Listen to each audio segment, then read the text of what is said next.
We're learning all over again, in person.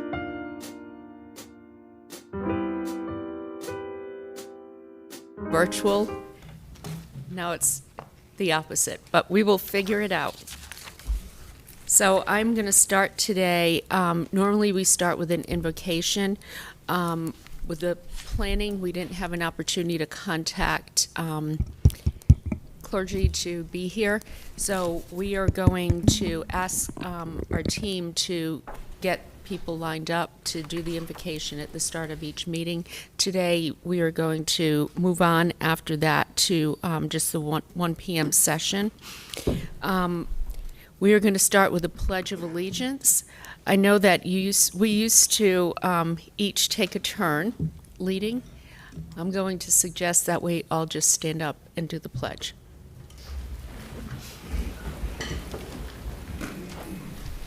I pledge allegiance to the flag of the United States of America and to the republic for which it stands, one nation, under God, indivisible, with liberty and justice for all.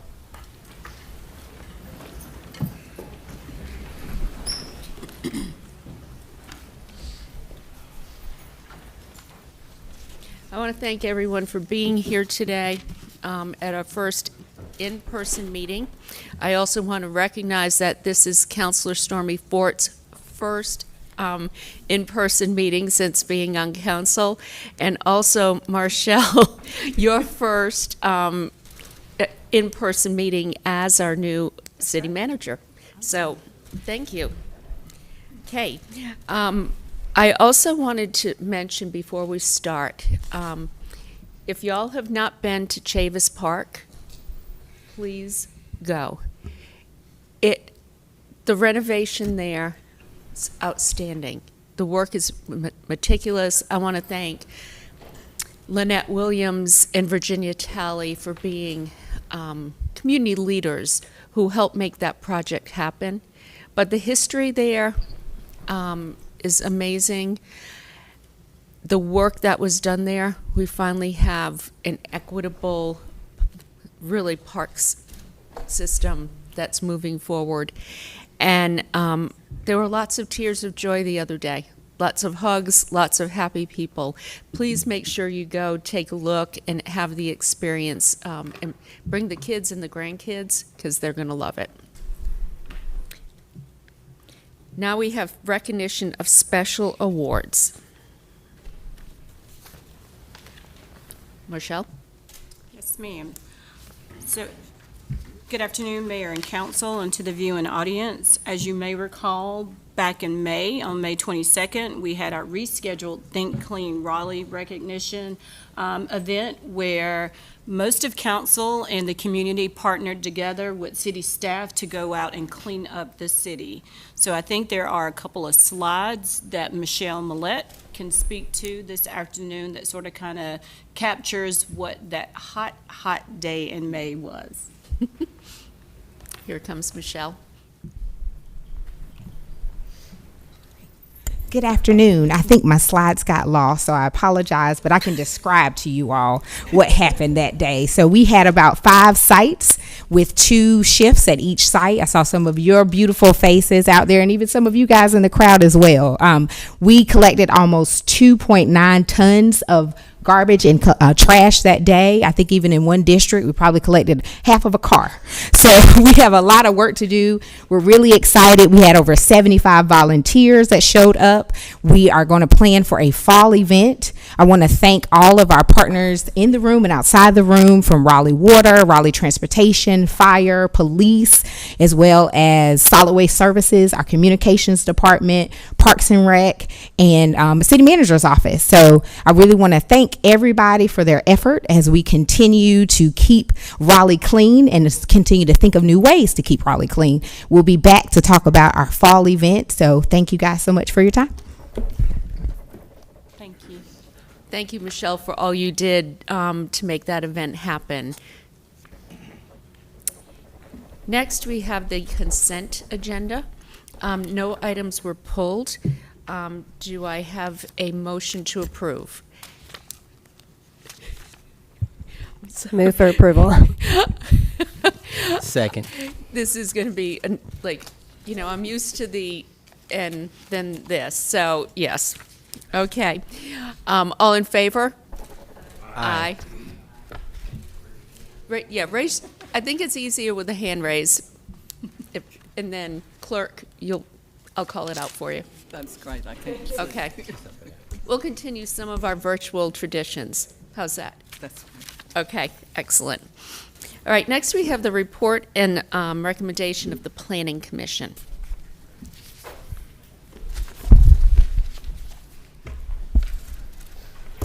Good afternoon, Mayor and Council. Ken Bowers with Planning and Development. This item comes up. We have 4 items to report to you today. 1 request for a time extension and 3 to be scheduled for public hearing. And I am joined by Planning Commission Chairperson Roberta Fox, should there be any specific questions for the Commission. We'll start by noting that right now your July 6th meeting is pretty light. So all 3 items for public hearing we're recommending for the July 6th public hearing. And we, as I said, we have 1 item of request for time extension. And us being now back in person, I will pause between each item so you can act, since we don't have the impediment of having to take up and down the presentation like in the virtual meetings. So the first item is Z6720. This is on Blue Ridge Road. It's a portion of a large property that's to be zoned from R4 to OX3, parking limited frontage with conditions. The Planning Commission deadline is June 21st. The applicant has requested some additional time to work on their application, and so the Planning Commission has requested a 60-day extension, and that would extend the date either to August 20th or 60 days later. I'm not sure exactly why the date is indicated, but the 60 days is sufficient for the applicant to complete their work and for the commission to complete the review. I have a question related to that. I'm sorry, it was June 24th. So yes, August 20th is the correct date. I was getting June and July. Is there a way to have the Planning Commission get this back to us by our August 17th meeting? Yes, that should be possible. In fact, I think that would be likely necessary in order to meet the August 20th deadline. Okay.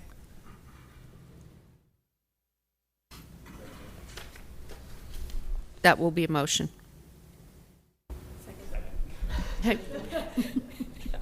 Councilmember Melton has seconded that. All in favor, raise your hands. Aye. Unanimous, clerk. Are we having fun yet? Great. This is the next item is Z321. This is a request to rezone a single lot located at 5601 Preston Place. This is interesting. This is off of Old Milburnie Road on the other side of the Neuse River, very close to Knightdale's jurisdiction, and it's currently zoned conservation management, and as are some adjoining lots, which is probably an issue, but the lot in question has requested R6 zoning. It is currently vacant, and the intention is to put a house on it. Planning Commission unanimously recommended approval on a 7-0 vote. I believe they also recommended that the city take a look at the zoning of these surrounding lots and maybe have some conversation with the neighbors on whether they should come out of the conservation management district as well. And the July 6th is the recommended public hearing date. Okay, do we have a motion? Madam Mayor, I move for a public hearing for July 6th. second. All in favor? Aye. We can say aye and raise our hands. That was unanimous, clerk. Next, we have rezoning Z14, Hargett Street and Harrington Street. Great. So this item is a request to rezone about half an acre from DX12 shopfront to DX40 shopfront with conditions. Conditions do include some attention to parking deck screening. Planning Commission has recommended approval on a 6-0 vote. Sign conditions have been received, so it can be scheduled for July 6th. Do we have a motion to approve? Yes, Madam Mayor. Okay, second. motion. Second. Okay, clerk, you got that? Okay, all in favor? Aye. Aye. Unanimous. And then the last item is Z 1521, also TCZ 121. This is amendment to some conditions for a CX3 district. That's North Blunt Delway. You probably know this is the city farm property.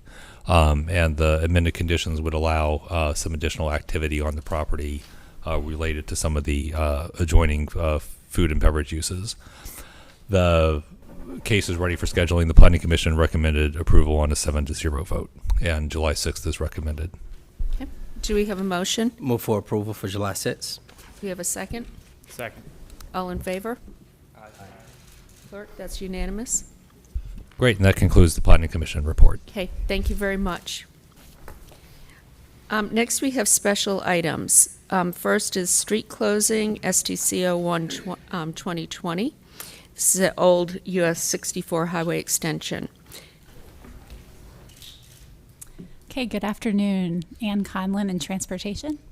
Going to give you a quick history here. This is regarding a street closing of sections of Old Highway 64, as you see highlighted on this map. This closing was originally approved in 2009. The previous developer, that closure was not recorded within a year, which was in the resolution, so that became null and void. A new developer came along on this property and, after rezoning process, closed Old Highway 64, these sections of it, with a resolution in 2020. Since that time, there has been an amendment to the comprehensive plan in this area that led to an additional street closure that was passed this year, last month.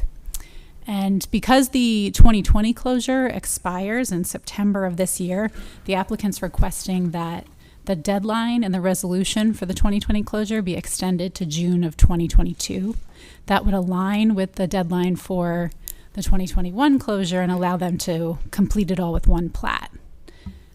Staff doesn't have any concerns with this. We recommend that you have the option to amend your previous resolution to change the deadline. And as reference, this is a map of the closure that was approved last month that they would like to close with the Old Highway 64 in one plat.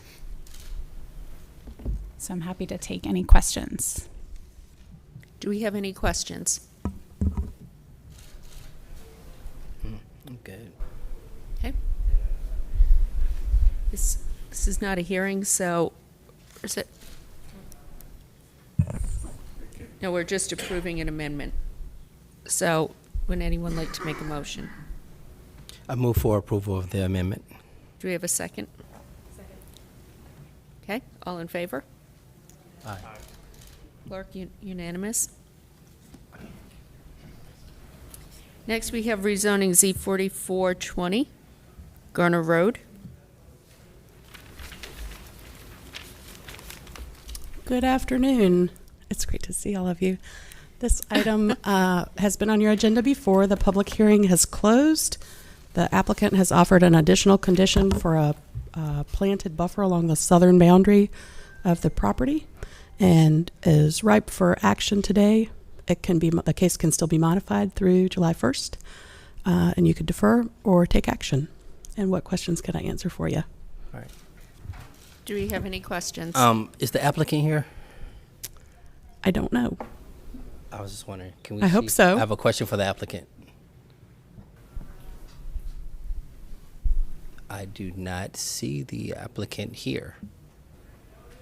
With that said, because it's a question about the buffer and the setback, I had asked staff earlier as far as the setback of the 20 feet buffer was in addition to, the applicant did email me stating that the 20-foot buffer will be in addition to any buffers or setbacks, et cetera, that would already be required from the base zoning. But I think I've heard different from staff, so I'm trying to understand. Right.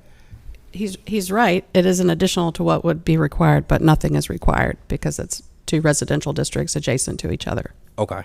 All right. So since the applicant's not here to really address that for me, I'm going to hold it for our July 6th special items because I think that's the best benefit for council, because they need to hear it, and if you have questions based upon that feedback. I would just say if there are changes you all are interested in the applicant considering, you should communicate that soon. Okay, what's the deadline? They would need to submit any revised conditions for action on the 6th, no later than the 25th. The 25th, okay. That's next Friday. And they can modify through the 1st, but if they waited until the 1st, they wouldn't be ripe for your action on the 6th. Okay. Well, I think the message to the applicant is, if you want this approved, you better be more communicative. Yep. All right, thank you. Okay, thank you. Next, we have rezoning Z1021 Creedmoor Road. This was held from our last meeting to allow for conditions to be submitted. Is that? This was held at your second May meeting. I believe Mr. Buffkin wanted to have some conversation with community and applicant, and then he was not at the last meeting, and so out of a measure of collegial respect, it was held again. So I think the question is just if you all are ready to set the hearing or not. Councilor Buffkin? I move that public hearing be set for July 6th. Okay. Second by Councilor Branch. All in favor? Aye. Okay. Unanimous, clerk. Okay. Next we have rezoning Z 1621 Conquest Drive. Yes, ma'am. This was held at your last meeting to allow the applicant to provide signatures on the conditions that were considered and recommended by the Planning Commission.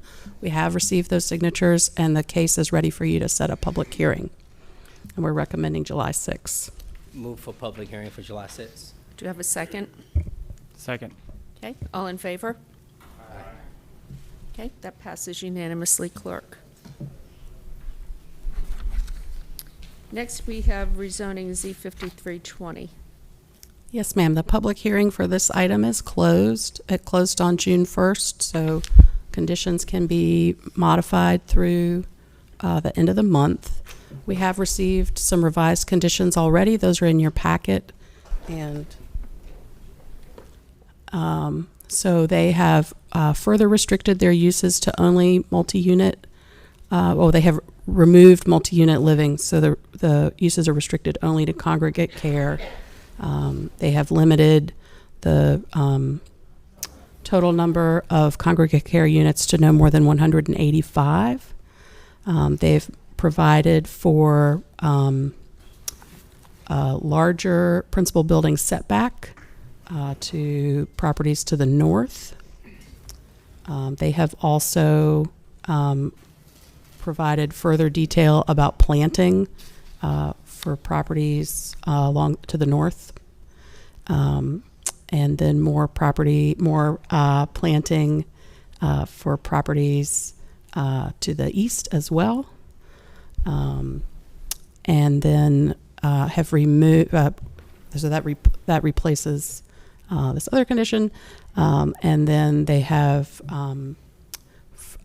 further limited the location of exterior lighting to be 150 feet from adjacent property lines versus the 100 feet.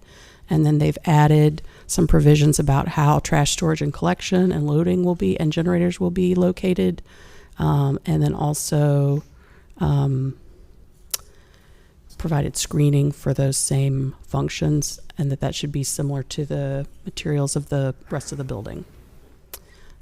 What questions could I answer for you about the conditions? I know the applicant is here and could answer questions for you as well.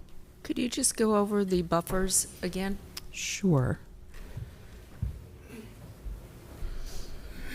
So,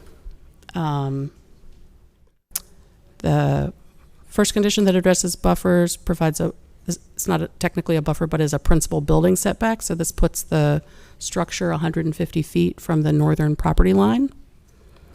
And then the trees within 32 feet of the northern property line will be evaluated for tree conservation.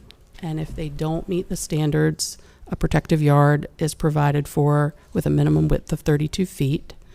And then the condition goes on to describe what would be in that protective yard if the tree conservation is not satisfied, right? So a minimum number of shrubs per linear feet, so 40 shrubs. and then an additional shrubs for a total of 52 shrubs per linear feet. And then they are provided to be evergreen and have a maximum planting height of a minimum planting height of 6 feet and a minimum mature height of 15 feet. And then trees within 50 feet of the eastern parcels, similarly evaluated for tree conservation, and a similar buffer provided in the event that the tree conservation requirements are not met. They've provided for a Zone A Type 3 yard with a minimum width of 50 feet.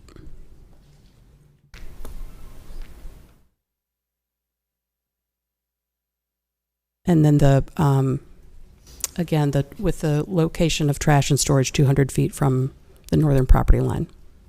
Okay. Do we have any additional questions for staff or the applicant? Okay. Is there, this hearing has been closed.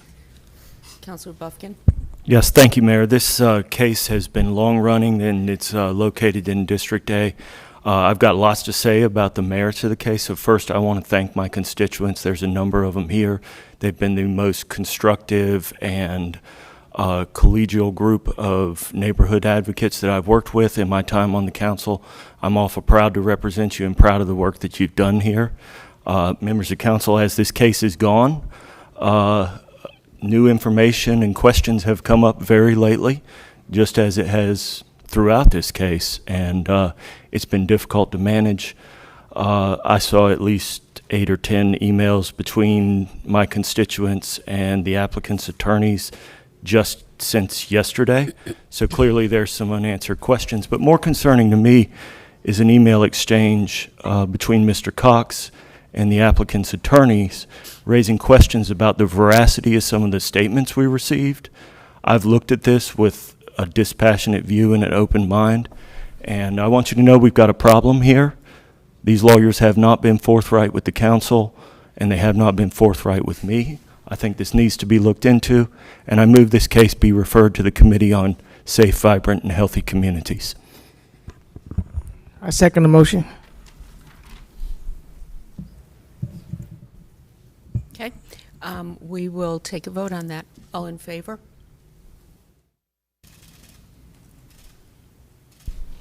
Six. Okay. That will come to committee then. Just one thing I wanted to make sure that we check with Bynum about the deadline for changing any kind of conditions so that that meeting could be held at a time when, if you wanted changes, they could be made. Right, so the public hearing was closed June 1st, so conditions can be modified through the end of the month. So the committee would need to meet in June. We're going to have a very long committee meeting on Tuesday morning. We will add that then to the agenda. Let me look at, there's a couple of issues that are timely on that. So we'll take a look at that then. Okay. Next we have rezoning Z22 East Martin PD. Councilor Stewart, I'm going to ask you to take that.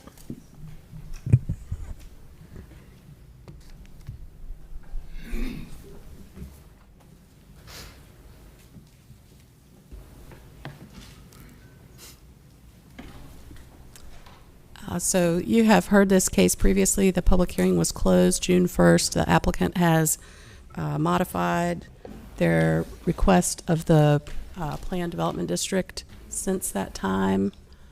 And let me talk you through this. So on the left is what's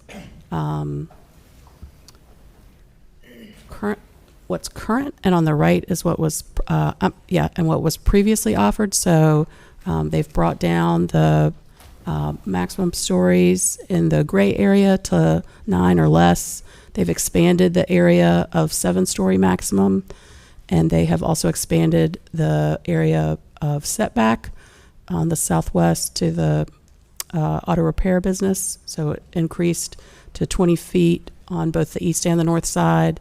And then they have added a setback along Whitaker Mill. So those are the changes there. And then they have also, this is a different visual of that. So you can see the 7-story max area shown in blue and the 3-story max shown in red. And then they have reduced the parking space calculation by 10. They have provided 10 parking spaces to be available for the owner of 2000 Wake Forest Road. And they have provided for a pedestrian access point for the parking deck on Tract C, either to a sidewalk or to the public right-of-way. They have provided for a more restrictive yard adjacent to the townhouses. And they have provided that buildings 5 and 6 would not have rooftop space, outdoor space. They've increased the setback for building 5. We talked about that. And then there will also be a vehicle gate at the Cotton Exchange Court and Wake Forest Road. What questions? And I know the applicant is here also and would be happy to answer questions. What questions could I answer for you all? Any questions from council for Bynum? Any questions for the applicant? Any questions for the applicant? Sorry, I'm not used to. I know. Councilmember Knight, do you have any questions for the applicant? Or? I don't have any questions, Madam Mayor Pro Tem. But at the appropriate time, I'll make a motion and also a comment. Okay.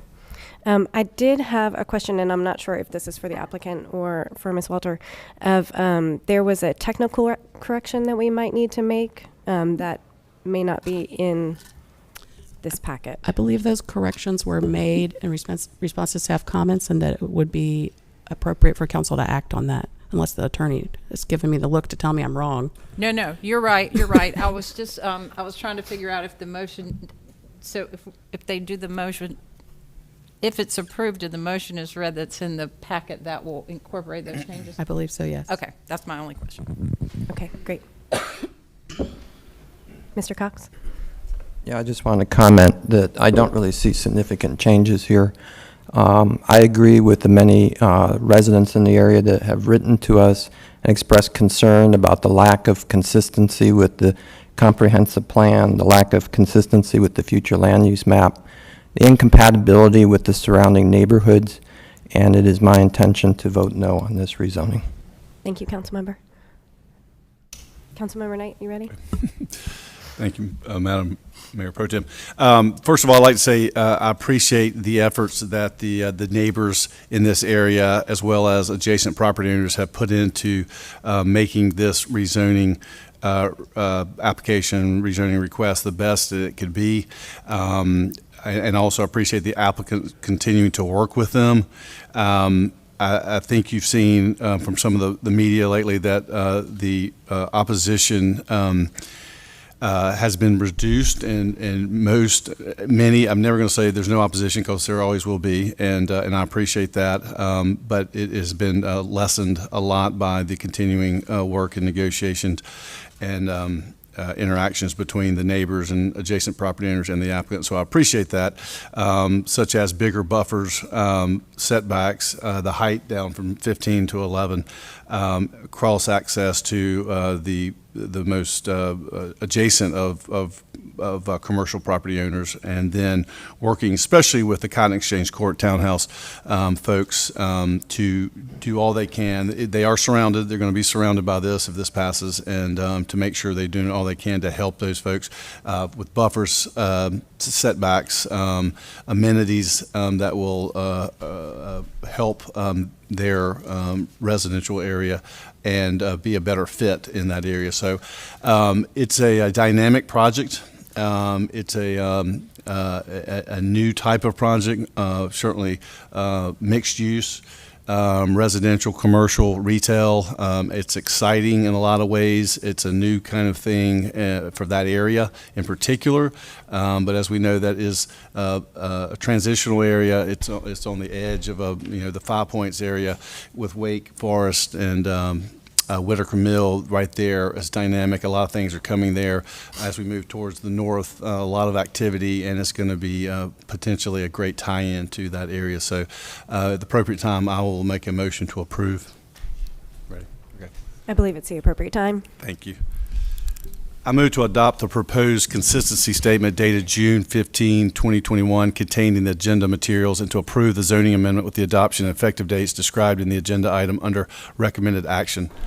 This approval is also deemed an amendment to the future land use plan to the extent described in the adopted consistency statement. Second. All right, all in favor? Aye. Those opposed? 5-2. Clerks? All right, motion passes. I think we can bring back Mayor now.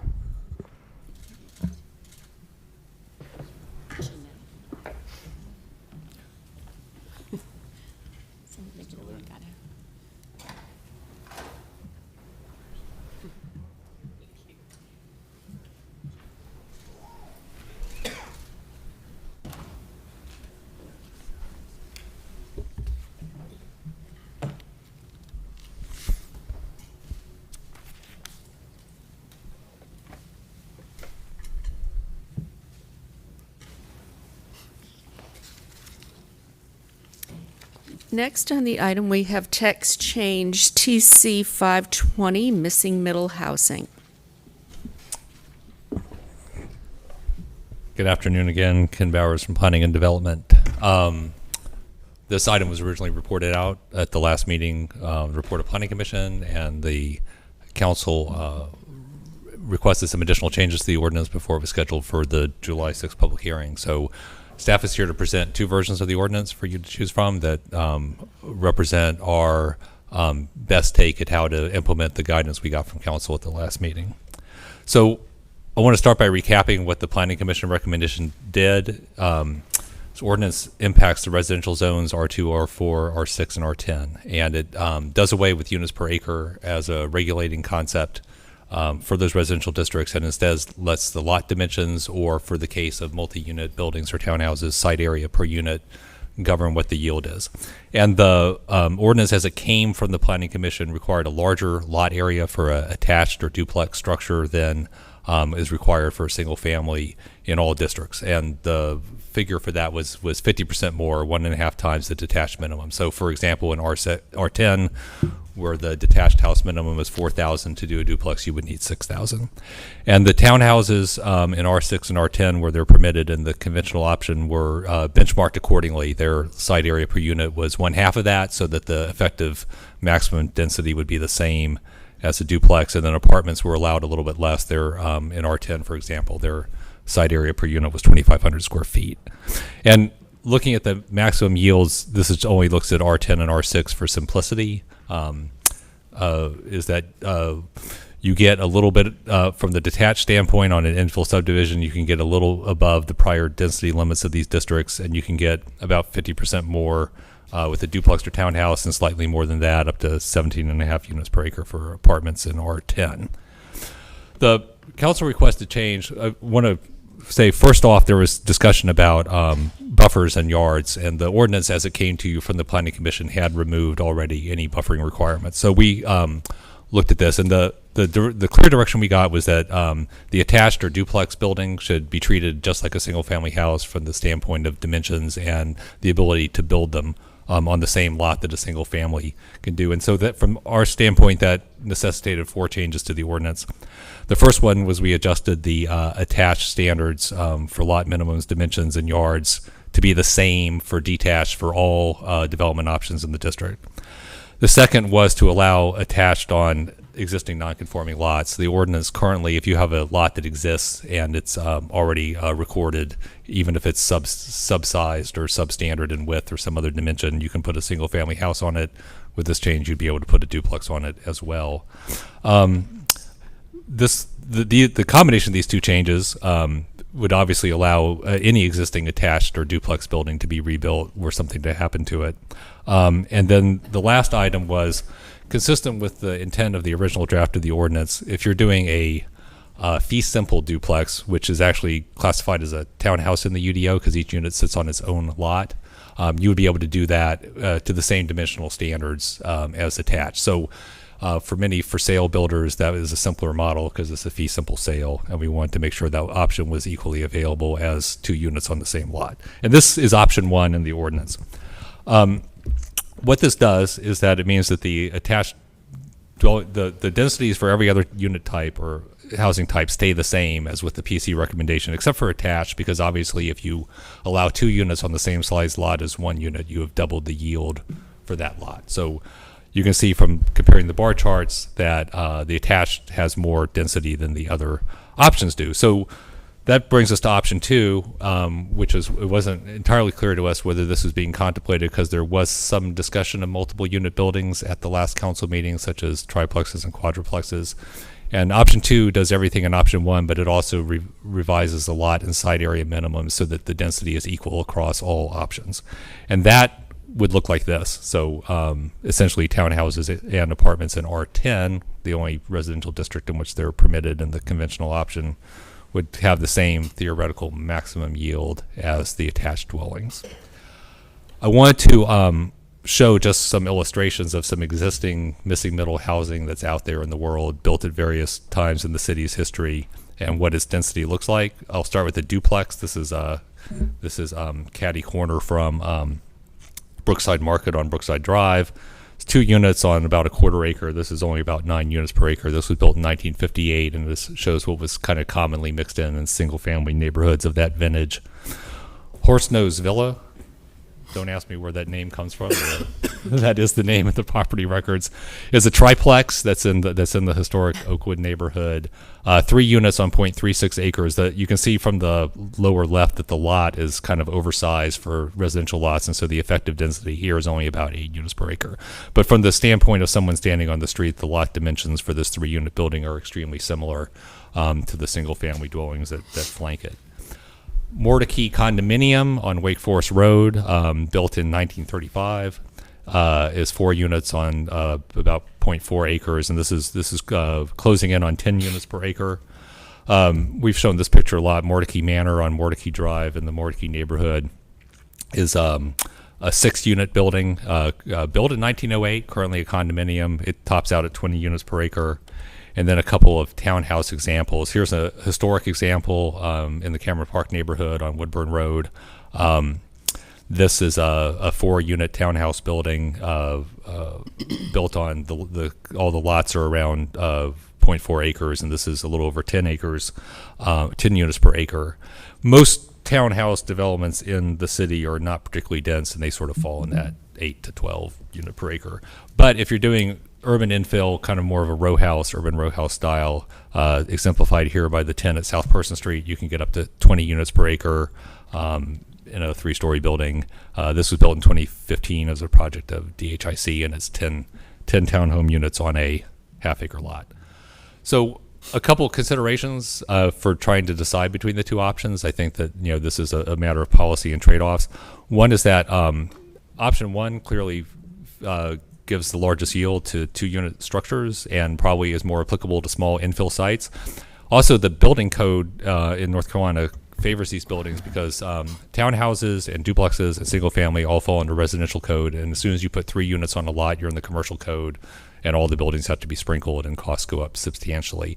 As a result, we think that option 2, if that were to be selected, might incentivize, particularly in R10, larger site assembly, because you probably need more than 3 or 4 units to amortize those additional costs of complying with the commercial code.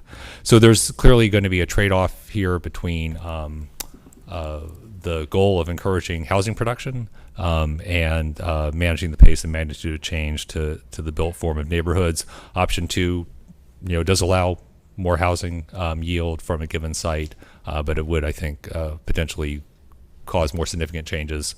Option 1 is probably more likely to register as smaller scattered infill projects. So that concludes my presentation. I'm happy to take any questions.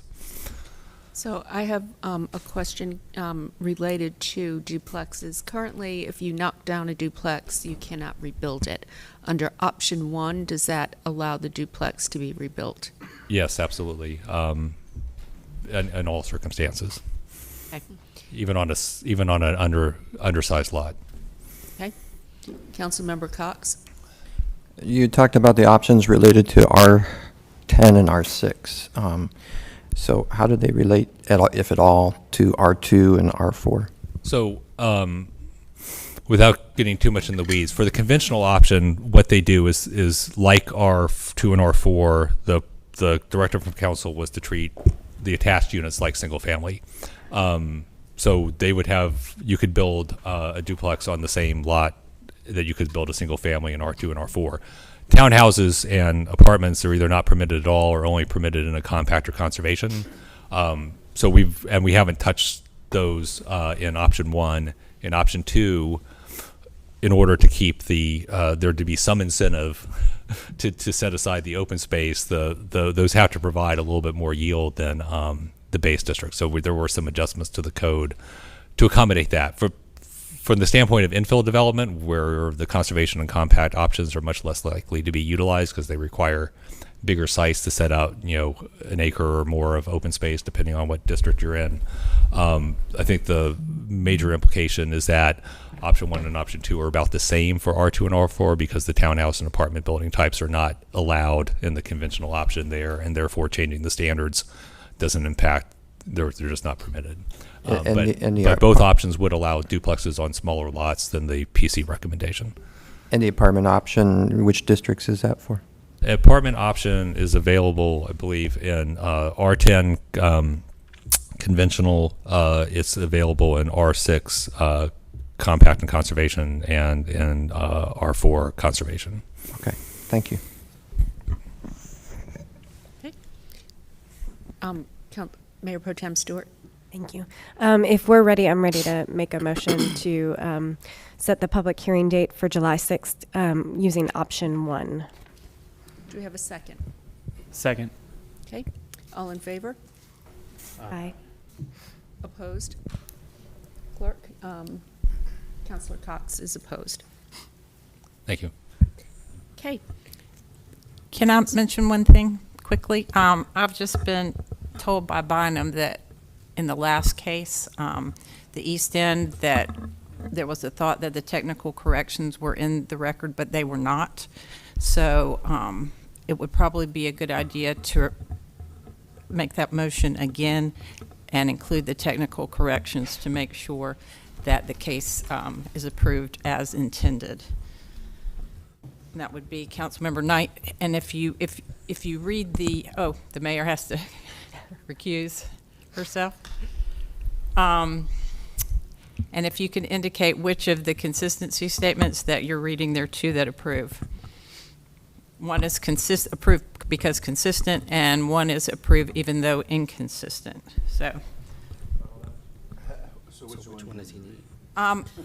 Well, that's whichever one you want to. If you believe it's consistent with the comprehensive plan overall, then you would read the one that says consistent in the title.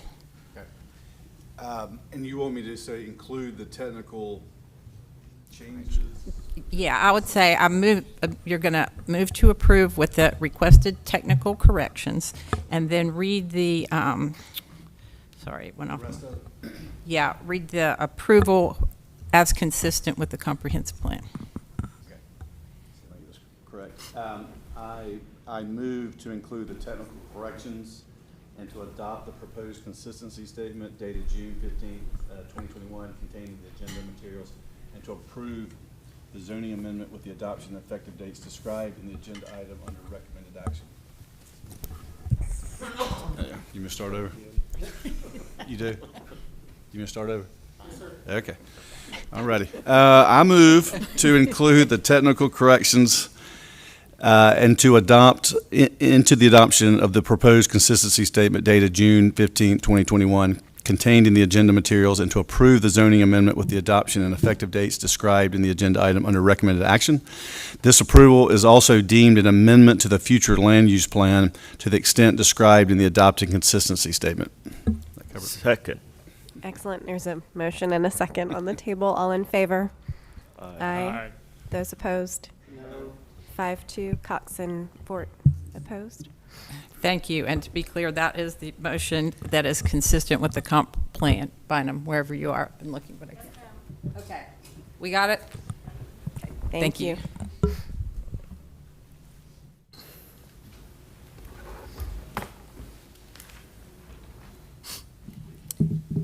Next, we have our community engagement update. Hey, Linda. Good afternoon, Madam Mayor and members of the council. It's wonderful to see you all again. I did have the privilege of seeing you at your council retreat in person, but it's just wonderful to see you again in person. So thank you for your time this afternoon. Today, I am here to give you a community engagement framework. Let me see. There we go. And so just want to recap what the presentation agenda will look like for you today. I'll give you a little bit of background.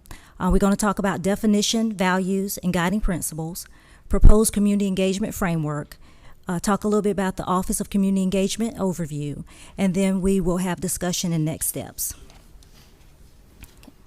So on March 16th, you City Council gave the direction and request to put this item in our strategic City of Raleigh strategic plan. And it's located under the Organizational Excellence 5.3, which was to complete a study to review and update the city's community engagement process and implement study recommendations. And the direction to staff was to provide a report with the community engagement framework. And as you know, we have been working with Mickey Fern, who was the hired consultant, and he gave us an engagement definition. And so I'm quoting this from his final report that he gave to you on May 18th. Community engagement is a way of ensuring that community members have access to valued social settings and activities, feel that they can contribute to meaningful to those activities, and develop functional capabilities that enable them to participate fully. The glitch is kind of bothering me there. I got new glasses. I was like, okay, what's going on? It's not the glasses. And then at your council retreat on March 16th, you engaged in an exercise to talk about values, and you identified 6 values. And those values are communication, inclusion, responsiveness, stewardship, transparency, and trust. And along with that, we have come up with some guiding principles to move this process along.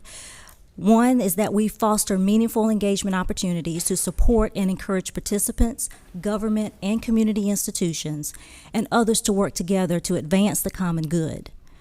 Second, we will provide inclusive and equitable opportunities for community members to contribute to public decision-making processes on issues that impact their everyday lives. 3, we will build stronger and more trusting relationships between government and our citizens, communities, and organizations. And 4, we will promote a culture of participation with programs and institutions that support ongoing quality community engagement. So today I would like to propose to you a framework, give you the purpose and charge of a community engagement board, and we love acronyms around here, so CEB. And the goals of this community engagement board would be to serve as a conduit of communication for city staff and departments, provide coordination of services to citizens, partner with neighborhood organizations, business associations, local schools, public service agencies, and other community partners in order to enhance the quality of life in Raleigh. It would establish a mechanism to monitor the effectiveness and efficiency of city services and programs. It would educate the community on city services, projects, and roles of boards and commissions. Also advise on digital and other mechanisms for community engagement. And the Community Engagement Board would serve as a citywide body to allow for greater opportunities for citizen representation and participation. The Office of Community Engagement staff would provide support to the CEB. What would the proposed structure look like? This would be a framework that would allow interested community members to join by way of an application and/or nomination process. Representatives from city departments will partner with CEB members to promote partnerships and transparency as we work to improve safety and quality of life. CEB members will meet regularly with staff from the Office of Community Engagement to advise on community issues. And the Office Community Engagement staff would serve as the conduit of support and communication to the CEB. So now we're going to shift and give you a little overview of what the new Office of Community Engagement functions would be. They would strategize, implement, monitor, and evaluate city community engagement policy, internal and external strategic community engagement activities. It would determine the overall direction of the community engagement policy. It would develop and implement the community engagement policy. It would conduct periodic analysis of the effectiveness of our current public engagement activities. And just want to note that these functions are coming from the consultant's recommendations. It would also conduct internal and external benchmarking, identify criteria or metrics to determine if public engagement activities and strategies are successful. The Office of Community Engagement and the Department of Communications will jointly create strategies regarding improving communications between all constituents and community engagement stakeholders as to ensure that participants have the information they need to engage fully and to access vital programs and services.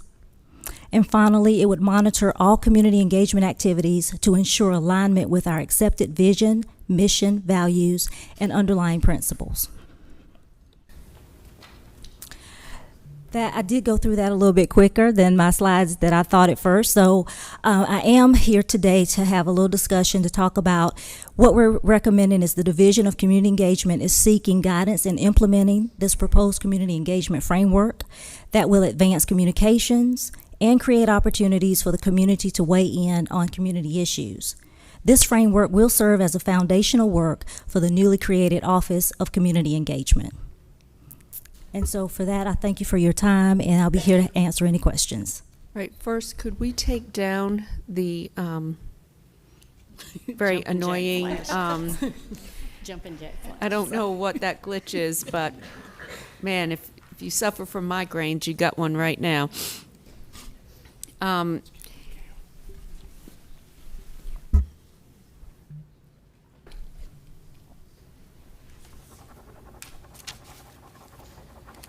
Are we trying to get this down?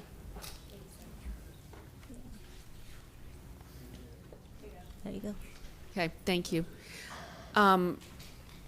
Questions for Linda? Councilmember Cox. Yeah, I don't have a question. I do want to say, though, that I don't support these recommendations.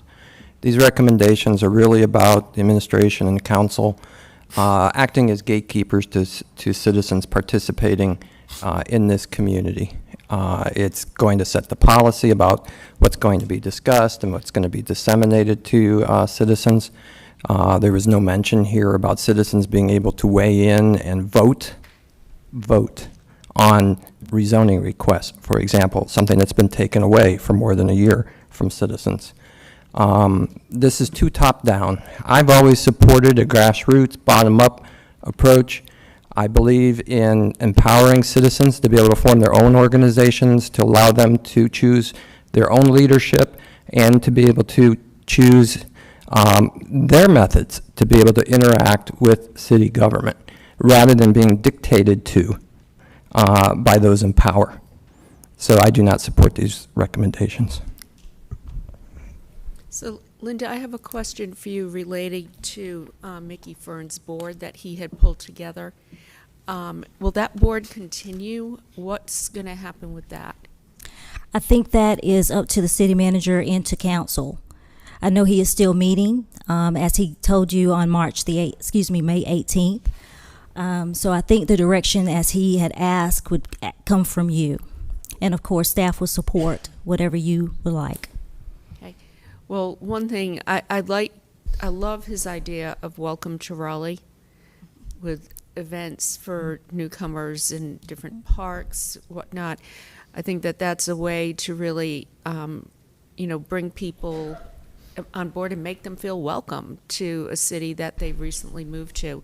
I'd like to see that continue. And there might be some other ideas out there that they are working on. But I would hate to see that disbanded prematurely. Yes. And our 5.3 internal staff will continue to support that, look at that. Okay. Mayor Pro Tem Stewart, you had your hand raised. Okay.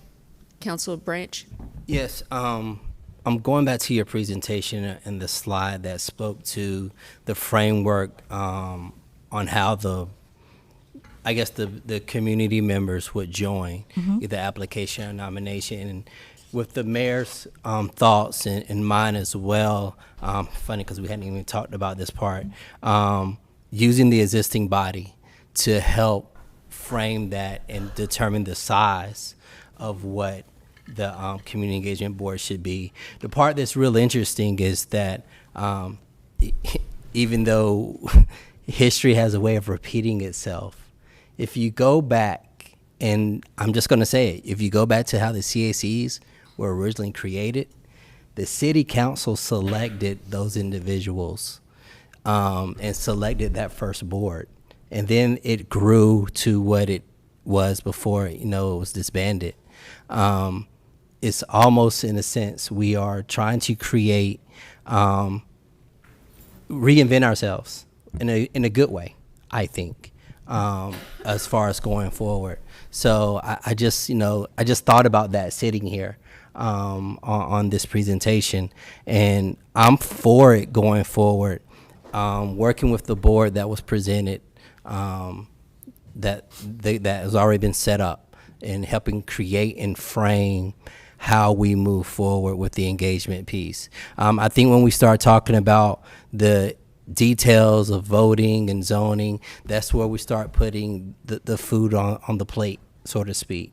We're not, I don't think we're there yet because we don't have the frame and the body of what it looks like throughout the entire city. This is not the same city of 1978, and that's the year I was born.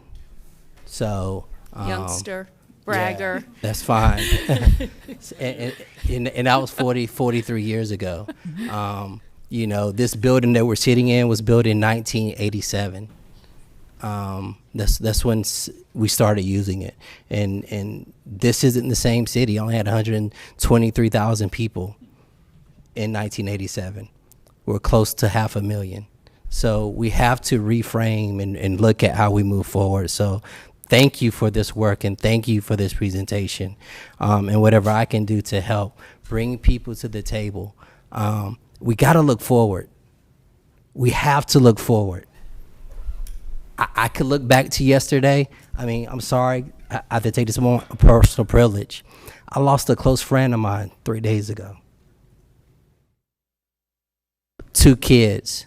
But I got to look forward. And that's what we have to do as a city. So that's all I got. Okay, thank you. Councilmember Melton. I don't know that I want to follow that now, but I did have a question because I noticed on the slide it says one of the goals for the group is to partner with neighborhood organizations. So my question is, we already have a program for a neighborhood registry or group registry. I don't remember what it's called. Neighborhood registry, you're correct. Neighborhood. So where folks who, conform like apartment associations, housing associations, groups, register with the city, get access to staff, get access to resources. And so I guess my question is, we're keeping that program in place, right? Yes, we are. And so I'd like to see that also sort of elevated and publicized more. It's really not something I even knew we had until we started digging into this work. And one of these goals, to Mr. Cox's point, is I think we do have to harness and cultivate the sort of grassroots efforts as well. So it seems like a goal of this board is to work with those neighborhood groups. And now that we have an Office of Community Engagement, I would hope that we can better publicize programs like registering your neighborhood so that you can get staff resources and access to, all the work we're doing, basically. Okay. So I just want to make sure that that's still in place. Yes, it is. Thank you. Councilmember Knight. Thank you, Madam Mayor. I just want to say a few comments. First of all, I really do appreciate Madam Manager for proposing this office, first time ever in the budget. I think it's past time for that, so I really do appreciate that. And I'm excited about Ms. Jones being the administrator for the office.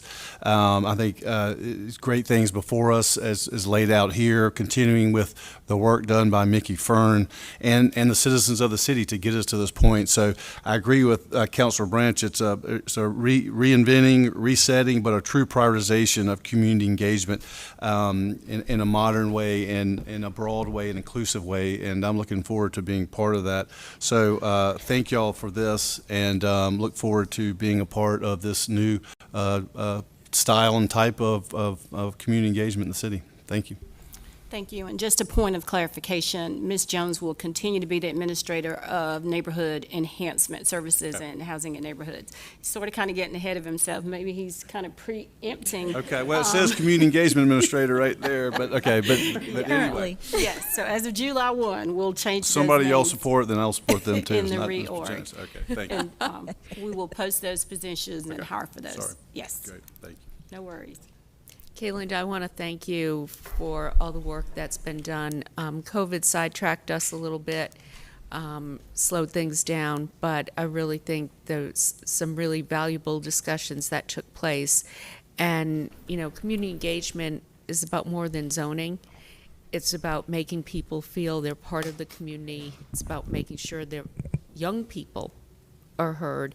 It's making sure renters are heard. It's making sure that people, seniors, are heard. People who might not be able to get out of their homes due to disabilities. It's about embracing all of this.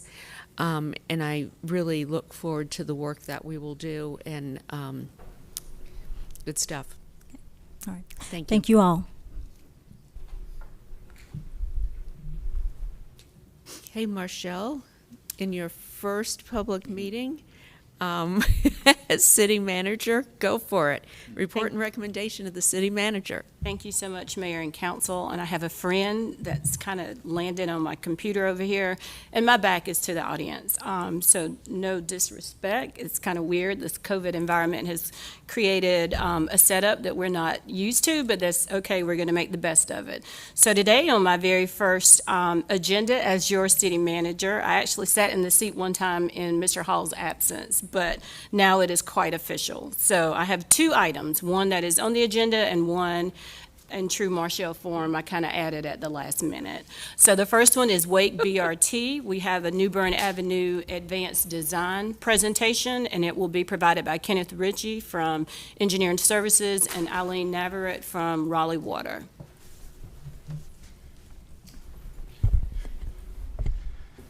Good afternoon, Mayor and Council. Good to see you all again. Kenneth Ritchie, Roadway Design and Construction Manager with the Engineering Services Department, here with Eileen Navarrete, Engineering Manager with Raleigh Water, to provide an update on the Wake Bus Rapid Transit New Bern Avenue. The design consultant for this project is HNTB. So the Wake BRT New Bern Avenue project, as discussed earlier at the 11:30 a.m. work session, has been a collaborative effort between looking at the system standards that will kind of guide the Wake BRT implementation overall, as well as the final design effort for the New Bern Avenue corridor. The New Bern Avenue corridor is from the Go Raleigh station in downtown Raleigh, approximately 5.1 miles out to New Hope Road. Along this corridor, there will be 19 BRT station platforms. There's 3.3 miles of dedicated transit lane, and there will be transit signal priority at signalized intersections to help maintain the efficiency of the system. The existing conditions along this corridor, this is the Eastern Gateway into Raleigh, with a great architectural and cultural history, a very suburban residential character mixed with commercial.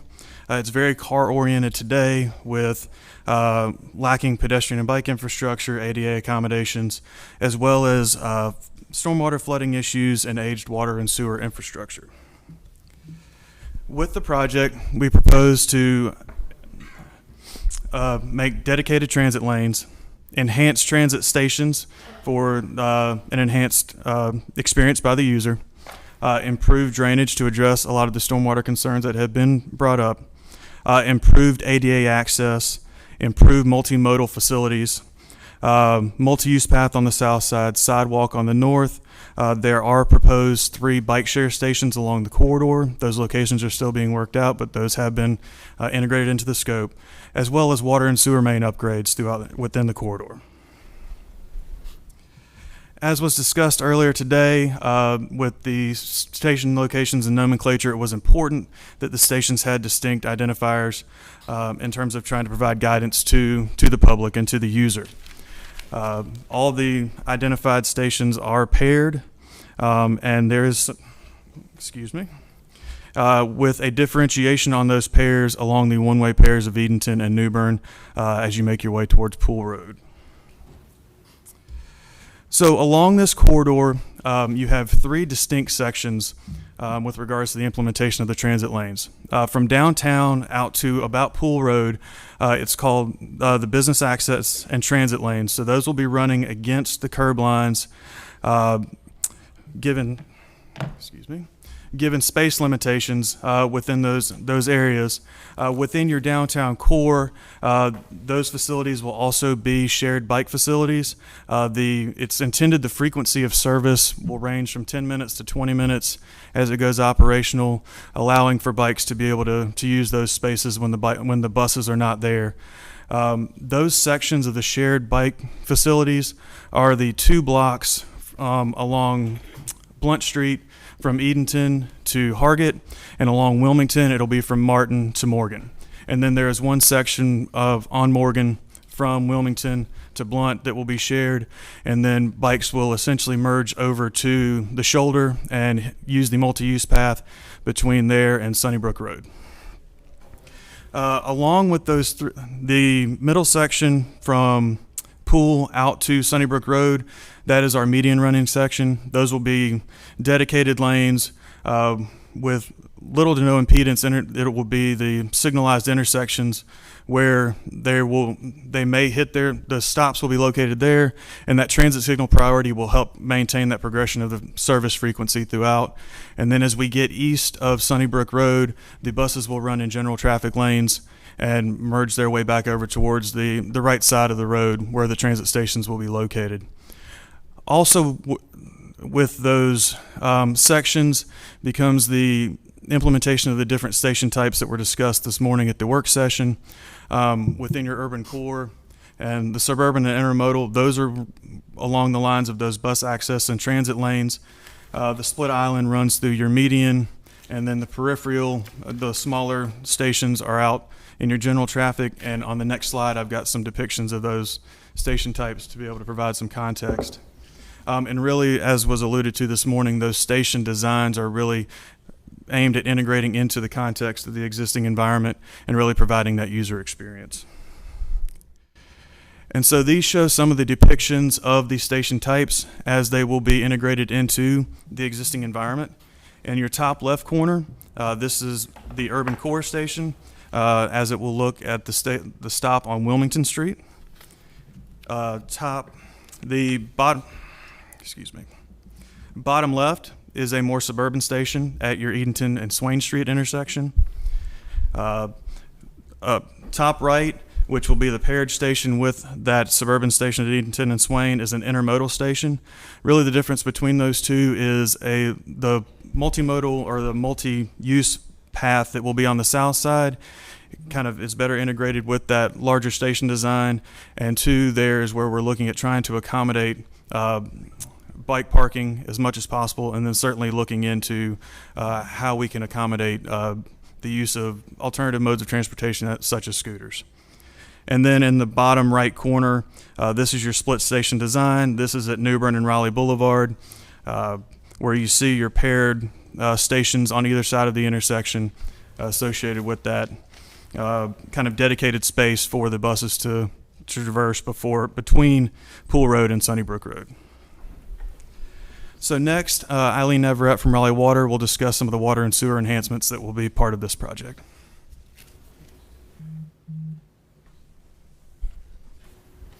Good afternoon, Mayor and Council. It's nice to see you all in person instead of looking at the camera on the other wall. As Kenneth previously mentioned, we're coordinating closely with engineering services on this project. It's a fairly common practice for us to try to integrate water and sewer replacements in with engineering services transportation projects.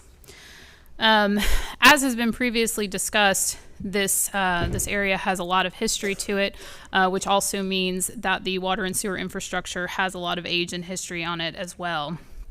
So our asset management team took a look at the infrastructure in this area in the early phases of design of this project and determined that it would be in our best interest to go ahead and replace a good amount of water and sewer lines in this corridor. This is some of the oldest infrastructure in the city. So we're looking at replacing approximately 10,000 linear feet of sewer. Some of that'll be rehabbed, some of that'll be replaced, and about 11,600 feet of 8 and 12-inch water line.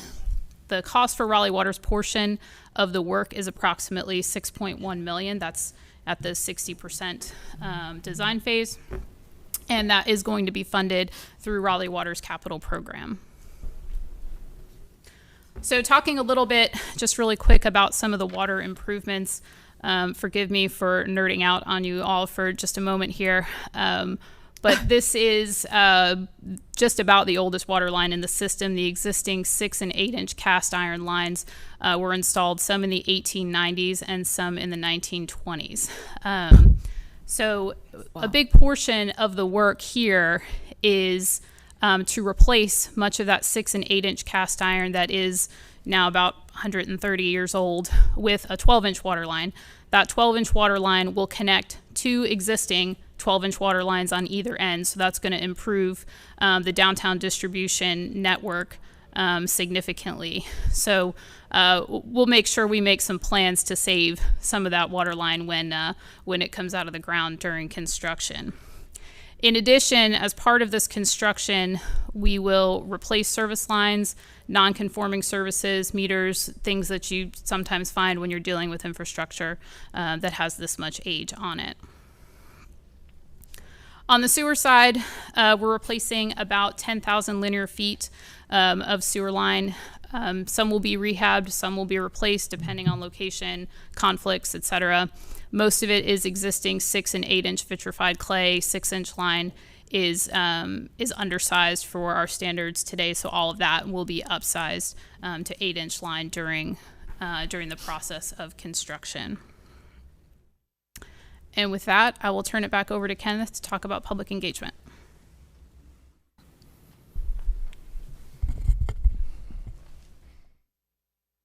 Thank you, Eileen. As has been discussed, public engagement has been an extensive part of the Wake BRT effort over the last year, and certainly is no different with the New Bern Avenue corridor. With regards to a lot of the feedback specific to the design that we have received from the public, a lot of those key themes are parking and loading zones, especially within our downtown area, bike infrastructure and the interplay between the buses and bikes, stormwater and flooding concerns, as well as access concerns during construction, as well as in the final constructed condition. In terms of the schedule for the Wake BRT New Bern Avenue, following this presentation, we will start working our way into right-of-way and easement acquisition, working on continuing to coordinate with our parking group on parking restrictions and our operations staff and transportation on lane changes as we move into construction. Continuing to engage with the public and review feedback as it relates to the station design, and certainly continue coordination with landscape, art, branding, private utility relocation, and Raleigh Water on the efforts Eileen just discussed.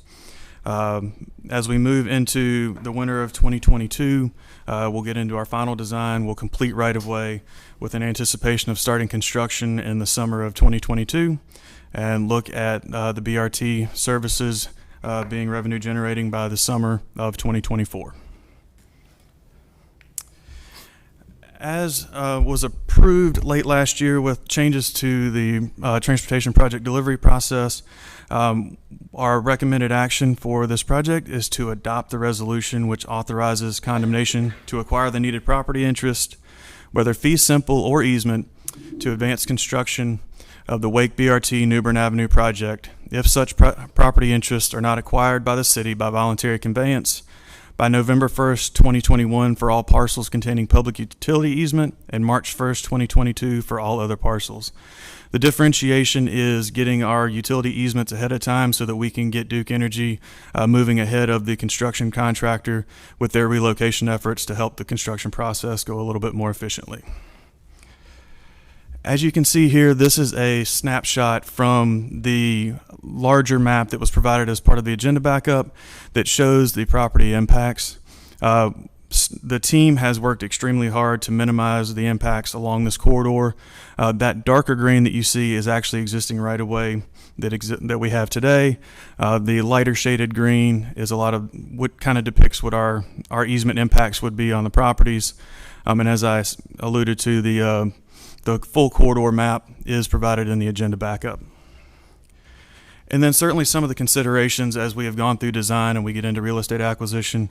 On that, with the maps, the depicted property needs are conservative and intended to reflect potential maximum impact. Certainly as we finalize design, we hope that some of those impacts may actually lessen. We don't anticipate any total property takes on this project. All identified parking impacts have been and continue to be coordinated with Raleigh Parking, Downtown Raleigh Alliance, and the individual stakeholders along the corridor, and we have tried to minimize those to the extent possible.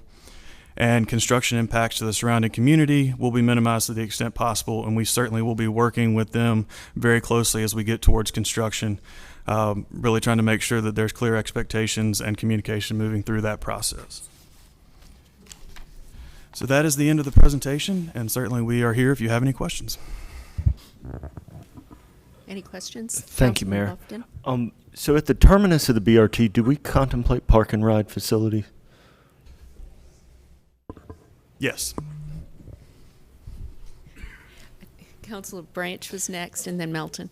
Couple questions. My first one, because I know we have a closed infrastructure system between our water and our sewer, but one of the things that we've had a major issue is with stormwater and flooding, especially at the Raleigh Boulevard, New Bern Avenue intersection. So how is that, is this going to be addressed? And because I understand there's some issues with pipes not being the right size. So the stormwater design has been a very important part of the entire design process so that we can look to address and mitigate those concerns, with the Raleigh Boulevard intersection being one of those major concerns that the team has been looking at to try and address. And I believe that the design we have will do that. Okay. Do we know when we'll have an idea of that design availability? Or at least have a conversation to look at? John Hornbeck with HNTB. We have 60% plans now, but much of that, the one-way pair we call them between New Bern and Edenton, there were lack of inlets along the whole corridor, and we've added those, and we've provided full drainage, so it will function much better. Okay. After the completion of this project. Okay, we'll have more conversation around the stormwater piece. And my other question is, I was contacted concerning the station near First Baptist Church. Are you continuing to work with them in that project, because it is a historic church that we have to? Yes, the team has been in constant contact with the stakeholders at the First Baptist Church, and we will continue to be. Certainly we understand their concerns and are trying to work with them to identify ways to address those concerns to the fullest extent we can. Okay. And my last question is, as far as the station area planning, because I know that's kind of separate in a way, so where's that in relation to this project as far as time-wise? So my understanding is that they anticipate the completion or getting towards the latter stages of the station area planning in the early winter of 2022, right about the time that we're finishing final design, but certainly we anticipate that effort being completed before we go to construction. Certainly understanding the interplay between the two efforts and making sure that we are working together to merge those two efforts. Okay, thank you. Councilmember Melton. Yeah, I think I just have a quick one. As we're looking at now the right-of-way acquisitions and we're nearing the final design, I know there were some folks who were concerned about the idea of the shared bus bike lanes and finding a better way of, providing multimodal options. Yes. Where are we at on that process? Is more engagement happening on that, or when is that decision going to be made? So those conversations are continuing. Part of the challenge we're running into is just when you look at those blocks where I identified where the shared lanes were, it's just lack of ability to really expand the footprint of the infrastructure. And so that's really the challenge we've run into. I know that the team has worked very diligently to try and identify other solutions. And certainly we can continue those conversations. I think the challenge is going to be just the amount of real estate we've got to work with. Well, and there would be obviously trade-offs and maybe some policy decisions. Is that something that would come back to council, or would you make a recommendation on that? Like, for example, if we removed on-street parking and put a protected bike facility and adjacent to the bus lane, like, would that be something that came back to us? So certainly part of the challenge we've run into, and especially in that downtown corridor, is that for the dedicated transit lane, in a lot of places there has been impact to both the parking and the bike facility just because of the available width. So we certainly can go back and coordinate and provide a follow-up on that. Okay, thank you. Councilmember Fort. Thank you, Madam Mayor. I'm leaning in. Make sure y'all can hear me. Okay. It's my understanding that there may have been some sort of protracted conversations with the Raleigh Transit Authority, but you've not had an opportunity to go through a full overview of that body. Do you anticipate going back and getting on their agenda to have a more full discussion about it? Yes. Okay. Thank you. Okay, any other questions? Okay, I just want to share this information. The Wake, our BRT program on New Bern Avenue, is going to receive a $5 million allocation of the American Rescue Plan funding. And that's great news. It was announced last week by Secretary, I keep wanting to call him Mayor Pete, but Secretary Buttigieg. And this does not replace any funding we're getting. It's an add-on that will assist us with our local match. So I just want to say how appreciative I am of the USDOT continuing their support of our project. So very good news. I think he needs the motion. Yep. I move, let me make sure. I move to adopt a resolution which authorizes condemnation to require the necessary property interest, whether fee simple or easement, to advance construction of the property if such property interests are not acquired by the city by voluntary conveyance by November 1st of 2021 for parcels containing public utility easement, or by March 1st, 2022 for all other parcels. Second. All in favor? Clerk, that was unanimous. Thank you. Okay, thank you. Thank you. And the second item, I am happy to announce that we are in the final stages of our due diligence for the police chief recruitment process, and it is my goal to announce our next police chief by the end of this week. We are doing the final reviews and reference checks as I speak, and we are excited about that coming to fruition at the end of the week. However, if council will extend me a little bit of grace, there is someone sitting in this room today whom for the past 33 and a half years has come in this chamber for good presentations, for not so good presentations, and let's be real honest, some really bad presentations. She has taken it on the chin with a degree of integrity, humility, and dignity that is unparalleled. We are a better community because of her service. We are a better community because of her commitment. We are a better community because of her professionalism. In my 28 years, I will be hiring my third police chief. It has been my honor. Over the past 7 years, I sort of kind of blame Ruffin for this, right? So he kind of threw police at me and said, oh, you've got it. And I was like, okay, I was trying to get away from police. But with that said, it has been my absolute pleasure and privilege to work alongside someone who I often say 90% of the time she would probably want to tase me because, and that is the absolute truth because I give her such a hard time. But if Cassandra Deck Brown will come to the podium, I think as an organization, we thank you. As an organization, we say we love you. As an organization and as a community, we say thank you.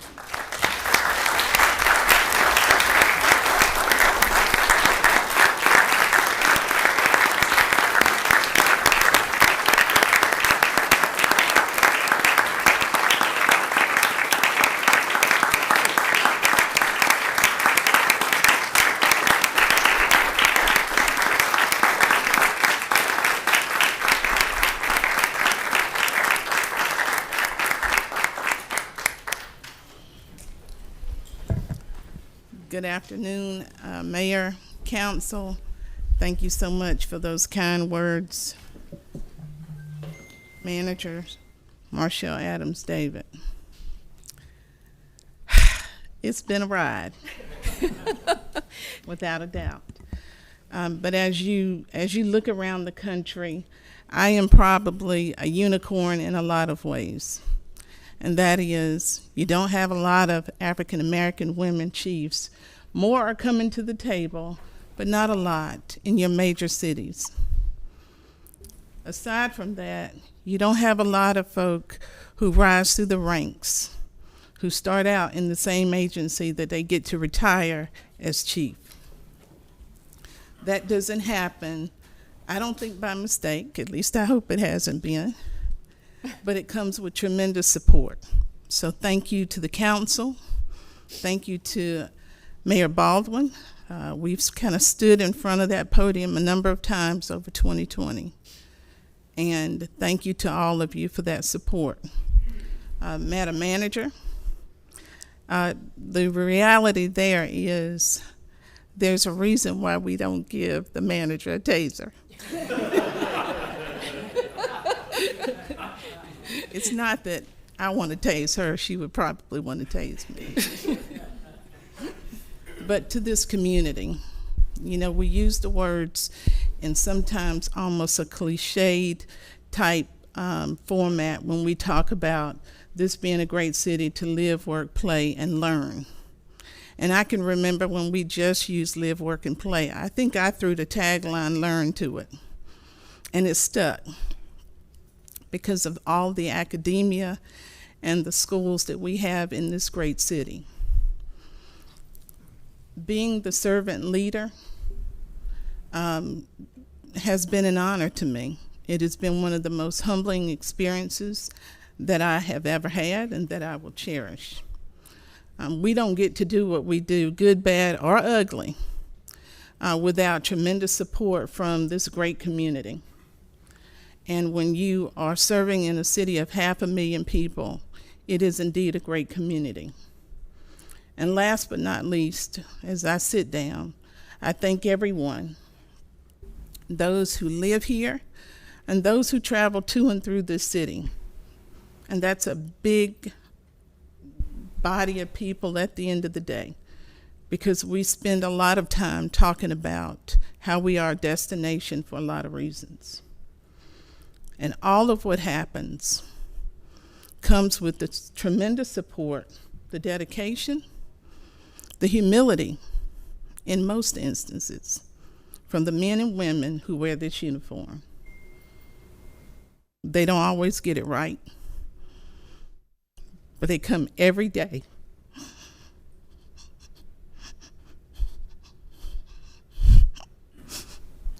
With their heart in it.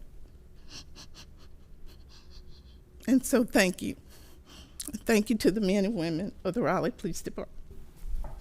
Thank you.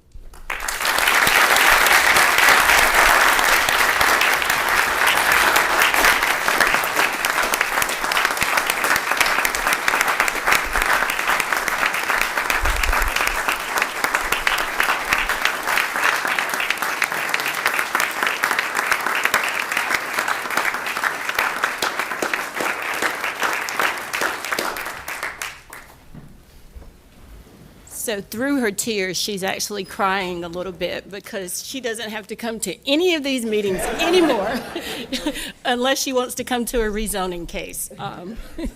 So with that being said, Mayor, thank you for the opportunity and thank you for allowing me to be a part of this process. And I am so excited about next steps with this, and that concludes my report today.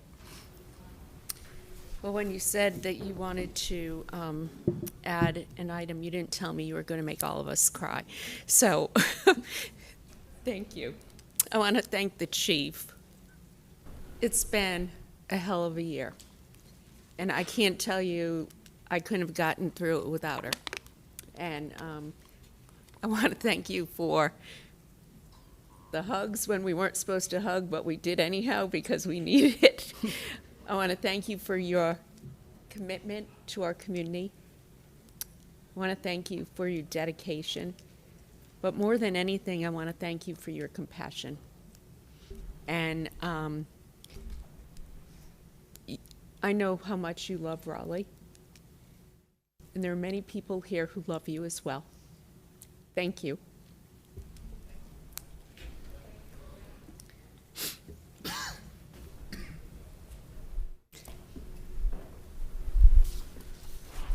Okay, now I got to regain my composure a little bit. Right.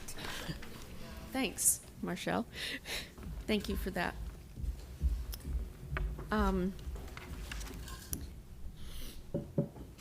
Next, we have the report and recommendation of the study group on council term salaries and voter engagement participation.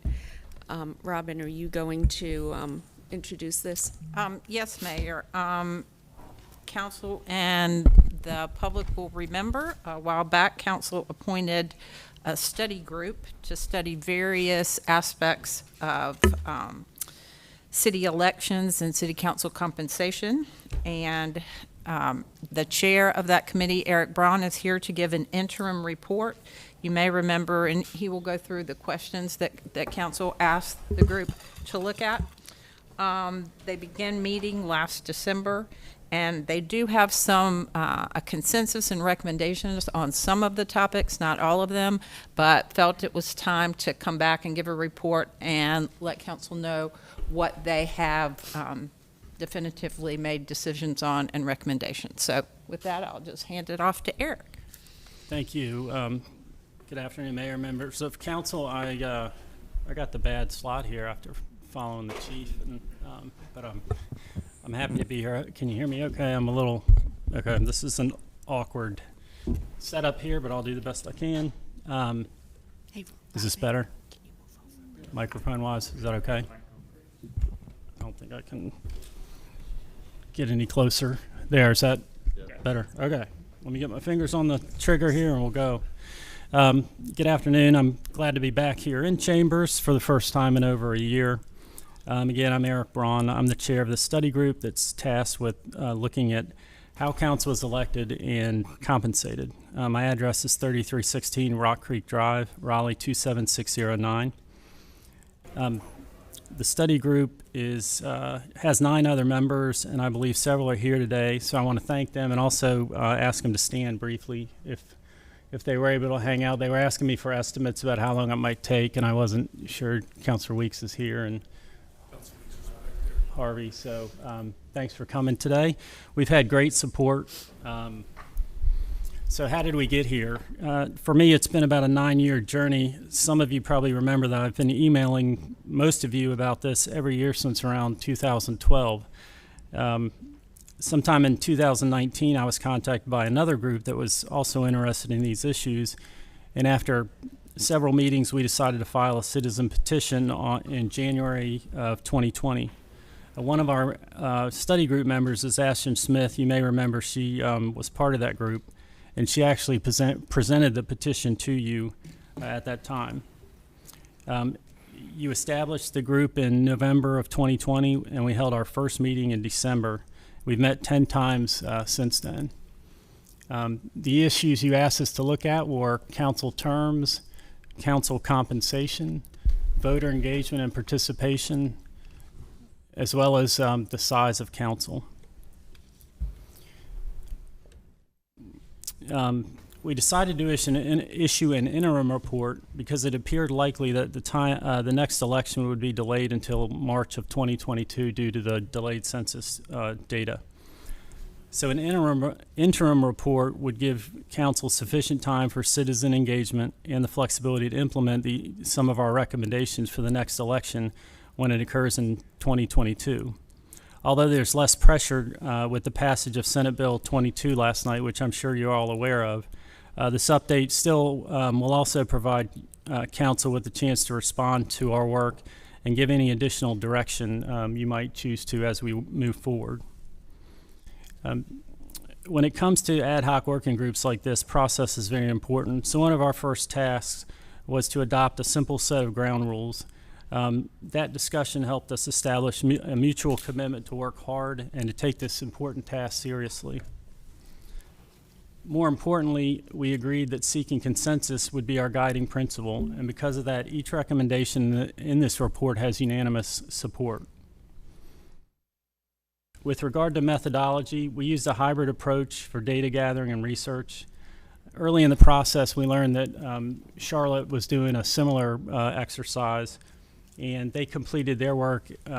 A citizen group like ours completed their work in November of 2020. And after reviewing that report, we decided to use their data to supplement our research because it was more efficient and would lead to the delivery of a timely report to you. So after 10 meetings spanning approximately 20 hours, we've reached unanimous consent on 4 recommendations, and we want to report those to you today. First, we suggest that council move to 4-year terms, that those terms are staggered, that you move to even election years, and we know because of the passage of SB 722 last night, the General Assembly has already done that, and so we support that effort as well. And then finally, we think that council total compensation should be increased. I won't try to summarize our 20 hours of discussion, but I think it's important to briefly describe how and why we arrived at each recommendation. They were talking about the age of the sewer pipes, and we're not quite as old as the sewer pipes, but the system that you all work within and the way we elect council hasn't changed since 1973. But since then, Raleigh's experienced phenomenal growth. In 1973, the population was around 131,000 people. Today, that number's probably wrong. We're getting close to 500,000. The physical size of the city has grown from 47 square miles to 211 square miles.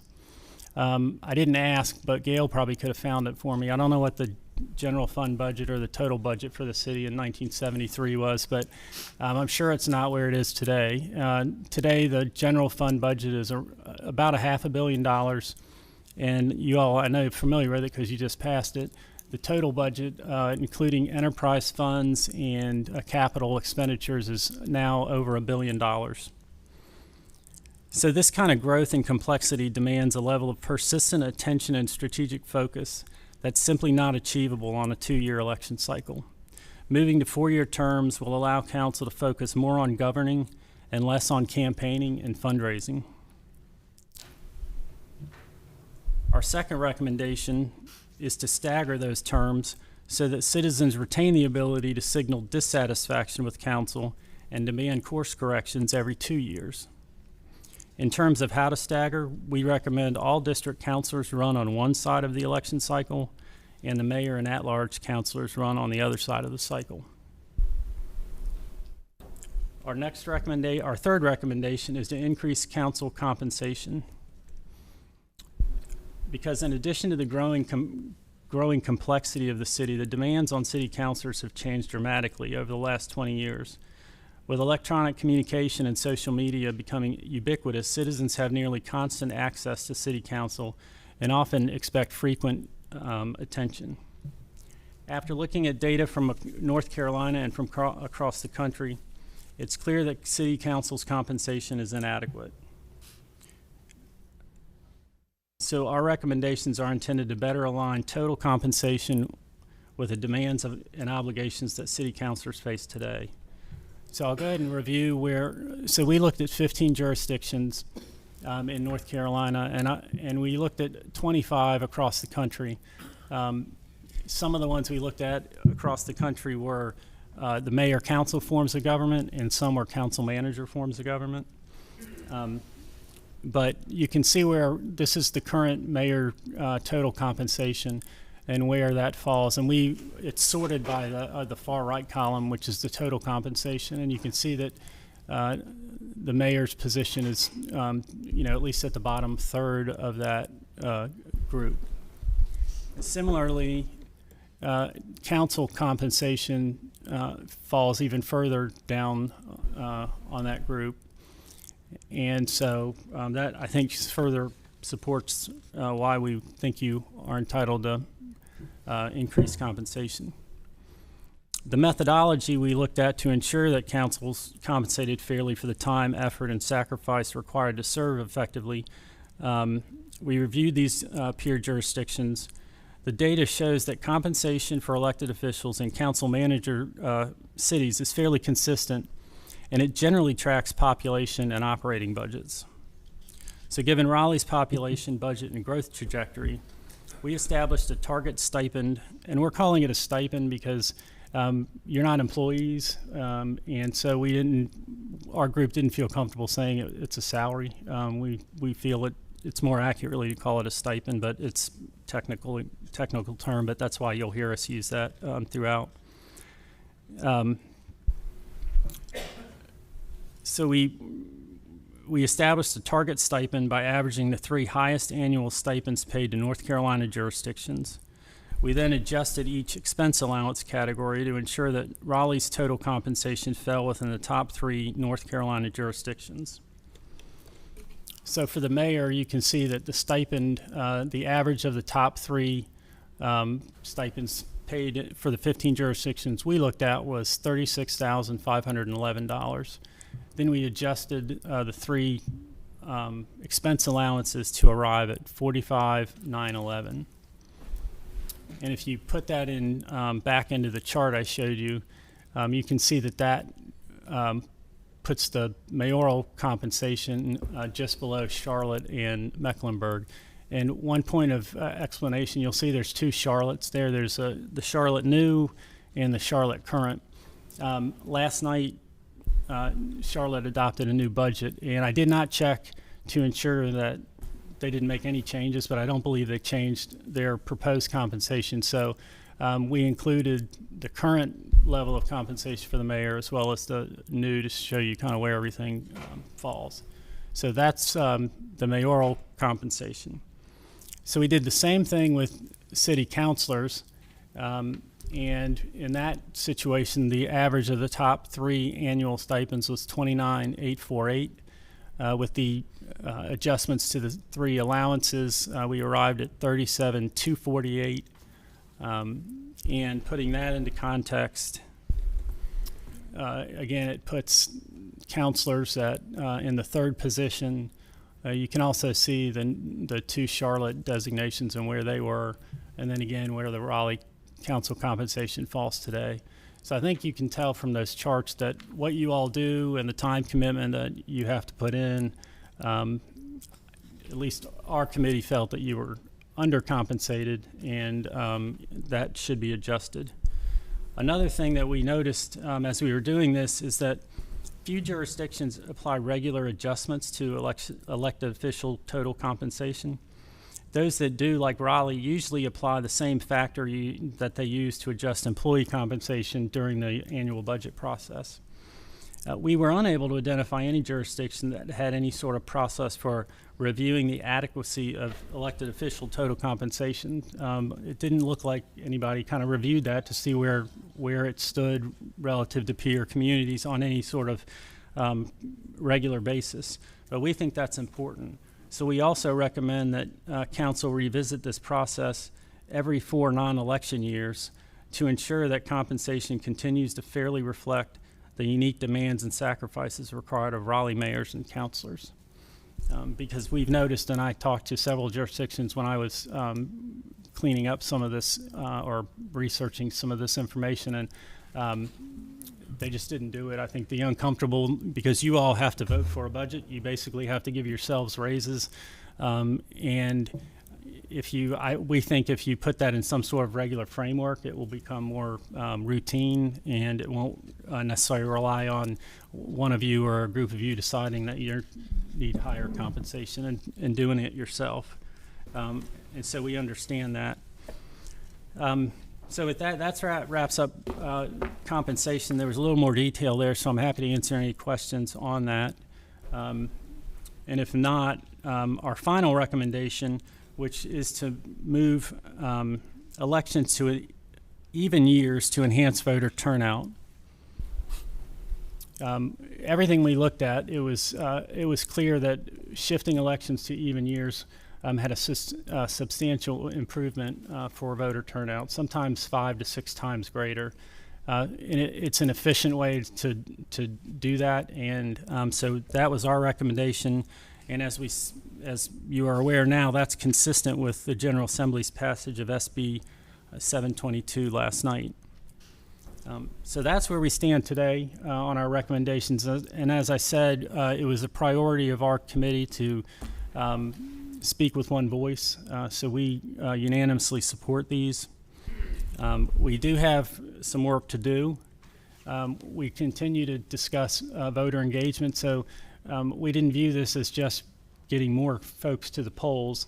We also want to explore ways to educate voters, involve them in the process more, and that's a little more difficult, so we're going to work with staff on some of that. There's obviously a theme today. I've heard community engagement probably 12 times today, so it's also a priority for us to figure out how we can do that. It's a little more sensitive with voting. I think there's some limits on what council can do, but we're going to explore ways to do that. And then another one of our tougher ones is going to be talking about the size of council. The state statute allows a maximum of 12 members on council. We've just begun our discussions on that and whether to recommend expansion, and if we do recommend expansion, how does that look? District representatives versus at-large representatives. So I also want to thank staff. The city attorney's been very helpful, and folks in her office, the Lou Bonapane and the city council staff, they've all been really helpful to us, and we greatly appreciate that. And also Jerry Cohen has kind of been a special advisor to us. He's an adjunct professor at UNC, but he's been involved in with the General Assembly and all kinds of capacities, and he's helped us with background information and has been a great resource. So with that, I'm happy to answer any questions that you might have. Do we have any questions for Eric? Councilmember Knight. Thank you, Madam Mayor. Thank you, Mr. Braun, and for all the work that you've done and the rest of your committee. I know this has been a important issue to you for a long time. It's also one to me, and we've had a lot of conversations around it. I think part of the reason I ran was to try to improve our structure or catch it up to our size of population, also our stature. And I think that's important in how you elect your local officials. A couple of questions on y'all's recommendations. The salaries, or what do you call it, the compensation or allowances.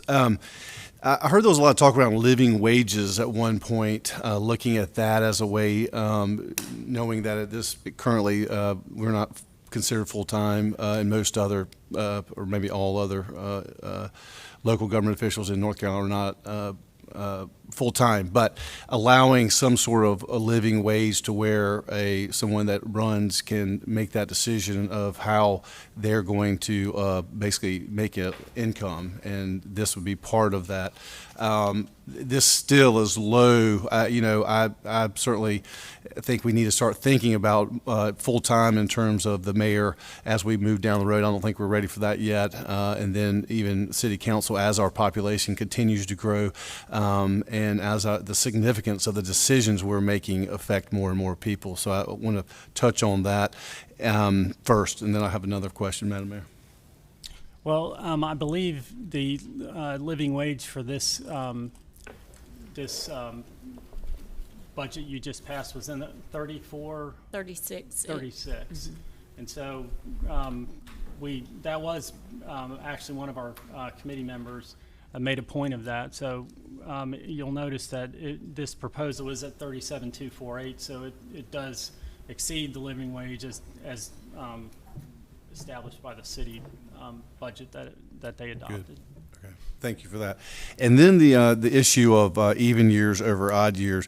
Did you look at any other factors besides turnout, such as how informed the electorate would be concerning our specific elections, as opposed to whatever else is on the ballot? Or did you just look at just simply at turnout? We had some discussion surrounding that.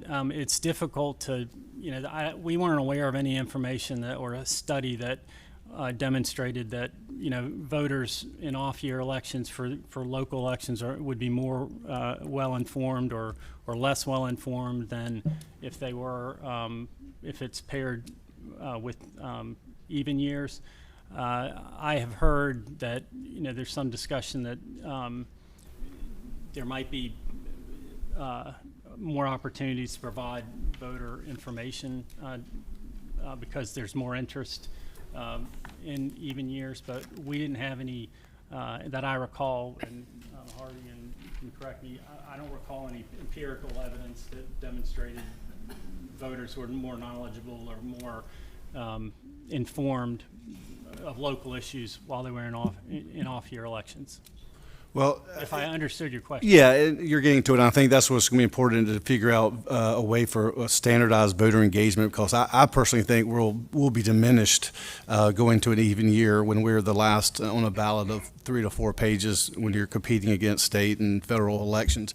And so I want to make sure that people know who they're voting for at the local level, not just they're coming out to vote. And I think that's something we got to keep into consideration as we move forward on this. And I think maybe the League of Municipalities can help on some of standardizing this, so cities don't have to sort of ad hoc or themselves figure these certain things out. And I think maybe that's an organization or somebody like that could help in terms of what is the best pay rate for a certain size city, what is the best when they should be elected, et cetera. So maybe they could help on a macro level in North Carolina to wade through some of these issues, so individual cities aren't having to do it on their own. So. Well,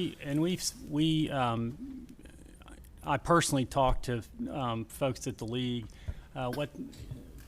As I understand it, at least the person I talked to, and we looked at their research, they do salary surveys, but I'm not aware of anything that there's a comprehensive approach. This is a political issue. I mean, that's and the way it's set up, all councils and all commissioners set their salaries through the budget process, and I'm not aware of any sort of standardization or standard approach. I will say I just want to reiterate that our voter engagement part of this discussion is really geared towards what you were talking about. Our last meeting we talked about some kind of neutral voter guide that they used to have for the judicial offices. We haven't explored the legality and how that might be implemented. So we're thinking about that, and that's one of our tasks that we're looking at and trying to figure it out, because we want to make recommendations that are going to, in addition to just having more people at the polls, we would like more educated in terms of the issues related to that election, and so that's important to the study group, and we're going to look at it now. Whether there's a good solution, we'll bring some options back to you. I hope that we'll at least try to address it. Great, thank you. You might want to talk to some of the county commissioners and school board members who also have to run in even year elections. We can do that. Councilmember Melton, you had a question. It wasn't a question. I just wanted to comment. You actually said something just then that sort of is a good segue, that the compensation is a political issue. And I think that's unfortunate, because I really don't think it should be. For a really long time, you either had to be retired, independently wealthy, or have a really flexible job to be able to sit up here.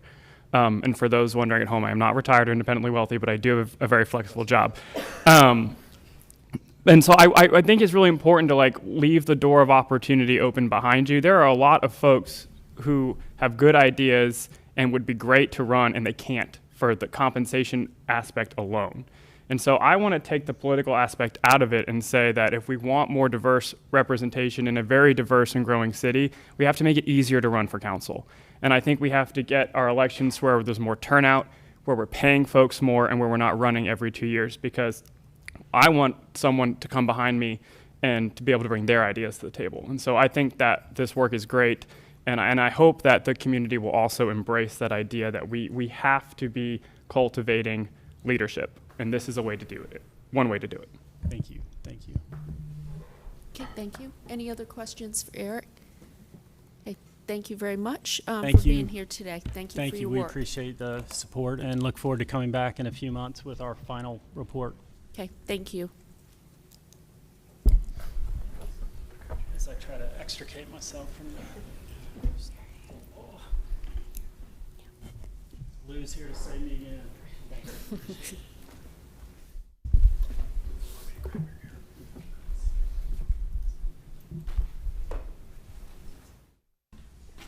Okay, thank you. All right, we're going to do public comment next. And before we start the public hearings, I just want to say we're going to take a 5-minute break. I know this is going to be a long day. I appreciate y'all bearing with us. But public comment, each person will have 3 minutes to speak. Please state your name and address for the record. And also remember rules of decorum. One of them being be kind. We can all disagree or agree to disagree, but there's no reason to be unkind about it. So thank you. First, we have Barbara Miller.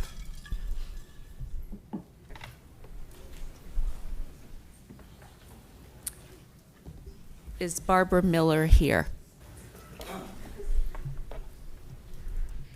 Okay.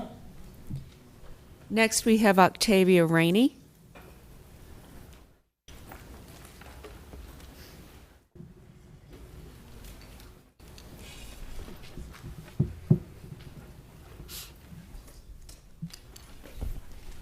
Good evening. My name is Octavia Rainey, and I live at 1516 East Lane Street.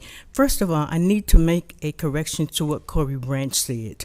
I was involved when they first started the CACs. The CACs was really started from segregation to integration. Mr. Clarence Leitner thought that during the time that since the Fair Housing Act was passed and it said you must integrate neighborhoods, he thought that this must be a way to bring the city together, to bring the races together, to talk together, to think together. So we did not want to form the CACs because we were very skeptical of the city. We met, we organized, we thought in the black community. I have to get that straight. We thought now. We thought a lot. And we got behind closed doors and we brought the names to Mr. Leitner for the leadership to lead the CACs in the black community. Now, I can't speak for the white community, but I can certainly speak for the blacks. That's how that came about. And then Mr. Leitner brought the names forward. But it was a meeting with the black communities when they said they were going to do that. So it came out of the existing leadership. So I want to make that straight. I was involved because I graduated from college in '78. But I want to say this. I was very disturbed at a comment about poor people can't be mentors. You need 80% of the AMI. My parents were poor. My mother was a maid at Sir Walter Hotel. My father got out the war and he was a truck driver. I know what it's like to be poor, but my parents had values. They had leadership. My parents was a leader in the community. My mother started the first neighborhood in 1960, Christmas for children in the neighborhood. I myself am a leader. And I resented that. I know what it's like to be poor. I know what it's like not to have. But we had pride. And we still have pride. And I don't understand that 80% of the AMI makes you better. I'm a black person. And white people that moved in College Park where I lived all my life have not made my life better. So that is a great mistake. Great mistake. In College Park, from Tarboro Road to Hill Street, 65 houses were torn down. All white people, 80% of the AMI. Then on the other side of Hill Street is East College Park. 50% of the homeowners are white. That don't make our life better. Ms. Rainey, your time is up. Thank you.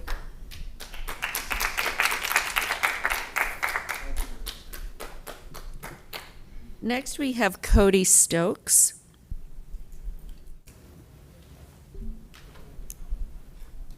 Is Cody here?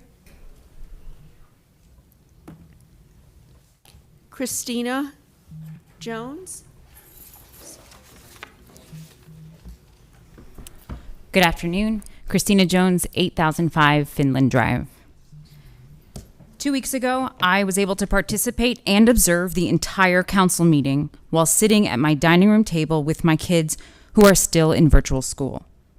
Today, I have to pay a babysitter in order to be here in person because you changed the rules. Thankfully, I have the means to do this, but many do not. Have you taken away their voice? There is no specified time, and it makes it very difficult for those of us with other different life obligations to attend and participate. I had assumed the virtual option would be available, seeing as it worked so well up until this point, but I was wrong. How are you addressing the fact that only in-person voices can be heard? Now I'm going to transition to my initial reasoning for signing up to speak today. I would like to reference the city manager's response to my comment during the last meeting. I asked what the differences were that you saw in Mickey Fern's report in comparison to what we had with CACs. Her response gave the timeline of Mickey Fern's work with the city, not an answer to my question. After hearing today from the city, I would like to note that the internal group never met with the external group of which I am a part of. So the framework mentioned only came from city staff. None of those ideas came from the residents who were put together to discuss it. How does this exemplify your core values of communication, inclusion, responsiveness, stewardship, transparency, and trust? As I've said before, I have joined boards, commissions, and stakeholder groups over the last year in an attempt to further the dialogue between residents and council.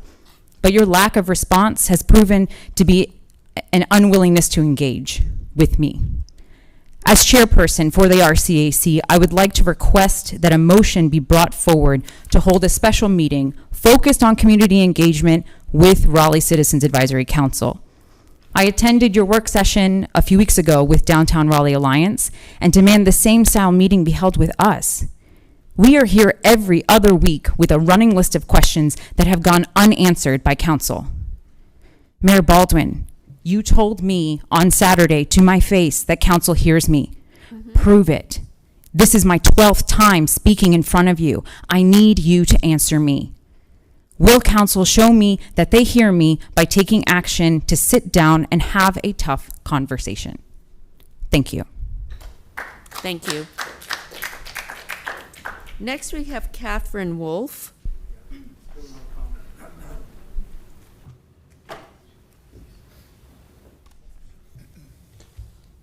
I'd rather not be at Raleigh City Hall today. I'd like to be home on this summer afternoon with my kids, but I felt I had to expose a campaign brewing here that puts targets on the backs of Jews. You may have already seen the petition urging Raleigh to boycott an Israeli program that teaches American police how to fight terrorism. You may have already been lobbied about this petition, which goes by many names but is actually what's known as deadly exchange. And you may be thinking, why is Raleigh being dragged into a Middle East conflict? Why indeed? It's because they're betting that if you boycott the program, people will actually start believing that Israelis are secretly instructing American police how to hurt people of color. They know it's crazy. They know it's dangerous, that it's sick. They don't care. They harbor a pathological hatred of everything about Israel. And when they say Israel, they mean Jews.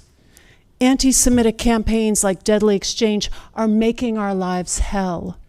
In the streets of America today, Jews are getting beaten up, chased by cars, threatened in restaurants, bullied into closing businesses. Jewish professors are shut down in academic departments. Jewish college students are kicked out of student government. When the Durham mayor and city council next door embraced Deadly Exchange, we found ourselves trying to convince our black and brown friends and neighbors that Jews weren't out to get them. Then came the posters depicting Jews with tentacles, the swastikas, the lawsuits, the blistering write-ups in the international press.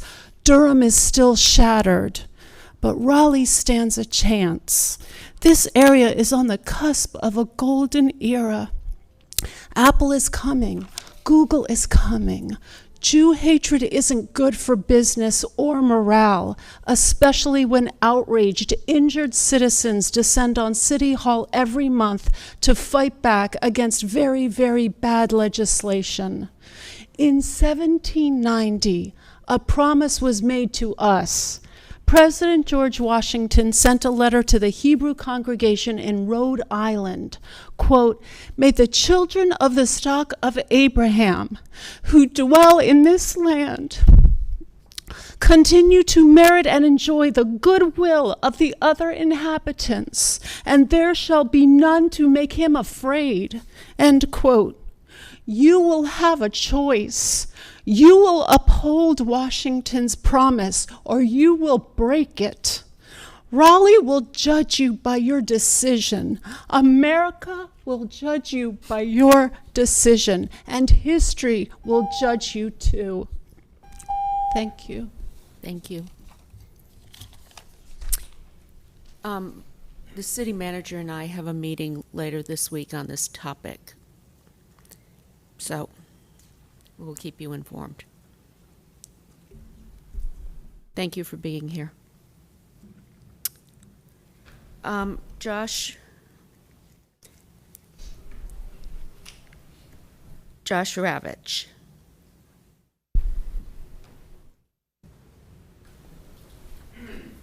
Good afternoon. I'm speaking to you today regarding a petition circulating online about Raleigh. A similar campaign in 2018 led to Durham being the first and to date the only city council to pass a resolution banning police training in Israel. The premise of this stealth campaign is that American police officers training in Israel learn violent techniques to bring back to the U.S. The campaign in Durham outrageously and falsely claimed the Israelis, in other words, Jews, teach techniques to, quote, target black and brown populations, end quote, in the U.S. Police chiefs who had gone through the training, including former Durham Chief C.J. Davis, refuted these inflammatory lies. Chief Davis, in a memo to the Durham City Council, praised the police training she received in Israel when she was a member of the Atlanta Police Department. She wrote that the training was, quote, based on developing leadership academies, leadership principles, and building community and police relations with the growing homeless population in the U.S. compared to Sudanese in Israel, end quote. Over 3 years later, in spite of nationwide efforts to disparage this highly respected police training program, Durham remains the only town in the U.S. to boycott this training program. This may be because the boycott triggered 4 lawsuits against the city, as well as a slew of Jew hatred around town that garnered Durham a lot of bad press. In Durham, we watched in disgust as campaign organizers shamelessly presented their petition during Jewish holy days in order to curtail the ability of Jews to speak out against it. We therefore suspect the Raleigh petition will be presented to you at your September 7th meeting, which falls squarely on the Jewish high holy day of Rosh Hashanah. But no matter which day the petitioners come before you, we would be grateful for your opposition to this vile anti-Semitic conspiracy. Thank you for your consideration. Thank you. Next, we have Amy Rosenthal.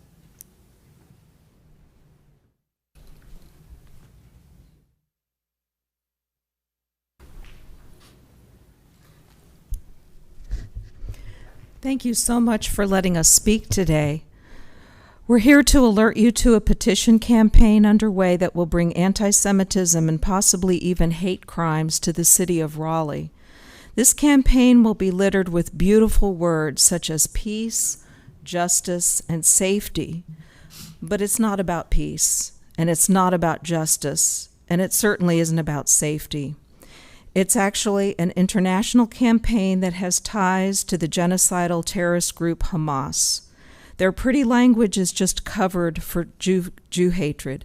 The petitioners will start by condemning the police and then try to link Israel, meaning Jews, to whatever problems they claim to see. They will justify blaming Jews in general as merely blaming Jews in Israel. This scapegoating is what it is, and it's classic anti-Semitism. We have already seen how Hamas attacks on Israel have led to violence against Jews in the United States. We don't want to see this violence here. We understand and respect that you care deeply for the citizens of Raleigh and want to do your best for them, and we are grateful for your work. We know you stand against anti-Semitism and Jew hatred. We ask you, please, keep this hatred out of Raleigh. Thank you. Thank you. Next, we have Richard Johnson.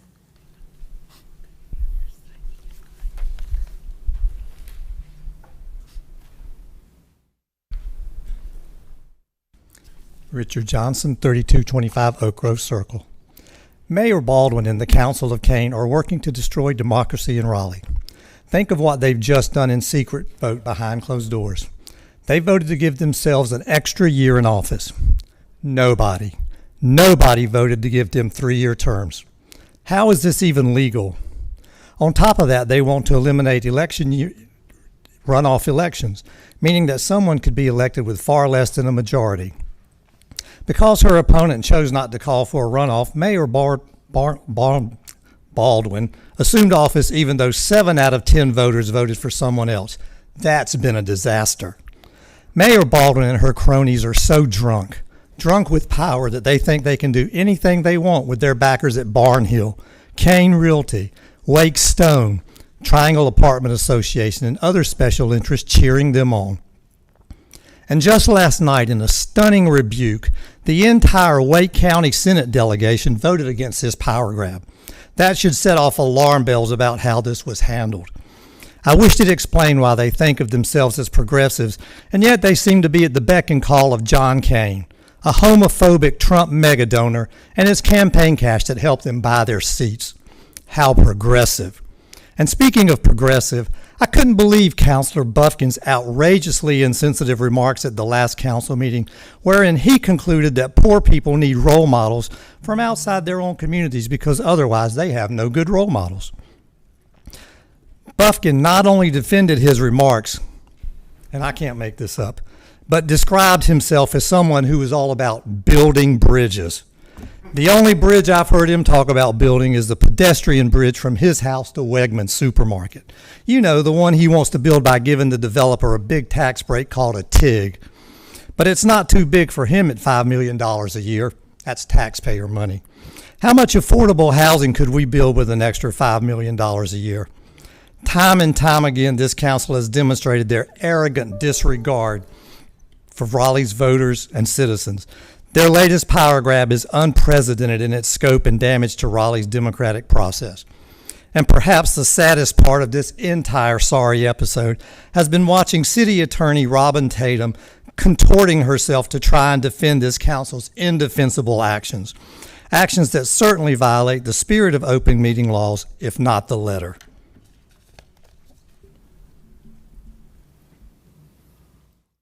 I'm glad I started by saying be kind. Thank you. Next, we have Steph Mendel. Steph Mendel, 3225 Oak Grove Circle. I'm wearing a Vote Defender t-shirt today. It's one I got several years ago when I volunteered at the polls because there were so many concerns about voter suppression. Unfortunately, concerns about voter suppression and other threats to the democratic process continue. We've seen too many examples of it lately, many from this council. The most egregious is your unprecedented power grab delaying Raleigh's elections. Not until spring 2022, as most other municipalities are doing in light of census delays, but to November 2022, giving yourselves much more extra time in office than you were elected to serve. The entire Wake County Senate delegation couldn't support your brazen disregard for democratic norms. You masterminded the election delay in secret and behind closed doors. Now I understand that council meets in closed session to discuss business development incentives, personnel issues, and legal issues, but determining the date of the next election is not an issue that needed to be discussed in secret. You've offered a lot of lame excuses, But it's obvious that you simply want to extend your rule without answering to the public, that you continue to try to silence while giving lip service to revolutionary new forms of citizen engagement. One of your big complaints about CACs was that they didn't make it easy for everyone to participate because people had to show up in person at a set time and place on a set day. The CACs that are still operating switched to remote participation during the pandemic, as did this council. But now that you're returning to in-person meetings, you've eliminated the option for remote participation. How revolutionary. Not only that, but you've scheduled public comments in the middle of the afternoon meeting instead of at the beginning, as was the practice during virtual meetings. This makes it much more difficult for potential attendees because they have to be prepared to miss school, work, childcare, whatever, to sit for hours without any idea when they will get their time to speak. Truly revolutionary. And you further confuse the public by changing the deadline to sign up for speaking, again without any effort to communicate change. If you watch the recording of the June 1st afternoon council meeting, you can see and hear the city attorney affirm that going back to the pre-virtual meeting scenario meant that people would be able to sign up to speak as late as the day of the meeting. This was confirmed by a subsequent telephone call to city staff. Then suddenly the deadline was switched back to 5 p.m. Friday. No one has the authority to arbitrarily make that change to reverse a council vote. Why was this allowed to happen? I'm finding your revolutionary practices to be actually quite revolting. I do think it's beyond time for a real revolution, one that votes this council out of office as quickly as possible. And all the little things about be kind, you have not been kind to the people of Raleigh. You took away our voices and you continue to try to do that, and we are not going to stand for it. Thank you, Steph. City Attorney, could you address the election issue, please? Yes, I guess there's two pieces, one about open meetings and one about the reason for the request. Is that what you're? Let's start with the reason for the request.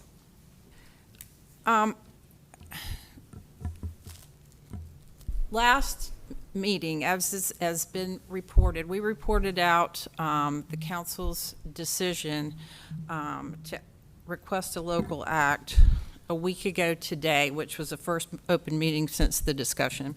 Just quickly, as I have said numerous times, the election in October cannot be legal. Therefore, we need a solution to avoid litigation and liability. The reason, and there were 4 reasons that I gave last week for council to decide to go to November as opposed to March. There is really no in-between choice because they don't have elections in between March and November. So those are really the 2 choices. Now, under the statewide fix, which moves the election to March, the lines have got to be drawn and the districts have got to be finally determined by the middle of December. We don't get the census data until the end of September. Because of the size of Raleigh, the amount of growth in the last 10 years, basically conversations with our staff and the people who would have to work with the lines, that is a very short period of time, and it would be very difficult to get the lines drawn for a city the size of Raleigh. And you may remember last week I said that might be easier for a smaller municipality, but one of our size with the degree of growth, that is a very short time period. It would be very difficult to get the lines drawn, to make sure they're legal and correct in just a couple of months, to allow council time to review and consider the new boundaries, and to have public engagement on what those lines are going to look like in that short amount of time. So that was one of the primary reasons that the November date was chosen. There are a number of bills in the legislature that are moving some council elections from odd to even November years. We're not the only ones who have done that. There are maybe 5 on the Senate calendar for tonight. And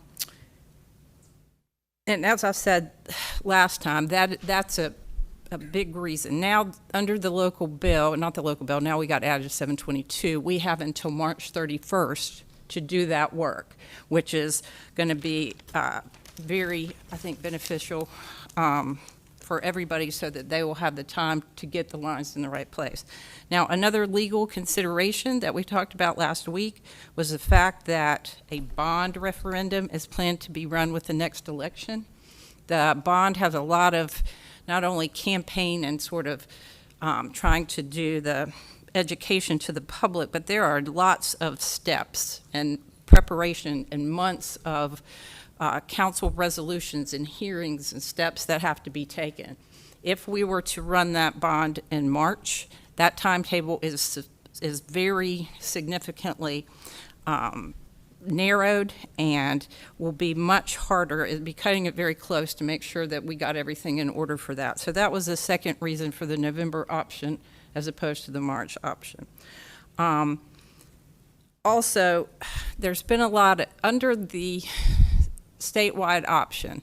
The election would be in March and the runoff would be in April. So in theory, we're moving, and there could be a runoff in May depending on whether there's a federal runoff or not. So the extension in the time is really 6 to 7 months from what it would have normally been under the general provisions of 722. We did get the recommendation from the study group today that they were recommending to go to even years, and this was an opportunity to get that done when the General Assembly was actually reaching out and letting cities know that they were going to make a fix, and if anybody had any special requests to please make them. I would say Eric had in his report, didn't go over it much today, but each one of those 10 meetings of the study group were public. They were noticed. There was an email unique to that group that invited comment and questions. So it was done in the open. The other reason that we talked about was to make sure there's election certainty. Under the statewide fix, it would be a March election. And if we were a part of that and got set for March and then later came back and asked for November, then that could have been confusing to voters as well. So asking at the same time as that, let people know that the election is going to be in November and not to say it's in March and then later it's going to be in November. So again, the last reason that I mentioned last week was that the study group is making recommendations. Some of those recommendations, including Council has not decided to do this, but they made a recommendation that you look at 4-year terms. That's another lengthy process. It's not something you can do in one meeting. It takes a number of months of hearings and resolutions of intent and a period of time to be able to set it for a referendum if you need to. So that's another thing that's sort of on your radar that takes a lot of time. So that's basically where we were. The reason we did it in closed session is because if we had an October election, then there would be a significant risk of litigation. If we would have that election and it was determined to be unconstitutional, we would have a council that was technically not legally sitting, so any decision that council made would be probably void. So there were, like any kind of potential litigation, there are options to avoid it, to deal with it, and we basically had 3. That was to go ahead and have it and roll the dice and hope nobody challenged it. The second one would be to go with the state fix, which was a March election, and the third was to go to November. So for the reasons I just said, we went to November. I will say that on the very next open meeting, we announced what that decision was. It is public what the decision was, when it was made, what the vote was, and who voted, how they voted. So nothing that was done in that closed session other than discussion with your attorney under the attorney-client privilege has not been released. So if anybody has any questions or comments, I'm glad to answer them. Mr. Cox. As I understand it, under normal circumstances, we would have received the census data in April. Until when? April. The beginning of April is usually when it is. Right. So, and normally filing is in July. Yes. So you got April, May, June. And that's to be compared to receiving the data in September and then having October, November in order to be prepared for filing in December. So really, those two timeframes are comparable. And one of the reasons why I changed my position about this was coming partly to that understanding. The other thing is regarding some of what was written in the News and Observer yesterday. So, for example, I'll read this little passage. If you're asking your attorney for advice as to your exposure regarding a lawsuit, that is an attorney-client privilege conversation, according to Brooks Fuller, director of NC Open Government Coalition. If you are discussing among members of a city council whether it's a good idea for the city of Raleigh to take a particular action, that is not attorney-client privilege discussion, and that is the difference. So that's another reason why I decided to change my position, was that it's one thing to be able to have the attorney-client conversation to understand the legalities, but honestly, everything we do here in council involves some sort of legal implications, but that doesn't prevent us from having a public discussion. And so I supported, what I wanted to support was to have this public discussion, and then my position, as I stated at the last meeting, was that I wanted to be able to link our election with the primary, or what Councilmember Knight referred to as the next constitutionally appropriate election. So when you examine the process we took to ask the General Assembly to move to the 2021 election to November 2022, we have to conclude that we were not transparent. We didn't have a public discussion or take public input about our action. The reason cited in this case, again, was that there were legal implications. And as I stated, everything council does has legal implications. Regrettably, we are now at a position where the public simply can't really understand the conversation, discussion, or reasons of our positions and our decision. And I think that really is unfortunate, and that hurts democracy. And so that's my statement. Okay, thank you. So I will say there was a closed session meeting. Then there was a public meeting where we addressed this. We did take a vote. The vote was announced. And now we will wait to see what happens. But the fact is, we cannot have an election in October. Legally not possible. And if this doesn't move forward, we will have to re-examine our options. So, thank you. Okay, next we have Deborah Friedman. Is Deborah here? Yes. Okay, I'm sorry, you were blocked from my vision there. That's okay.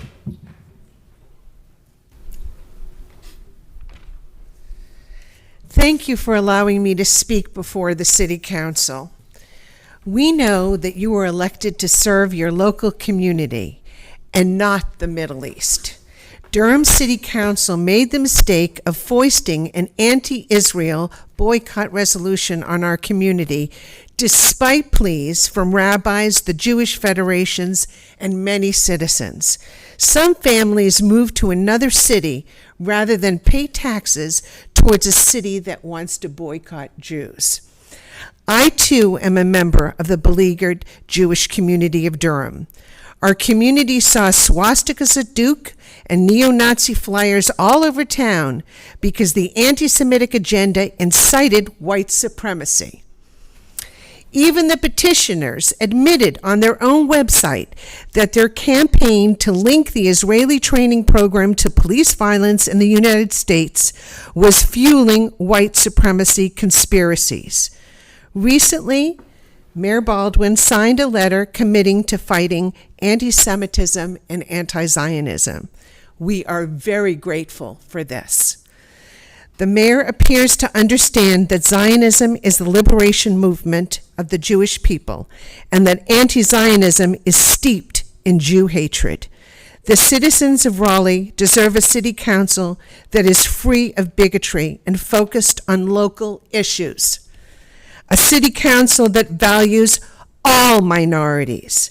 Thank you all for your service to us and to the whole of the community. Thank you very much. Thank you. Next, we have Tim Niles.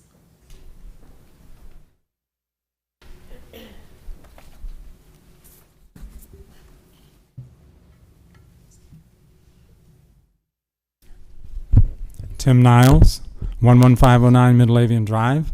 Last week, you announced your decision made behind closed doors without public notice, public input, or a public vote to move the election by more than a year to November 2022.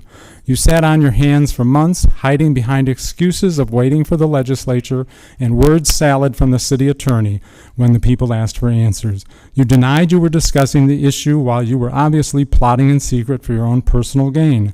The city attorney explained that census data arriving in April allows enough time to draw districts for an October election 6 months later. But miraculously, city census data arriving in September does not allow enough time to draw districts for a March election the same 6-month period.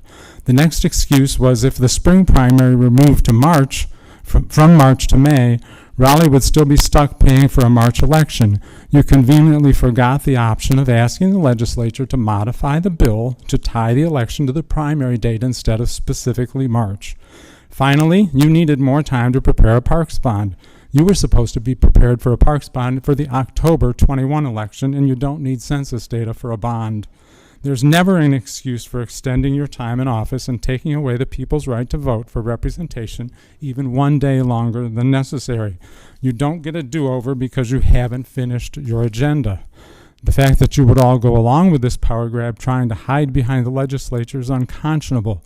Your goal has always been to move the election to November because it eliminates the possibility of runoffs that would be possible in the spring. You should all be ashamed. I doubt even one of you has praised the actions occurring in 43 states across the nation to suppress voting rights. The trend nationally is to overturn elections you don't like. You're going one step further and just refusing to hold a timely election because you thought you could hide behind the census and not be held responsible. But Senator Blue isn't allowing you to blame the legislature. He's taken you to task for your lack of public input. The question isn't what loophole you used to justify your actions. It's why was there ever a need to hide your conversation from the public in the first place?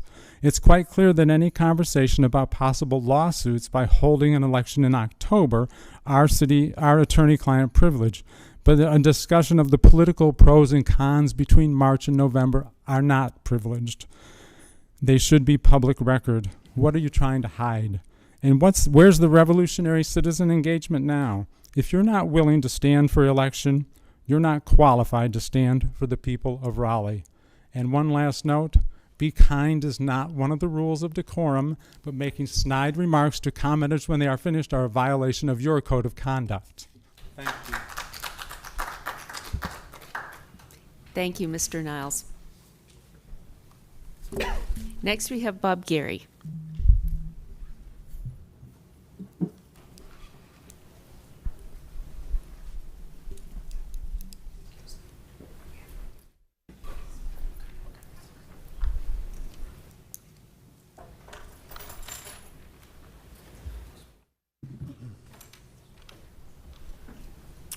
Bob, before you start, excuse me 1 second. If we could have Leon Cook move up to the front, if possible, Nelda Holder and Judah Siegel. That way we can get people to the podium quicker. Thank you. Sorry. Thank you, Mayor, Council. Bob Geary, 202 East Park Drive. I want to make a comment. I want to associate myself with David Cox's remarks about community engagement. The Division of Community Engagement really should engage with the community before trying to implement a community engagement framework. That so far has not been done and needs to be done. Drawing five districts involves drawing 4 lines. So that should not take more than 3 months. Mayor and Council, I am here to ask that you change your ways regarding community engagement. And instead of excluding the public from your public policy process, you take a deep breath, consider what democracy requires, and let the people back in to their own city government. The latest sad example of your exclusionary approach was your surreptitious move in a secret meeting to move the scheduled 2021 city elections to November 2022. You thereby extended your own terms by 13 months, whether the voters liked it or not. You eliminated runoffs. Some of you may be elected with a sliver of the vote. You allowed for no public input, no consideration of the alternatives, no public discussion at all before you made this self-serving power grab. You went to the General Assembly in private, through a lobbyist, and arranged for the Republican leadership there to set Raleigh's elections for next November in a bill that otherwise moved municipal elections to March. The delay in census data arguably did require a 5-month delay in our elections. It did not necessitate a 13-month delay. Your secretive approach to this recalls the secretive way that you eliminated citizen advisory councils from city processes. Only David Cox spoke against that, and Corey Branch, I'm sorry. It recalls the secretive process of permitting tax increment grants to developers, giving you the right to give future tax revenues to developers who don't need them. And you rushed that policy through so quickly without any public input that some of you didn't even know you'd voted to adopt it. The wisdom of citizens would help you. Thank you. Thank you. Leon Cook?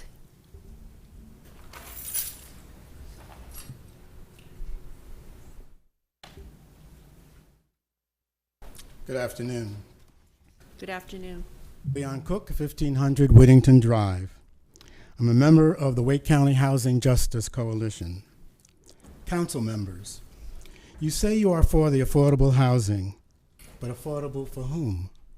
Certainly not for the very low wealth families in Raleigh. Rezoning case after rezoning case comes before the Planning Commission. When asked about affordable housing, the applicant says, not considered. The Planning Commission either votes unanimously or splits votes against a rezoning. It comes to the City Council and gets approved. Disregarding the Planning Commission vote and the concerns. They do the deep dive, you do the approval. Why bother with the middleman?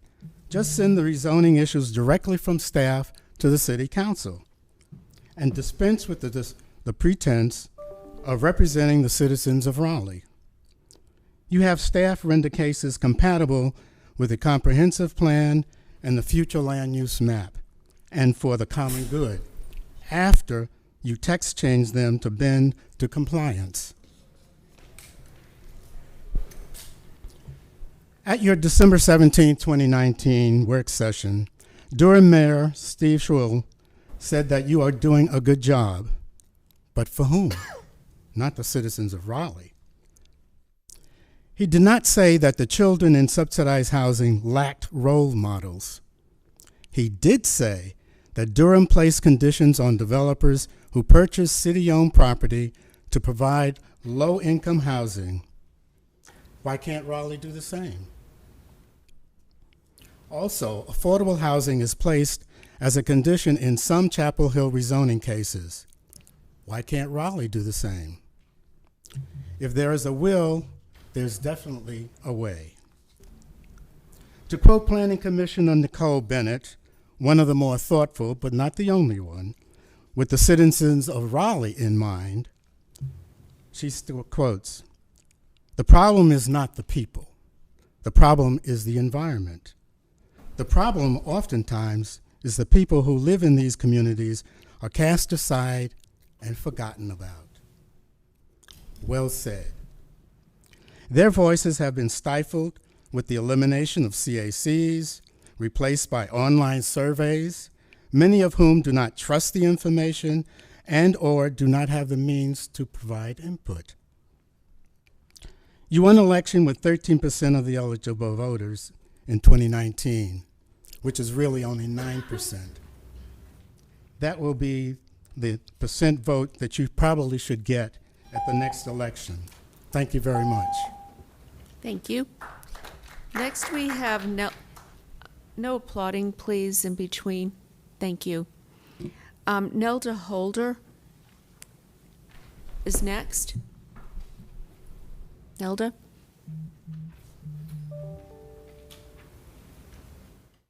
I am Nelda Holder. I live at 2300 Timber Drive, and I've come to speak for representative government. We live in a time when public participation in government faces enormous challenges. I believe the close-to-home process of city government should be exemplary in proactively giving generous opportunity for that participation. In your return to in-person meetings, you have chosen to schedule public comment at a nebulous and low-order agenda time, originally 36th in line as I counted. That diminishes both its importance and the opportunity for citizens to speak directly to you. I would advocate for public comment immediately following your opening or your consent agenda so that people may plan around their work hours or childcare commitments. Further, I strongly encourage a change in your meeting time. Evening meetings would be in line with many of the city and town councils in the state, and I think would greatly aid constituents in their rightful participatory roles. How might you handle this differently? First, you might at minimum reinstate online comments, as was spoken to earlier. Beyond that, change the time of your meetings. The town of Cary holds afternoon public hearings on zoning requests, but their general meetings are at 6:30 p.m. with a public speak out third on the agenda. Fuquay Varina holds a public comment period near the beginning of each meeting with sign up at the meeting itself.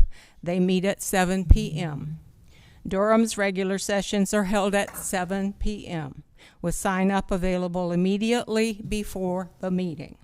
Chapel Hill meets at 7 p.m. and the public may sign up until 3 hours before their meeting. Greensboro meets at 5:30 p.m. Public comment must be submitted by 5 p.m. the day prior. Charlotte holds 5 p.m. meetings and offers public comment with an online sign-up or by card prior to the time the agenda item is reached. They also hold a public forum monthly for citizens simply to address their council. I would offer that these councils seem much more on the side of public participation in their official deliberations than Raleigh's current process allows.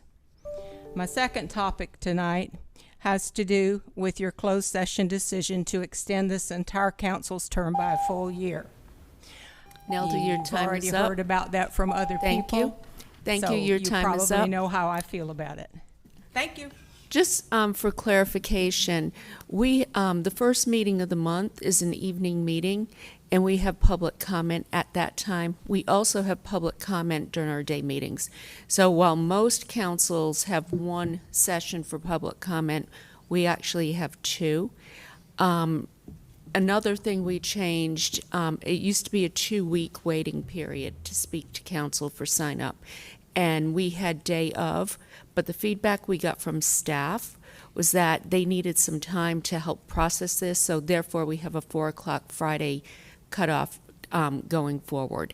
But we actually have 2 public comments, one during an evening session. So I just wanted to clarify that. Thank you. Is Judah Siegel here?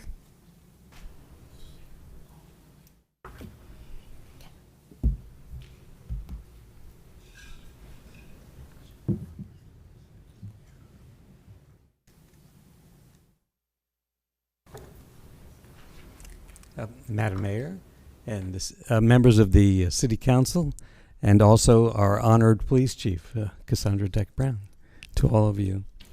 Hello, I am Judah Siegel, a Raleigh resident for 22 years, and I'm chairman of the Jewish Community Relations Council, which is a division of the Raleigh-Cary Jewish Federation. This is our central address of the Jewish community. My comments today are about a petition I expect will be brought before this council. The petition asks that you end all police exchanges or partnerships between the Raleigh Police Department and the Israeli Police Department. By the way, as far as I know, none of these exist. It is unusual to speak about something that's not officially before the City Council. But I, like 4 people before me today, am doing so to demonstrate that this petition is divisive. It sows animosity between minority groups and contributes to anti-Semitism. And we know this is the last thing that all of you want. I'll make 3 points to demonstrate why I'm here today. First, the information in the petition is just inaccurate. The petition asks Raleigh Police not to have any formal partnership or training with Israeli police. However, the petition is premised on multiple inaccuracies and falsehoods. For example, the petition mischaracterizes long-running international police exchanges.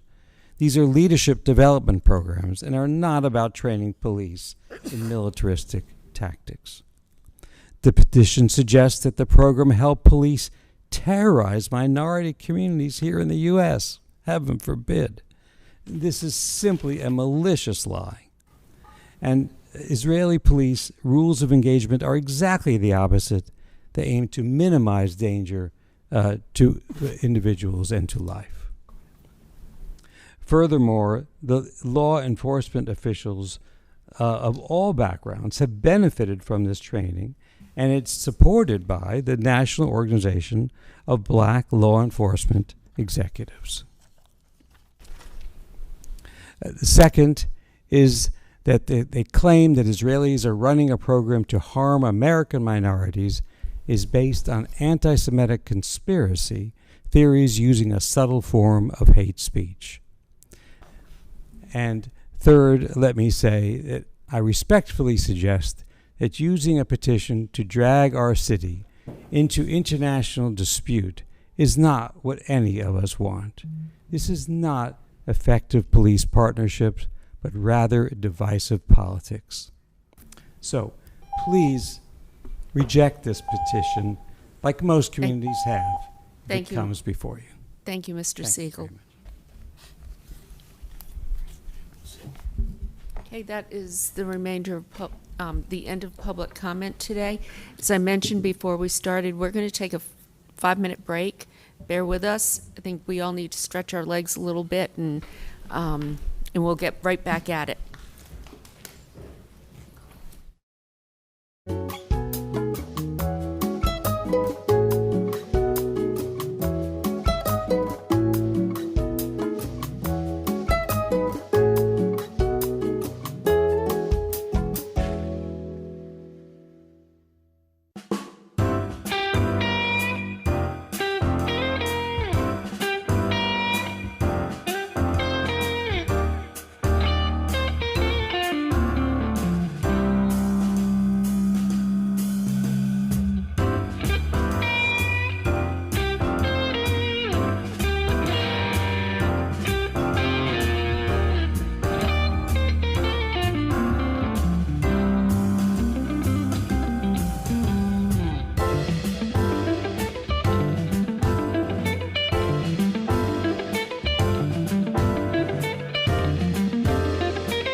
All right, we're going to start the meeting if you all would like to step outside for a moment. I'll be back. Okay, we are starting with public nuisance abatement property liens. We have two issues. Is Bryce here? Mayor Baldwin, while we're waiting for him to come, the second item, the Sadie Hawkins, 2610 Sadie Hawkins Street, that has been paid, so it can be withdrawn. Okay, that has been paid and withdrawn. Okay, Bryce? One property I'm bringing to you today is 1625 Belafonte. We did cite the owner on February 2nd for send them a notice of violation regarding some appliances and an office chair in the driveway. City staff did go out and abate the property on April 26th, roughly 3 months later, and abated the property, which created a $340 abatement cost, which I'm bringing you today for lien confirmation. Can we see the?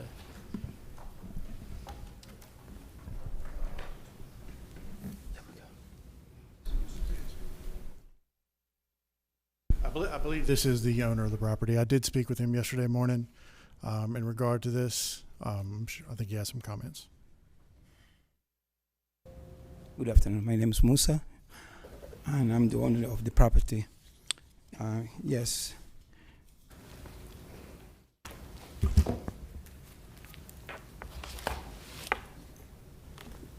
I have some documents here to support my dispute about the fine I received, because at the time when they visit the property and ask that a freezer and dishwasher should be removed, I wasn't here. That was February 2nd.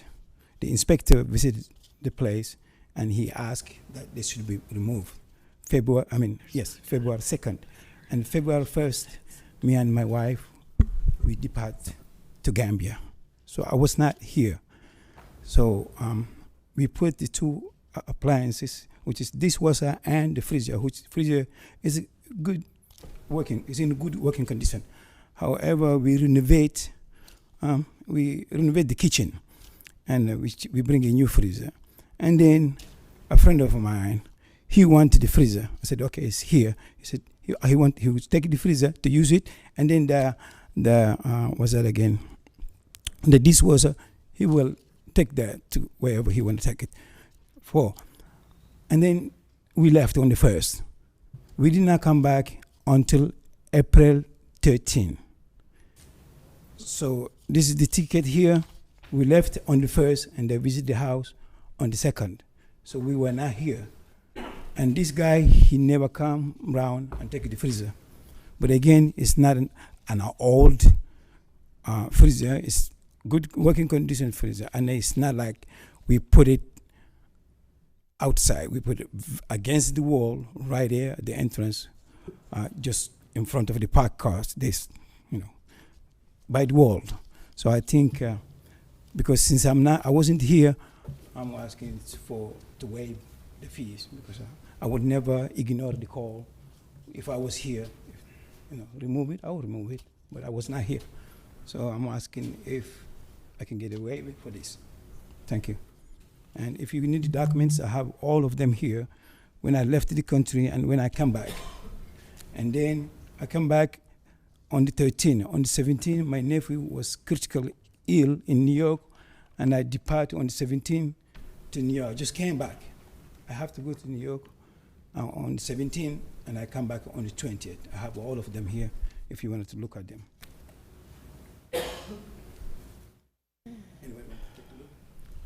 Hey, so I have a question of Bryce. What is your recommendation here? So I will say that the hard cost for the actual service that was rendered of the city group going out and abating the property was $165. Per our nuisance code, we do include a $175 administrative fee with that. If council approves, I would be okay with having the administrative fee removed and just paying for the $165 for the service rendered. Yes, sir. When you say abatement costs, what exactly was done? Was the So the was it staff, removed? during that time of year, we do bid out contractors to go Uh-huh. out and take care of those issues. They removed the refrigerator, I think that's a dishwasher, and the office chair from the driveway. The door, the picture of the door had actually been removed at the time of abatement. So it was just the items in the driveway. Yeah, okay, but he says it was a functioning refrigerator. I mean, did he get his refrigerator back? No, the abatement crew takes those to the landfill.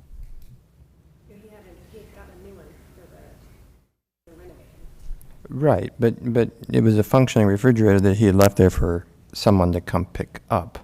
And right, but they never came to pick it up right. for 3 months. But it's still an asset that he had that we took, is what I'm getting at. Councilor Melton. I was just say, hear you, but I think the issue in front of us today is the fee for the penalty. So the city went out and got it, and so what staff's recommending is waive the admin fee, ask to pay the abatement costs. I guess the other option we have is say no costs, whoever wants to put forward. We hear them. We just gotta. I think today the issue is there going to be a fee that the city had to come get it or not, or how much is? I'm going to make a motion to remove the abatement. I mean the administrative fee and just charge for the Second abatement. motion. Okay. I opened the public hearing. Now I'm going to close it. So all in favor of that motion, please raise your hand.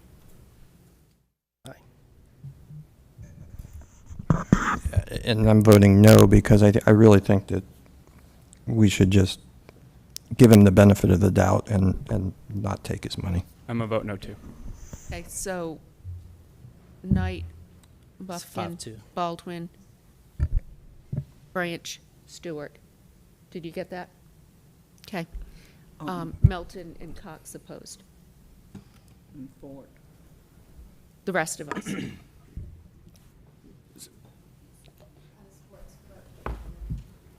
And What? you mount for as excused absence? No. Oh, okay, so it's for it. Next, thank you. We have petition annexation AX 621.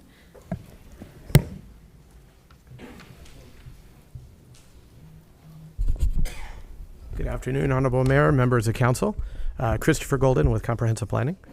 And the first annexation that you have before you, and we have, there we go, slides ready for that. In the 4200 block of Dunn Drive, AX 621. This is a fairly standard annexation.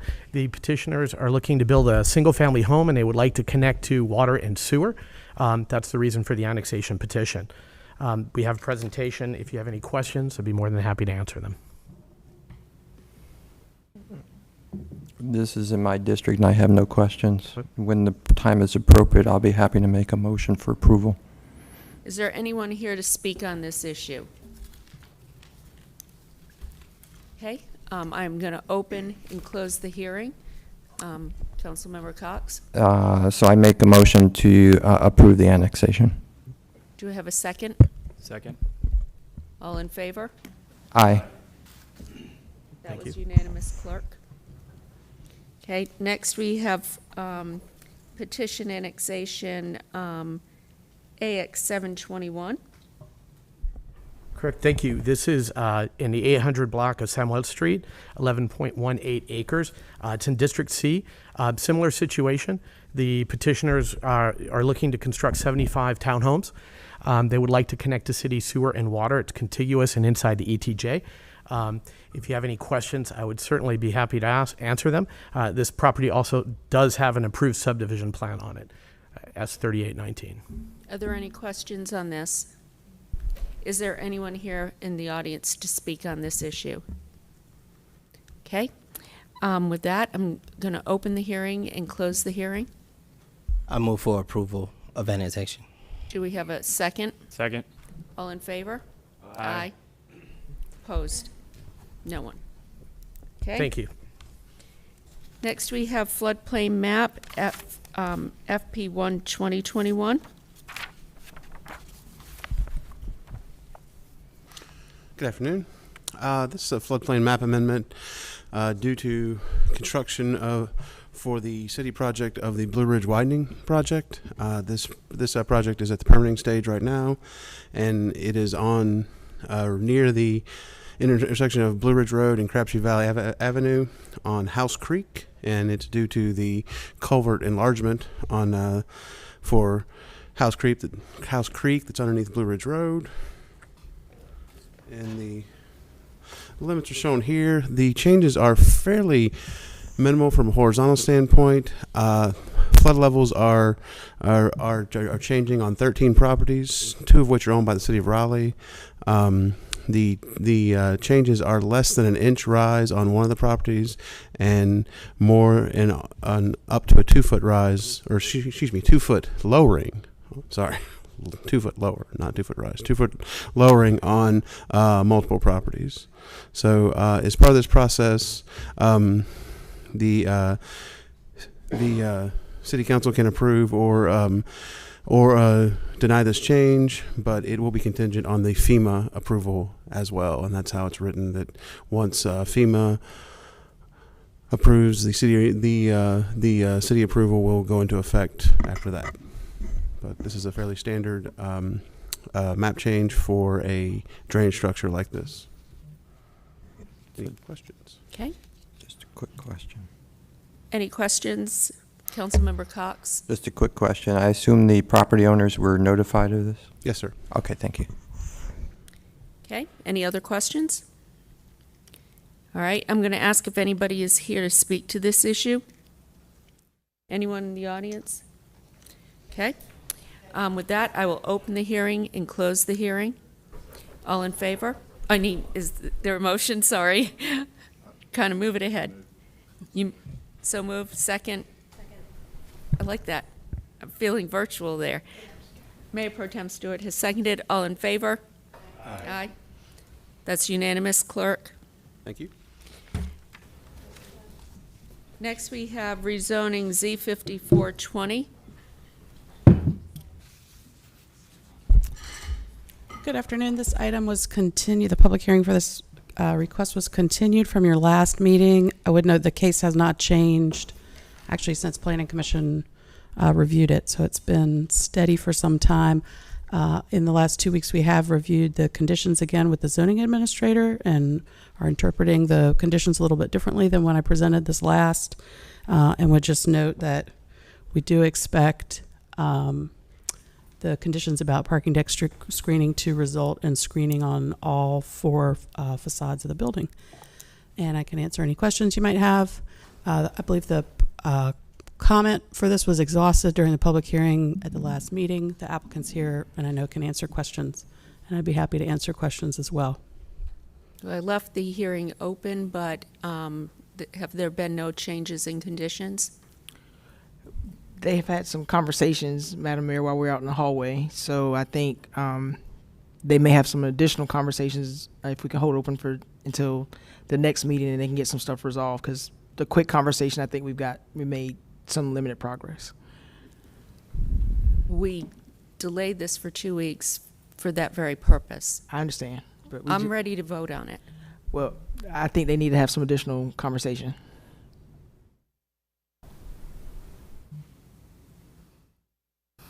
I'm just going to say this. An outside in the hallway conversation is not the way we need to conduct business. I will say this, they've been trying to have some conversations over the last couple of weeks. I think being here in person and having the opportunity to talk face to face has moved it further along than email exchanges. Okay, I'm going to ask the applicant for comment.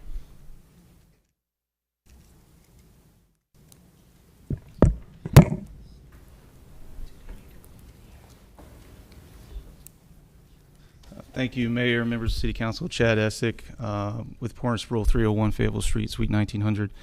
At the public hearing on July the 1st, there was discussion from some of the neighbors that were concerned about the existing zoning conditions not providing screening on their side of the building and not screening all levels. Subsequent to that meeting, I met with the zoning administrator to get confirmation who interprets the zoning conditions, and he confirmed that his interpretation of the existing conditions were that all sides of the parking deck would be screened utilizing the enhanced screening recommended elements from the Urban Design Center.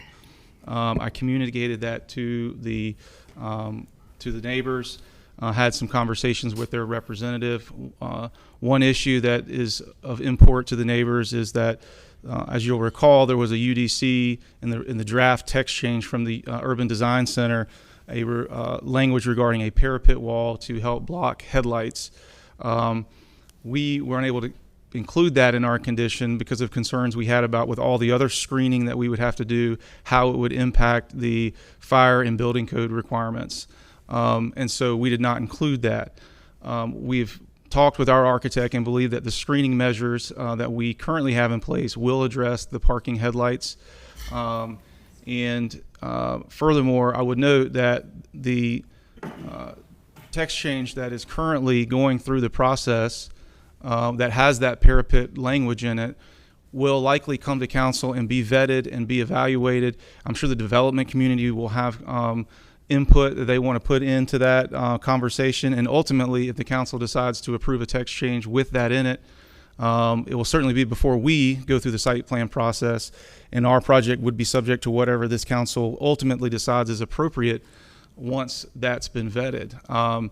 We think that our conditions as they currently exist will adequately protect against any headlights, and it has appropriate screening as far as the type of materials, the gaps, that no more than 18 inches of gaps between the openings in the parking deck. Any mesh that used has to be 4 square inches. These are very detailed recommendations that we incorporated at the direction of the Urban Design Center. In talking with the neighbors outside, they would like there to be more language that would require the absolutely that all headlights would be blocked. Again, we think that the conditions as they are proposed are sufficient. I think there may just be some disagreement in that regard. And then the other issue deals with the shop front frontage requires pedestrian-facing entrances spread no more than 50 feet apart. We did not include the shop front frontage, but we also incorporated a number of conditions to mimic shop front. The neighbors have requested that on Hargett and Harrington we commit to street-facing entrances that are a maximum of 50 feet apart. On Harrington Street is where we're going to have to do all of our entrances and exits out of the parking and the service areas, which is what the neighbors have indicated that they want, and we are committed to doing that, and staff will require us to do that. So putting pedestrian entrances 50 foot apart of max on Harrington Street is very problematic. On Hargett Street, we again we've already committed to having active uses on the ground floor of Hargett, which could be office, could be a whole host of different uses, retail, restaurants, but to commit to having 3 or 4 street-facing entrances on Hargett Street without knowing who we're going to put in the bottom of the building is a concern, and we would like flexibility to have if there is a tenant that comes in and wants the entire building and wants to put office on the ground floor with a workout facility or the grand lobby, and there's only one street-facing entrance. We would like the flexibility to be able to do that. And we don't think that's an unreasonable request. So those are the 2 issues that are outstanding. We would like for the case to move forward, but if there are concerns that you feel we haven't addressed, we obviously want a favorable vote from the council. So, Councilman Melton. I think this is a question for the city attorney or maybe Bynum, but is what Mr. Essex said, not that I doubt you, just want to clarify, if we've initiated a text change for better screening our parking decks, when that comes forward, if council decides based on public feedback and the experts to include that parapet language, and that gets approved and the text change is enacted, will they then be required to, if they go through site plan after that text change comes through, will they have to add the parapet thing? If they apply after the change, so that's all the timing of it. So suppose you pass it and they haven't filed an application, yes. If they filed an application right, and for site plan, or they're in the process, they won't have to follow it. So you'd have to beat his application for that purpose. This just reminds me so much of these stormwater issues where like we're trying to address them case by case and we're trying to do a holistic fix. And so we've got the text change coming and then we've got this case coming in sort of concurrently. The other question I have, and this may be for the applicant's attorney and whoever's here from the neighborhood, do you, and then you can say no, that's fine. Do you anticipate adding any, like, are you guys just at an impasse, or do you actually think in 2 weeks there's going to be different, are you going to changes to the conditions? That's my question. Is anything going to change? It's not particularly clear for me in the conversation outside if we can address all the concerns that have been raised. I don't know the answer to that, and I don't have my client right here with me right now, so I don't know the answer to that. Again, what I was trying to convey to the folks outside is we personally believe that the screening that we've put in place exceeds what the UDO requires. It is everything that's in the urban design center's recommendations, with the acceptance of this parapet wall issue that we've talked about. And so we feel like this screening's adequate. I think the neighbors disagree and would like some more clarity in that regard. We think it's, in talking with our architects, we feel very comfortable about it. So I don't know if we'll be able to address all the concerns that were raised to answer your question. I just don't know the answer to that given the short conversation.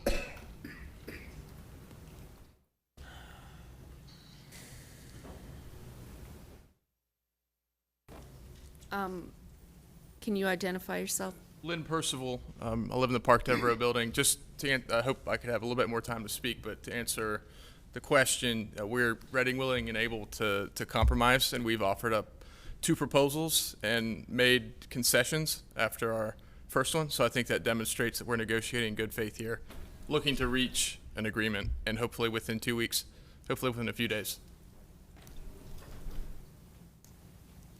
And like I said, I would like to make some additional comments on this if you'll allow it. Not at this time. I'm gonna we'll delay this for 2 weeks. Do you want to close the hearing so? No, in case there is a change. Okay, and then they'll have to change the conditions after you close next time. Okay. So here's the thing.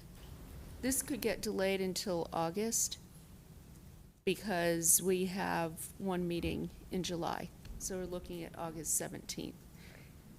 The question I have for you, Chad, is this going to cause, are there any repercussions due to that?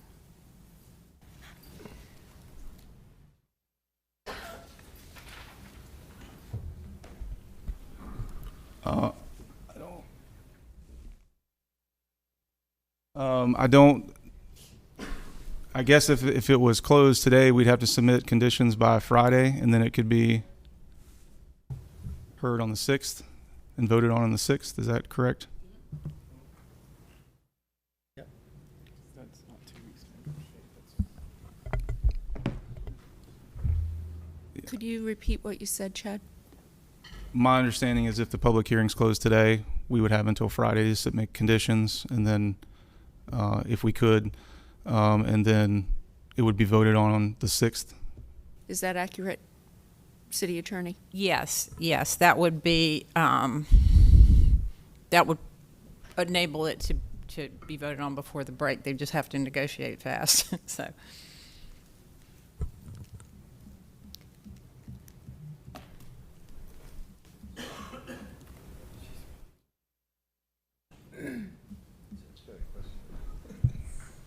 Councilman Ford, are you wanting it to close and let them start working on the conditions, or you want? I don't know that they can resolve it in 4 days. Do y'all think y'all can resolve it in 4 days? I was just alerted that Friday's a city holiday too. Yeah. This Friday's a city holiday? Yes. So that's 3 days. Or 2 days. Could I ask a question? Hold on one second. So Friday is a holiday. They would have to get them in then by Thursday. That leaves 3 days. How you've interpreted it, Bonham? There's an email on Friday. I have a, Madam So they Attorney, can- I have a, Hold, excuse me, please. I'm trying to get an answer to this question. I am too. Hold on. Bynum just said that an email on Friday would be okay, even though it was a holiday. Okay. Councilor so we just wait a had a- minute, Councilor Buffkin was next, and then Councilor Branch. Okay, so I'm looking at the calendar, and I think June 2021 is an unusual month because it's got 5 Tuesdays, and it looks to me like 10 days before the 6th, if I'm understanding the rule right, is not this Friday, is next Friday, the 25th of June.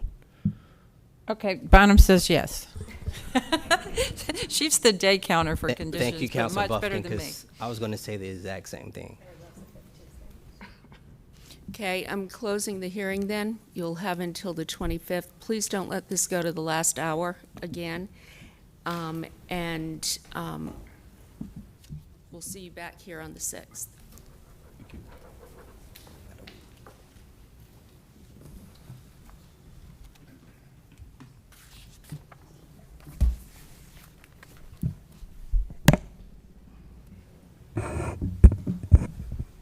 Next, we have rezoning Z6920.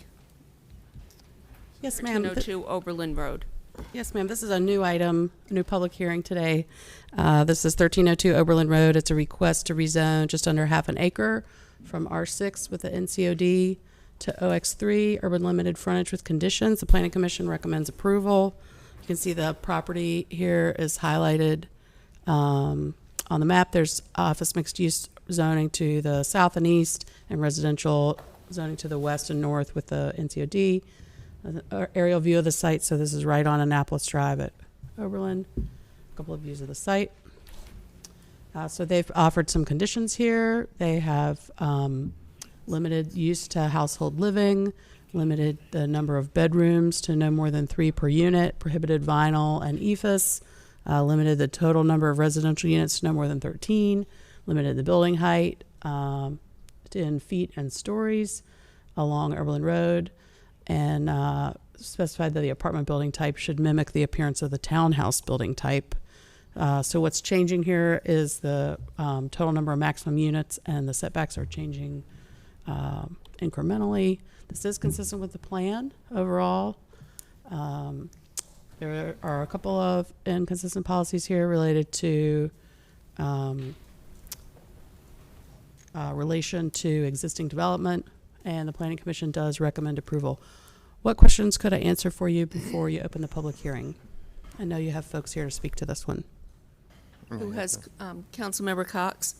So we've received a few emails about this, objecting to this rezoning because it would remove this parcel from the Oberlin NCOD. I was wondering if you can speak to that. What specifically are you hoping?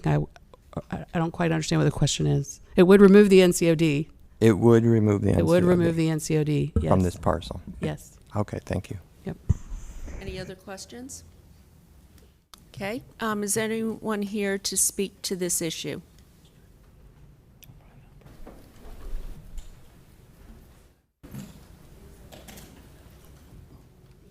Oh, okay. Are there any members of the public here to speak to this? Okay, if you could come down front.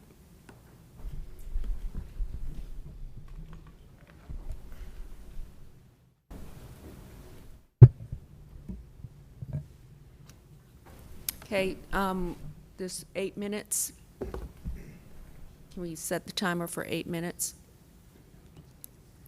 Great.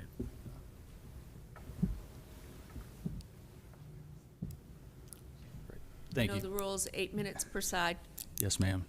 Thank you. Madam Mayor, members of council, Michael Birch with Longleaf Law Partners, here also with Mr. Johnny Chappell, owner of the property. I don't know if I'm retaining control. Oh, I am. So we are here, again, appreciate Bynum's report, staff perspective. I want to touch on both the NCOD question that was raised by Councilor Cox, but also want to give a little additional background. This property is at the intersection of Oberlin Road and Annapolis, which essentially serves as the on-off ramp for Wade Avenue. It is, there's office, again, all to the east and to the south, with single family to the north. Currently zoned, yes, R6 with a portion OX3, but with the NCOD, which really limits height to 2 stories and 28.7 feet. Property's future land use map for office and residential mixed use. It has been since 2013 when council approved a comprehensive plan amendment brought forward by planning staff. Prior to that, it was actually designated office research and development, which was a heavier designation, which would not support residential, just non-residential. From an urban form map standpoint, it is along Oberlin Road, a transit emphasis corridor, along Annapolis, Main Street, adjacent to that mixed use center there. Under the comp plan, based on the future land use map designation, based on the urban form map, recommended height is 4 stories. And from a use standpoint, obviously both residential and office.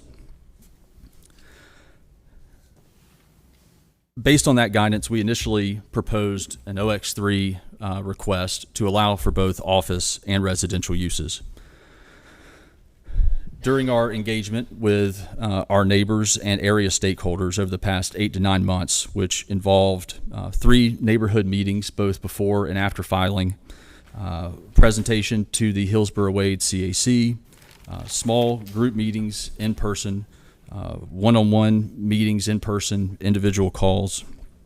Through those conversations, we've made significant changes to the request, directly addressing the concerns that were raised. Again, initially, our OX request would have allowed residential and office. The loudest, kind of most consistent comment that we heard from our neighbors was an opposition to office.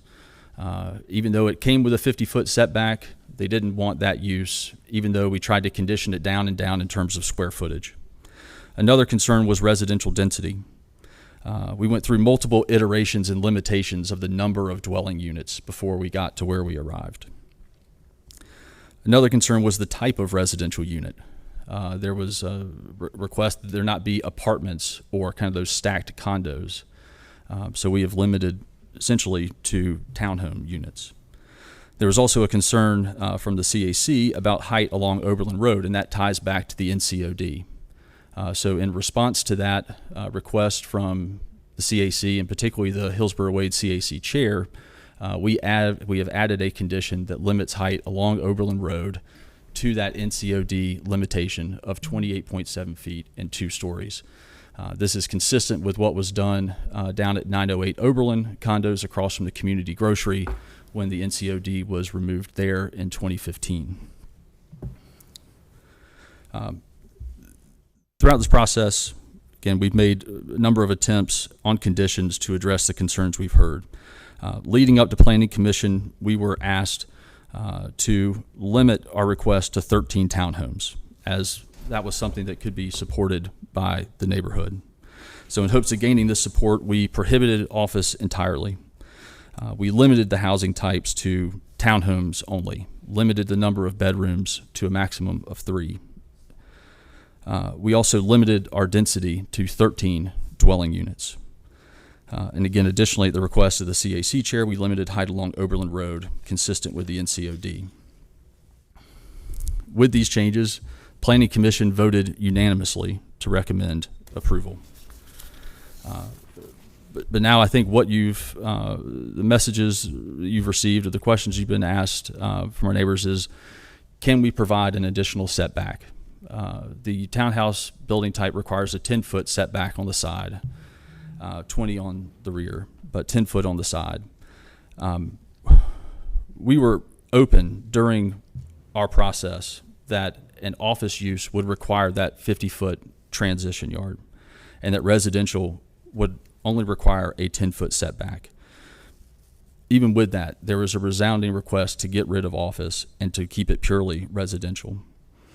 And I also want to note that council recently adopted a text change that specifically removed the transition requirements between townhomes and single family, recognizing the compatibility, inherent compatibility of single unit living next to single unit living, and allowing the building setback of 10 feet to control.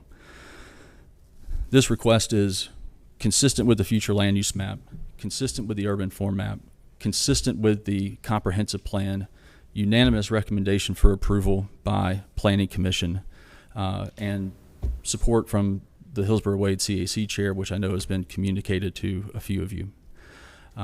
We feel like we have made significant concessions in the spirit of getting to where we are today.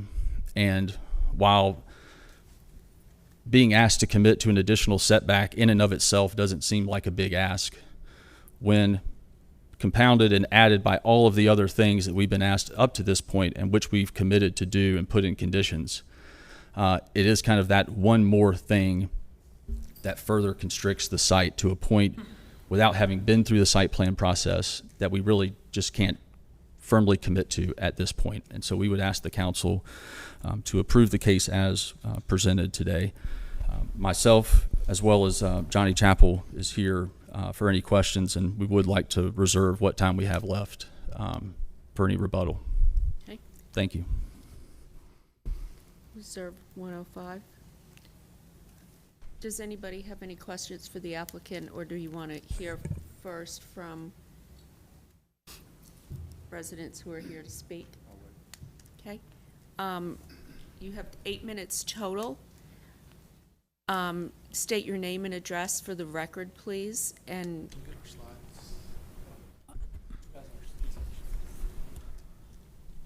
my name is Kim Randolph, 18008 Great Oaks Drive, along with my mother, Beverly Shavlik, who is here, and 85 years old, by the way, and we are both Raleigh natives. We are here to represent the Great Oaks Drive community. I'd like to start by thanking each and every one of the city council members for all of your time and dedication to our great city.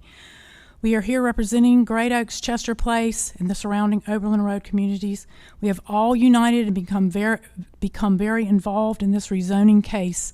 We welcome growth and development in Raleigh, but also want to make sure that single-family residential neighborhoods get adequately protected in this process. We have made numerous concessions on our end in an attempt to find common ground, and there is one major outstanding issue that can be easily addressed by the developer. This site is less than half an acre, and the developer is attempting to squeeze 13 units on it, which will cause numerous traffic, noise, and safety concerns. Our main concern is the location of these buildings and ensuring our homes are not irreparably harmed and deprived of privacy and sunlight. That all can be solved by one simple condition: enhancing the buffer adjacent to our neighborhood. I'll now turn it over to John Nash to continue our presentation. Thank you. Council, good afternoon, and thank you for the time today. My name is John Nash, and I'm at 1809 Great Oaks Drive. My home backs directly up to the property in discussion, but I'm speaking on behalf of our neighborhood as a whole.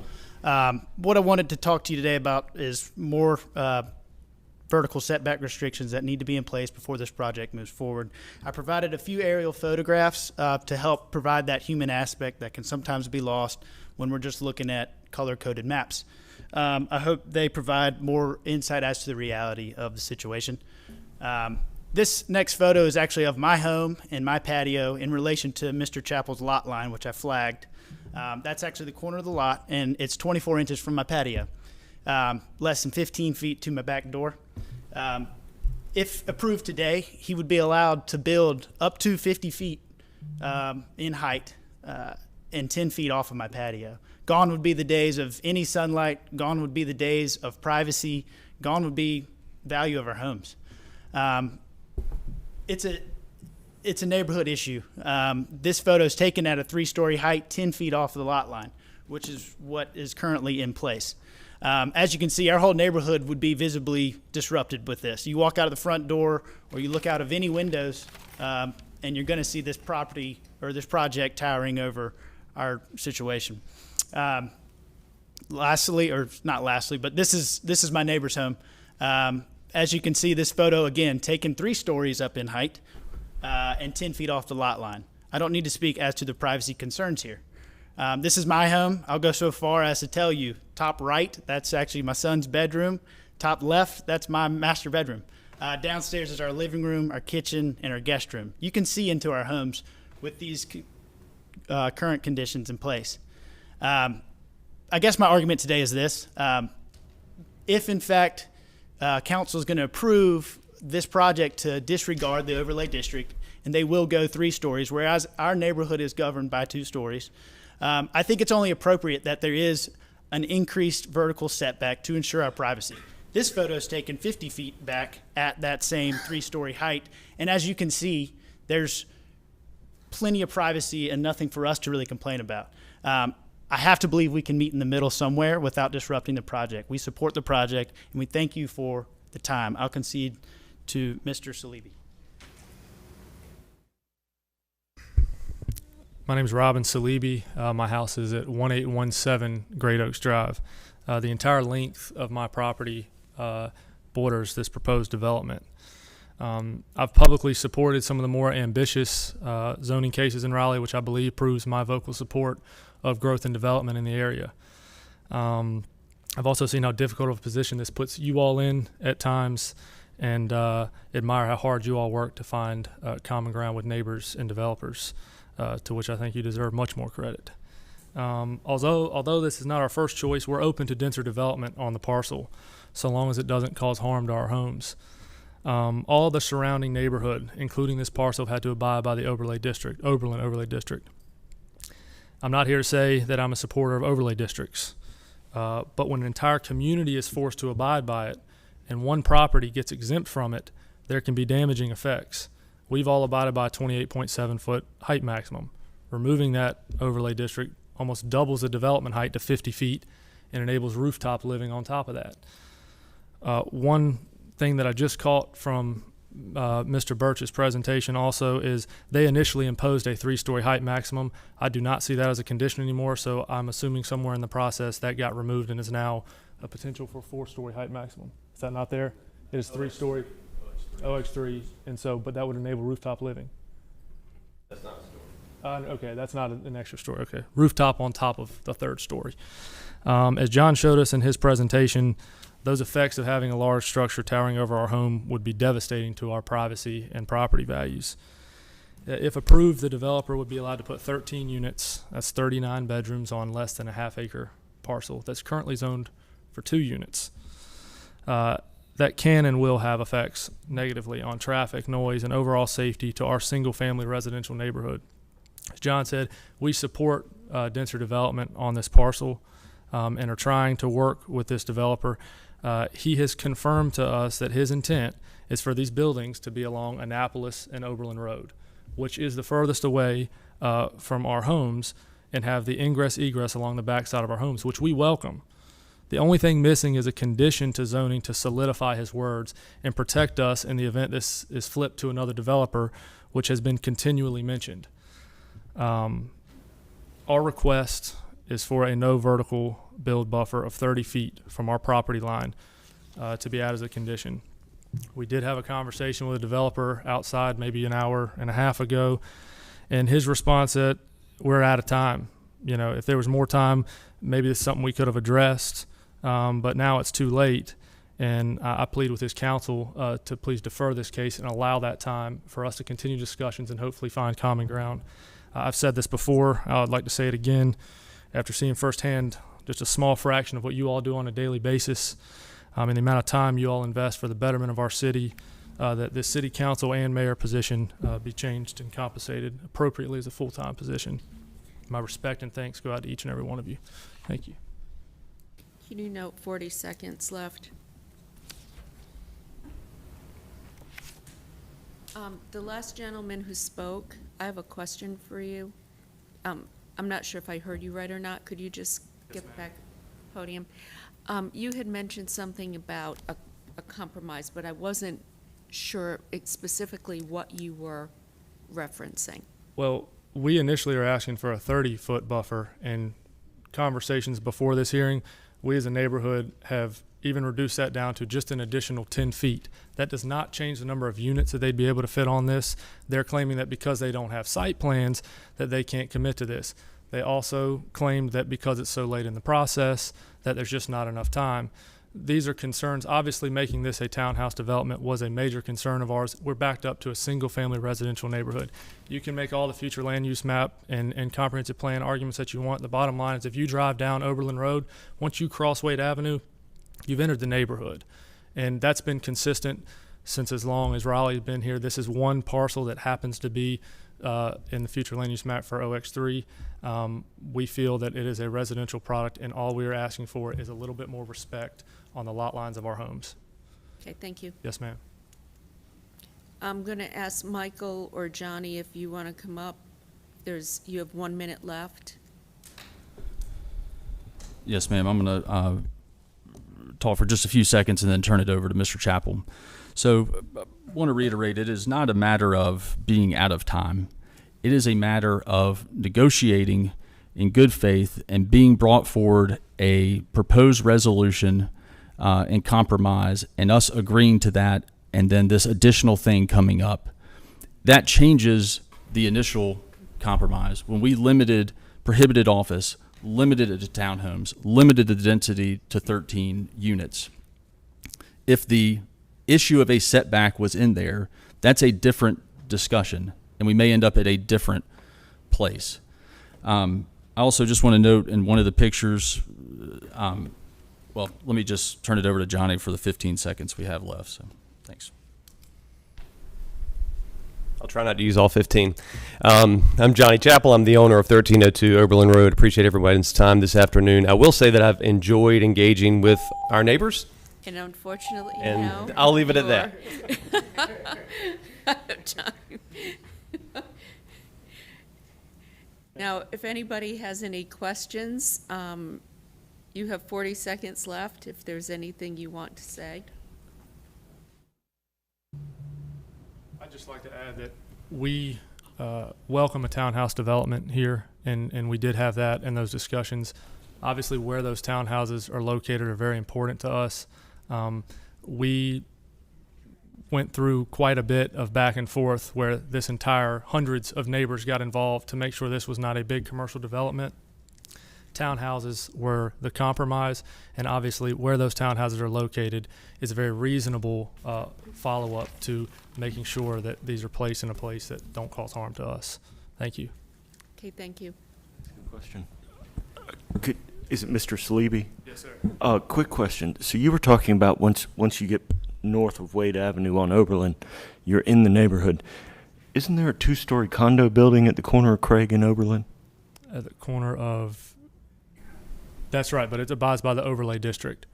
Oh, okay. Yeah, so if these did abide by that district, the complete project, or even just along our property lines, that would be much more reasonable to where if a building happened to be there, which we hope it's not, it is consistent with what we had to abide by. But yes, sir, there is, and that abides by that same maximum. Thank you. Thank you. Okay. Just to clarify that the Craig Street property is not in the overlay district. But it is 2 stories. Right, but that Craig Street condo is not in the overlay district. It's 2 stories, though. Okay. Only questions, to be clear. All right. I am have a now going question. to ask council if there are any questions. Councilor Knight has one. Just give Mr. Chappell an opportunity to speak. I got a question for you, Mr. Chappell. So what is, on the north side, I think I see 2 residential lots. What is the planned setback from the property line of those two properties? From the north side residential Yes. on Great Oaks Drive? Yes. I believe it's 10 feet is the required.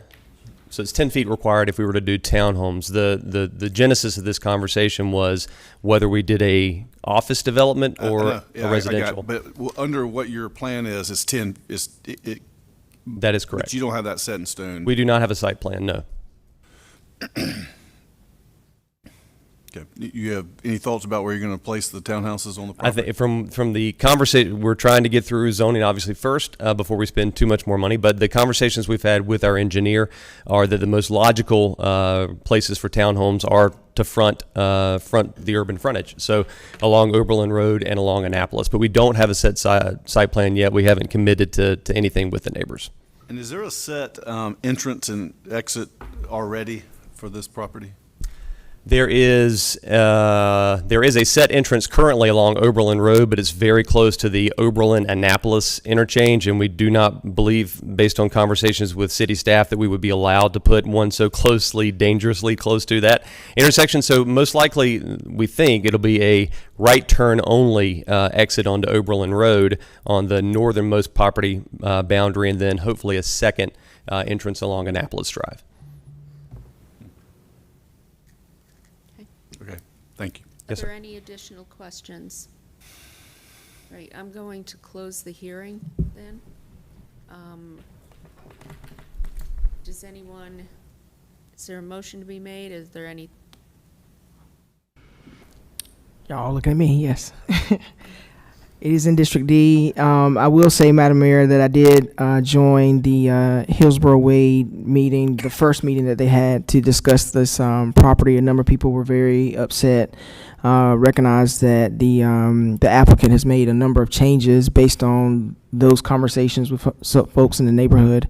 Do understand some of the, concerns the neighbors raised today, but I do recognize that the applicant has taken a number of steps from where this project was originally proposed when they first started having conversations with the community. So it would be my motion to approve. And so I move to adopt the proposed consistency statement dated June 15, 2021, containing the agenda materials, and to approve the zoning amendment with the adoption and effective dates described in that agenda item under recommended action. I had dueling seconds. Councilmember Branch, second. All in favor, please raise your hands. Aye. Aye. Okay. Opposed? No. Okay. Councilmember Cox is opposed. Okay, thank you very much.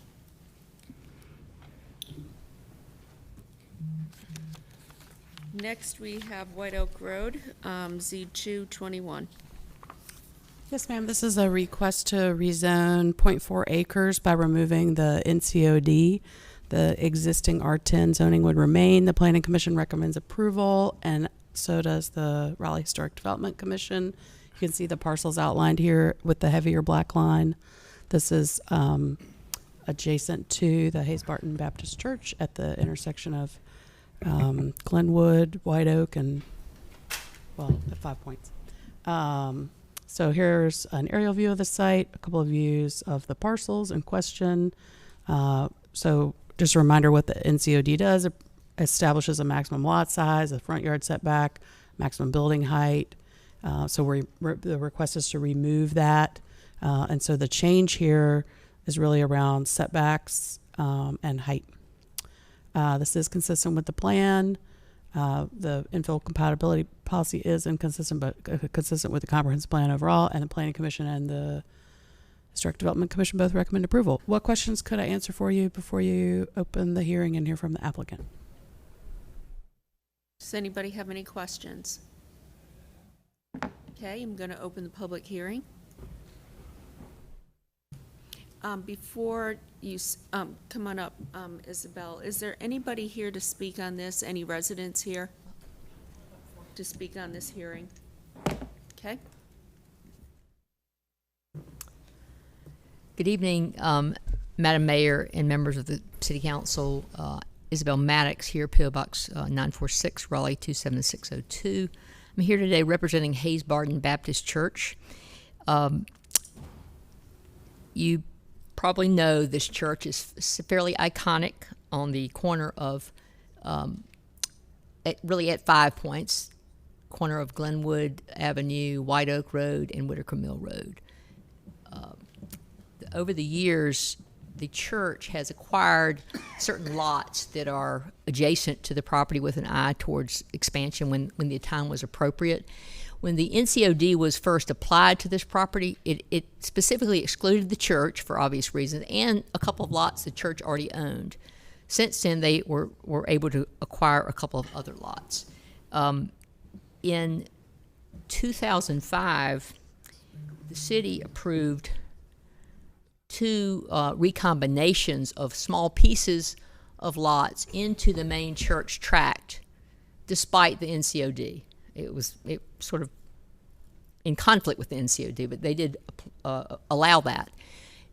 The church in approximately 2018 or 19 went to the city to try to recombine a couple of other these lots that are in the zoning case, because they wanted to do some modifications to their church campus, and were told no, that recombining these parcels into the main church was in violation of the NCOD because of the maximum lot size of the NCOD. So they really wanted to do a modification to primarily to add a little bit of parking, but also to add a covered entrance to address the needs of its children and elderly church members, to provide a covered entrance for inclement weather, et cetera. But that was not possible because they couldn't really do a unified renovation of this campus. So they came to me and we decided that rezoning was the way to go, to remove the NCOD from these parcels, to make the entire church campus zoned R10 without the NCOD. And we filed this case as a general use case, so there are no conditions that have been applied or will be applied. But when they were starting to work on this project, they engaged with the neighbors. The neighbors, you probably remember, some of you may remember, in 1819, there was a little bit of a controversy. There were 6 houses there, and there was this, they had signs in the yard, save the 6, and the church engaged in a lengthy process with the neighbors. And they came to an agreement with the neighborhood, and that agreement is still in place today. And the result would be that they would remove 3 of these houses and they would retain 3 of the houses. And so there's no intent to disregard that agreement. They're absolutely going to comply with it. The neighbors, as a result of that agreement, you don't see them here tonight because they're still good with the agreement, as is the church. So the plan is that they would remove 3 of the houses, but they would renovate the other 3 and use those for affordable housing. So I think it's important that it was never intended that the NCOD apply to the church. The properties that the church owned, even single-family homes, weren't included in NCOD. And this will allow the church to move forward with expansion plans. And I'll show you the proposed site layout. You'll see I can't remember how to do this pointer. I've forgotten since COVID. But you'll see the pink area. Yeah, there you go. That's kind of the covered entrance, that a little portico share that people can drive up under and drop off children or elderly or whoever. We did attend the.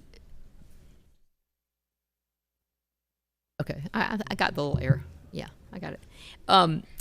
We did attend the Raleigh Historic Development Commission. This is in a historic neighborhood, a National Register neighborhood.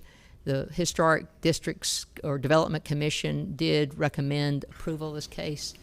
We did agree to take some photographs of there's one contributing structure that will be removed. We did agree to photograph the house before the removal. Also attended Planning Commission on May 25th. The Planning Commission voted unanimously to recommend approval. Again, we cannot add conditions here, but we think the neighborhood agreement sort of suffices for the types of agreements that you might otherwise have. So we think this approval of rezoning would strike the right balance between neighborhood preservation and supporting the church's mission and supporting providing a more accessible entry, and certainly available for any questions. Thank you. Does anybody have any questions? Councilor Knight? Thank you, Madam Mayor. Thank you. I'm intrigued by moving 3 of the houses. What's the plan, or is there a plan for where and how those are going to be moved? I would think that'd be kind of expensive. Removed. 3 will be removed. They will have Habitat come in and take what they can. 3 will be removed. 3 will be renovated. They're not in great shape. So 3 will be demoed. They'll be demoed, not correct. Okay, I got that wrong from somebody that they thought you said moved, no, but removed. removed. Okay, thank you. Any other questions? Okay, there's no one here to speak in opposition, so I am going to close the hearing. Councilmember Knight. Thank you, Madam Mayor. This has been a long process, and I really appreciate the way that the Hayes Barton Baptist Church backed up, stepped back, and really listened to the neighbors and worked with the neighbors as well. And I appreciate the neighbors being willing to work with them through this process. Yeah, those of us who've been around a while, this has been a issue for a long time, and I'm glad that y'all have got to a resolution that everybody was supportive of. And at the appropriate time, I'll make a motion, Madam Mayor. I think it's the appropriate time. Okay, thank you. I move to adopt the proposed consistency statement dated June 15th, 2021, contained in the agenda materials, and to approve the zoning amendment with the adoption and effective dates described in the agenda item under recommended action. Seconded by Mayor Pro Tem Stewart. All in favor? Aye. That is unanimous. Thank you. Okay, next we have rezoning Z1121 Page Road. Yes, ma'am. This is a request to rezone just under 36 acres from R6 to R10 with conditions. It is consistent with the future land use map, and the Planning Commission recommends approval. This is a view of the site. You can see it's undeveloped, wooded.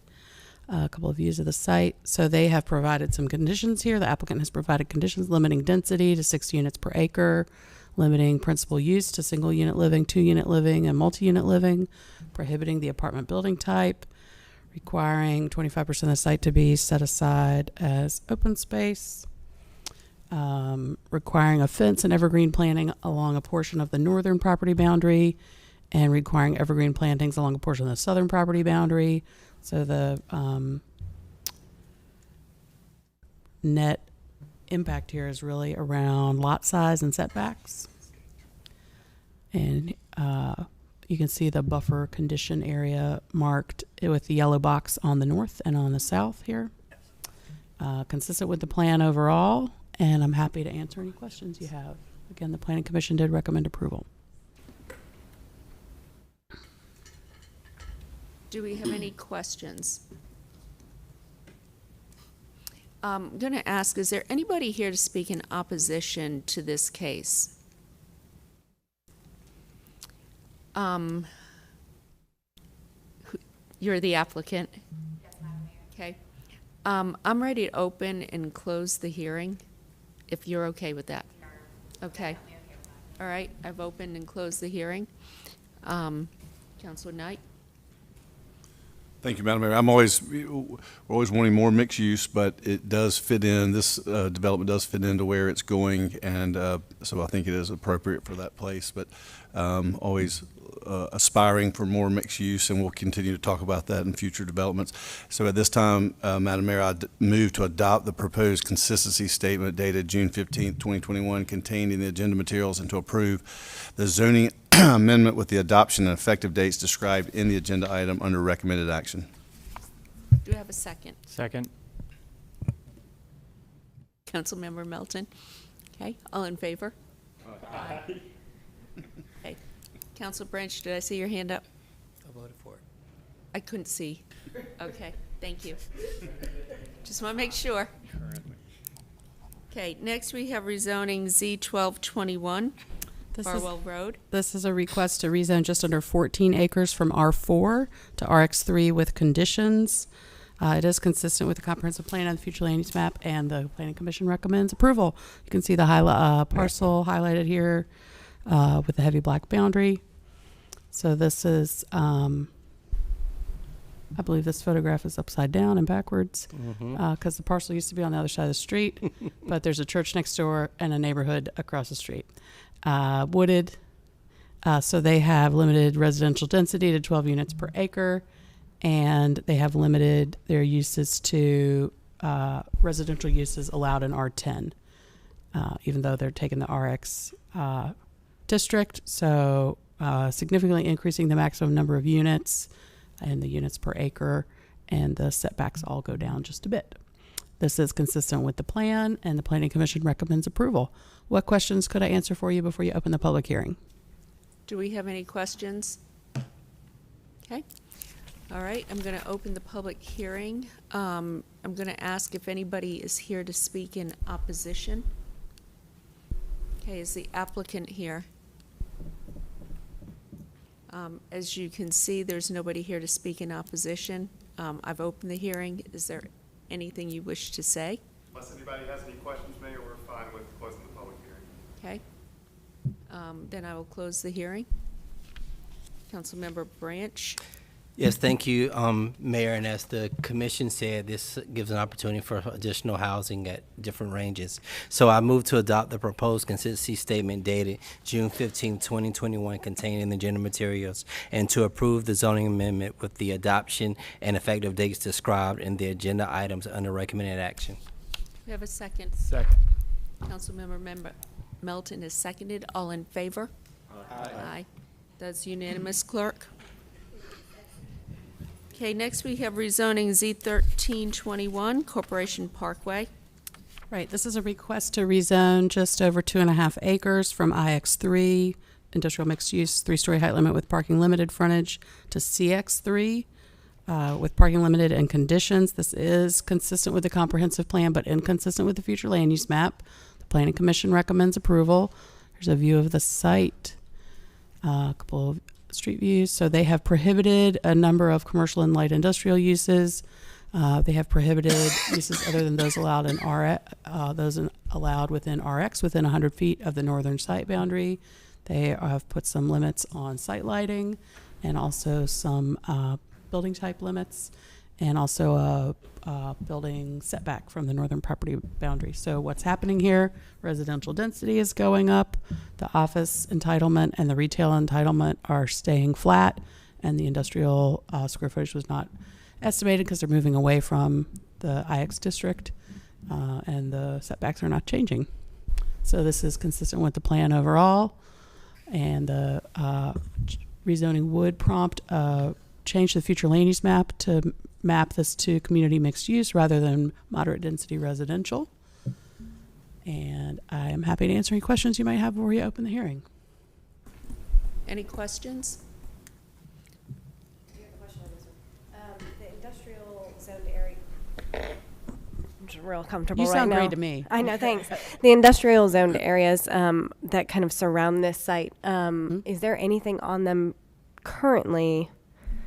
I have some concern with changing this to commercial mixed use and then industrial coming in around it.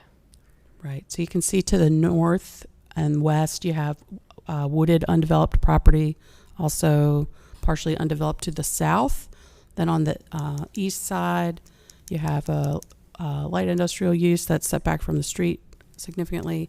And on the south side, looks like a light industrial use established there already. And the applicant who is here could also maybe speak more about what's actually happening in those buildings. That would be lovely. Anticipate that question. Okay. I'm going to open the public hearing then. Is there anyone here to speak against the proposal, this project? Okay. The applicant, okay. You've heard the question. Do you need it Yes, repeated? Madam Mayor. I have a lovely presentation ready, but I'll pass on that. Name and address for the record, please. David Staggs, 1751 Corporation Parkway, Raleigh, 27604. So I'm here to talk about this Z1321, and I must say that if we, do you want to bring up my presentation? Mm-hmm. Oh, okay. All right. I'll quickly address your comment, though. Thank you, sir. So this actually was part of a kind of a strip mall extension from the Walmart shopping center. So this was all planned to be a big shopping center. And what we did is recently we got some permission from Walmart to change things so that we could put residential on there. To the west is the proposed greenway, so nothing could be built over there. Whatever industrial is on the other side of the greenway. There's a church to the east, and there's a tractor sales to the south that's been established. To the north, there's some residential. So we did present this picture here. Most of the Our lot is on the upper left. There's a northern boundary marked by that red line. That's all residential north of that. But to the south, things are pretty well already settled. So you've got your mall, you've got a warehouse separated by the greenway, and there's a church on the other side of the street. We are already discussing the zoning conditions. This came in as a general use, but then we decided to add zoning conditions because of the residential use. That's why we use the RX to soften the effect, where we are limiting any uses to those within RX3 within 100 feet of the northern property line. Did I answer your question yet? Okay. Well, then I'll just breeze through this. We decided to use RX because the UDO uses it as a land transition between mixed-use districts and residential districts, whereas the zoning we would like to have, CX, encourages the use of residential, and it'll allow us to put residential on the first floor, which IX doesn't. So we're adding a little more buffer than's required towards the residential side. And we're giving up these uses. So we're telling the neighbors that we're giving up payday loan business, drive-through restaurants, commercial car wash, bar, nightclub. And we're also, merely by going from industrial to CX, we're also giving up these other, we're also prohibiting these other uses which we currently have a right to do. So in summary, these are all the zoning conditions. And if there's any questions? Does anybody have any questions?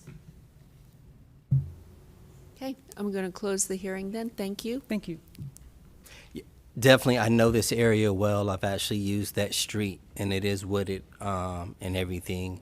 And as far as the industrial, there's a small shop, but it's not that impactful.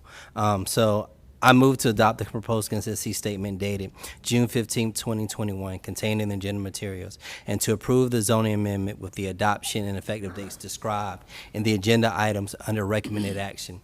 This approval is also deemed an amendment to the future land use map to the extent described in the adopted consistency statement. Second. All in favor? Aye. I saw your hand this time, Councilor French. Thank you. Councilor Forts? Yes, okay. I saw. Okay, that was unanimous, clerk. Okay, next we have text change TC 121 outdoor amenity area.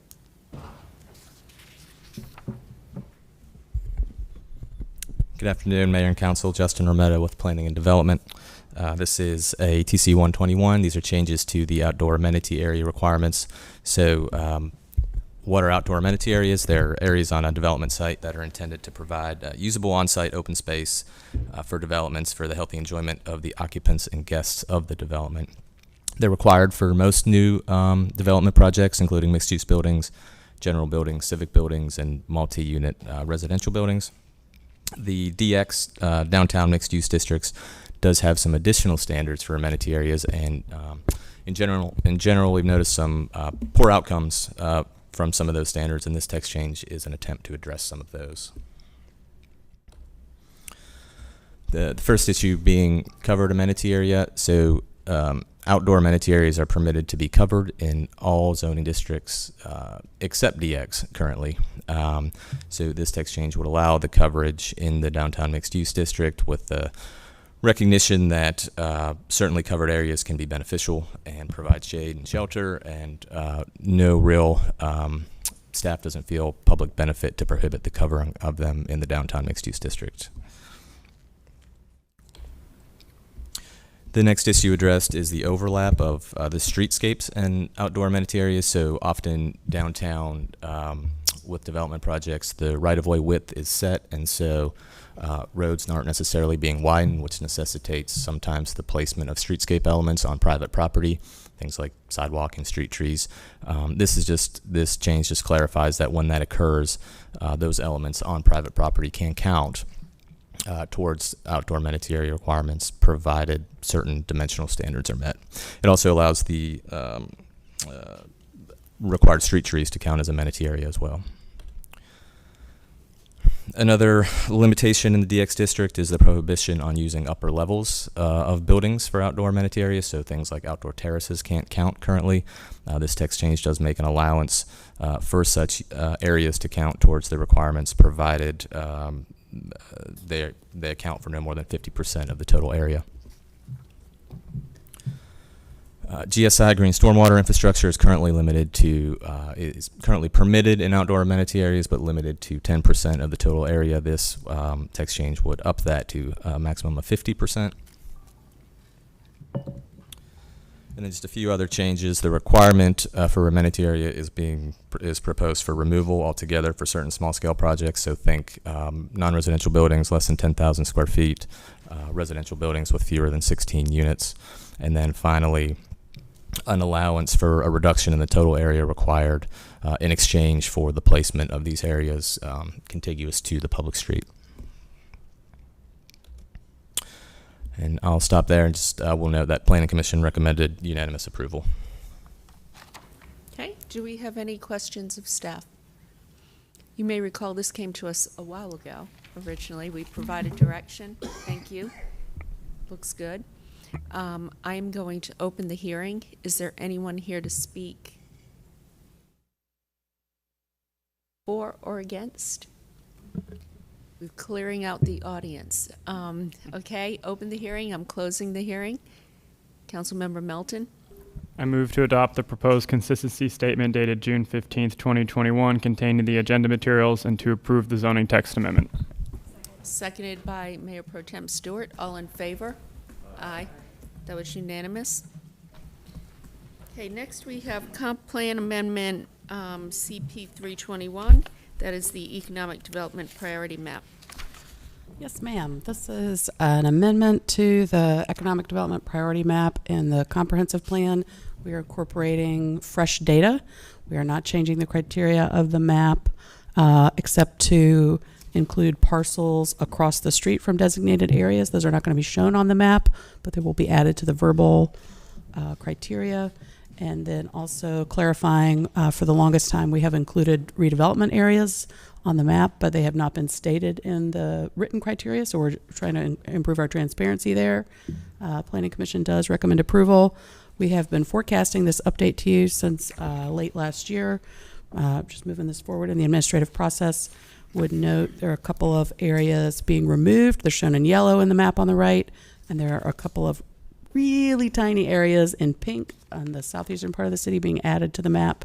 I would note that this map and in general the economic development priority area concept is in review by a strategic plan initiative.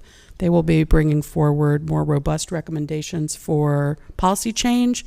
In the interim, we're just trying to keep good housekeeping practices and keep the current practice fresh in terms of how we're managing it. I'm happy to answer questions before you open the hearing. I have more slides, but I think I've covered the highlights here for you. I have one question. Will you be looking at this again once we receive census data? Of course we can if you would like for us to. I'll plan on that. I think it would be important to do Sure. that just because of shifts and whatnot. So I think looking at the census data would be helpful. Yes, Okay. ma'am. We will take that up. Okay, thank you. Okay, you have a question? Yes, a question Okay. for staff. So, by my understanding, we're updating data. Can you just go into a little more detail about what the data is and Absolutely. when an area gets? I'm trying to get a better understanding of why an area gets removed. Falls out, right? So the criteria are high poverty and high non-residential zoning. So where more than 18.9% of individuals with income are below the poverty level, or where the area is more than 40% non-residential zoning. And we're using census-based geographies for these places where there's more than 40% industrial zoning and places that you as a council have selected. And then I mentioned the redevelopment areas. We've added that criteria. Those areas were already on the map. So we've updated and we're adding the verbal criteria for things across the block. So you want to know why stuff came off. These 3 block groups were removed because they no longer meet the poverty threshold. And then we added 2 portions of 2 block groups. Both of them were previously included, but the area that we're adding was added by annexation, by council action, since we last updated the map. May I? A brief follow-up. Thank you. That was very helpful. And not for today. This is enough for today, but can we get a more granular map that I can look in a little more detail, just as follow-up? We can put that in, I think, in a manager's weekly report, so you can zoom in to your heart's delight on your screen at home. Yeah. Thank you. Okay. I'm gonna, any other questions? Okay. Councilmember Cox? Just to add to Councilor Buffkin's request, is there a way to add this as a layer in IMAPs? We can look into that. I think the county is already pretty frustrated with us about how many layers we have in IMAP. And I'll be honest, I don't actually know if it's already there. It may already be there. Okay. But we can include that in the follow-up with the more granular map, because that would solve Mr. Buffkin's problem, wouldn't it? Yeah. Okay, I'm going to open the hearing and close the hearing. Do you have a motion? Approval. All in favor? Aye. Unanimous, clerk? Okay, next we have the report and recommendation of the Economic Development and Innovation Committee. We have 2 items pending now. We've held the last part of the Community Centered Economic Development Strategic Small Business Investment. We will take that item up at our meeting in August. We were referred an item today, the Downtown Raleigh Alliance Public Realm recommendations. We're going to do that, take up that item next week. So we're going to have a meeting on Tuesday, June 22nd at 1:30 p.m. It will be in person in council chambers unless someone is waving at me to do. Nope. Okay. In person in council chambers, 1:30 next week, and we will just take up the information DRA we received today. Okay. Thank you. Growth and Natural Resources. No report. We have a meeting next Tuesday, the 22nd at 4 p.m. I believe in the council chamber. We are going to try and tackle both of our items that are currently in committee, the Environmental Advisory Board Food Procurement and Waste Report, as well as a plan for continuing to advance the use of GSI in Raleigh. Yeah, if I may. Yes. I would like to request the opportunity to be able to join that virtually. I'm having some travel issues that day, and I was wondering if there might be any way, if not virtually, at least remotely. I've talked to staff, and they indicated that is technically possible to do. I'm going to ask that question of the city attorney. Well, I think it probably is up to the rest of the committee. I mean, technically, when we're back in person, the in-person rules apply, certainly for a council meeting. As far as the committees, I think that certainly when we're out of the state of emergency, we are required to go back in person. But as far as this goes, I mean, I don't know if there's any legal problem to it. As it would be, I guess, up to the rest of the committee to decide that.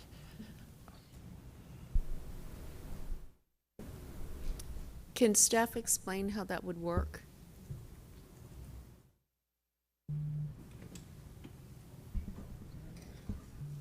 Is Damien close by? All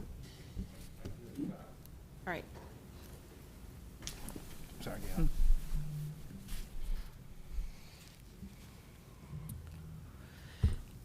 And I would say that there has been some guidance given, I don't know if it's correct or not, that meetings should be either all the way remote or all the way in person during this time period. So again, is it going to legally cause any, thing to go awry? I don't know that, but I do think that it's, it's time to move toward being in person. So Lou Bonapane, City Manager's Office. In the past, when we've had, prior to the pandemic, when we had remote participation that was done by telephone, the council member who was remote phoned in. We can easily do that pretty much with our eyes closed. If you want to participate in a hybrid model There's some visual presence via WebEx. I think we can do that, but I can't promise you that today. We'd have to do some investigation. Why don't we do this? Let's let staff kind of mull this and see what they can do, and then make a decision by the end of the week. Yeah, that's fine. And phone's fine with me, so.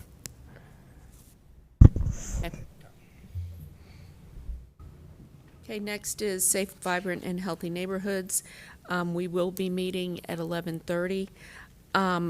We are going to continue the discussion on the African American Affairs Board. And in light of today's proposal to move Lead Mine Road there, we will also take up Lead Mine Road.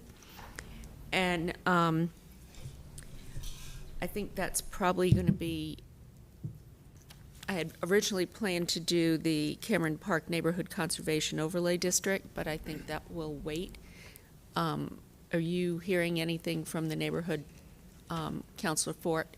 No, I think you can move that to our meeting after we come back from break. Okay. All right, so it'll be those two topics then.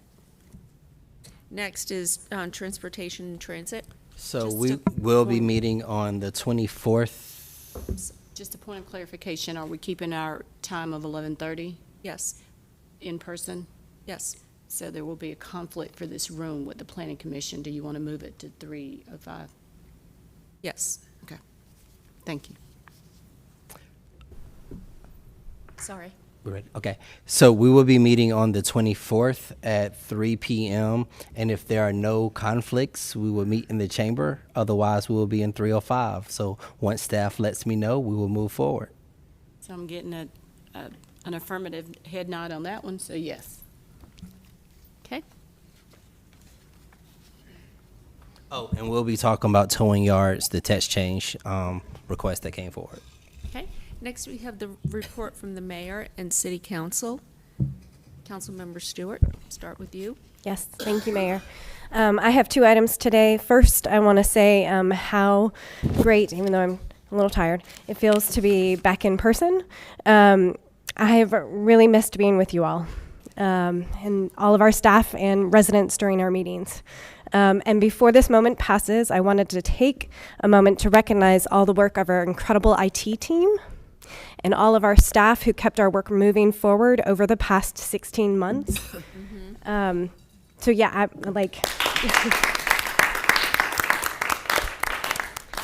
y'all made every council meeting, committee meeting, and all of our board and commission meetings possible. And in my own experience, you were always professional and friendly through what must have been at times very, very frustrating and stressful. So thanks to all of our team. Second, a reflection. I'll try not to get too sappy here, but I'm in a very sappy state as of the past week. But as we come out of a COVID virtual life and continue to transition to a new way of doing things, I want to state the obvious. 2020 was difficult. But one of the reasons it was so difficult is because of how people treated each other. So many people were hurting, and we saw that reflected in online comments, interactions in grocery stores, and even in how our state and national leaders acted. We've seen a shift in the past few months. President Biden has helped set a kind and cooperative tone for our country, and our state leaders are finding ways to work together. But national and state politics are partisan and can be turned as quickly as the wind. At the local level, we have the benefit of working on issues that are truly nonpartisan. We get to build bridges and work together across all sorts of aisles to meet our common goals, which are represented in our city's strategic plan. It is up to us as city leaders to always model how we want our residents to treat one another. So as we return to in-person meetings, events, and daily interactions, I urge us all, my fellow council members, our staff, community leaders, and all of our residents to choose kindness. Whether you're talking to your neighbor about how loud they play their music, if someone cuts you off in traffic, or you're working to help us address our affordable housing crisis, choose kindness. Though Raleigh is a large city now, and we have big city problems to solve, we can and should still treat each other, our neighbors, as though we still live in a small town. Ultimately, as we transition out of COVID, and as we transition from a small city to a big city, this is what will keep Raleigh, Raleigh, our kindness for one another. And that is all I have, Mayor. Thank you. You know, over the years, I've met a lot of young entrepreneurs who have moved here from all over the country. And the one thing they always say to me is, I love it here. Everybody is so nice. They want to help you. They want to connect you. They want to make sure that you're getting what you need. Whereas where they came from, they felt it was a competition. And that always makes me feel so good when I hear those words said, because it means a lot, and that's one of the reasons why our city is so attractive. So thank you, Mayor Pro Tem Stewart. Thank you for being sappy. Councilmember Fort. Just have one item. I'm going to be holding a town hall on June the 30th at 7 o'clock, and I think I'll be the last Zoom meeting of the season. So, and the topics will be some information about planning and also sidewalks and some other stuff. So, What time is that? it's at 7 o'clock, and it's going to be on Zoom. Okay, thank you. Councilmember Branch. Thank you, Madam Mayor. 3 things. The first one is, last night, myself, Councilor Ford, and the mayor were at a community meeting discussing housing. Discussing housing and everything, dealing with the Ghana Road, dealing with evictions, and how we as a city can do better in getting ahead so that people have a place to live in a respectable manner. This group will continue to meet. It was good to have that first meeting, community organized and led. The county commissioners, a few county commissioners were there as well. And if the mayor's okay with it, I would like to make sure we invite our staff, because they had some of their staff there as well. So if we can work it out to have some staff at a future meeting. I was asked to invite our assistant, Mr. Deputy. Raleigh. No, yes, Mr. Raleigh. Is he here? No, Mr. Raleigh, but then the new head assistant, head of our neighborhood, housing and neighborhoods group. Okay. Larry. Lamont. Lamont, Yes. yes. Nobody knew him. Okay. And they said it would be nice to get to know him. And it was a very productive meeting. It was a very productive meeting. It was a good meeting. Mm-hmm. So that was one of my first announcements. I had 3. I was just giving a 4th. I'm gonna go to it now. And it actually is a good one. Thank you, staff, for reminding me of this as well.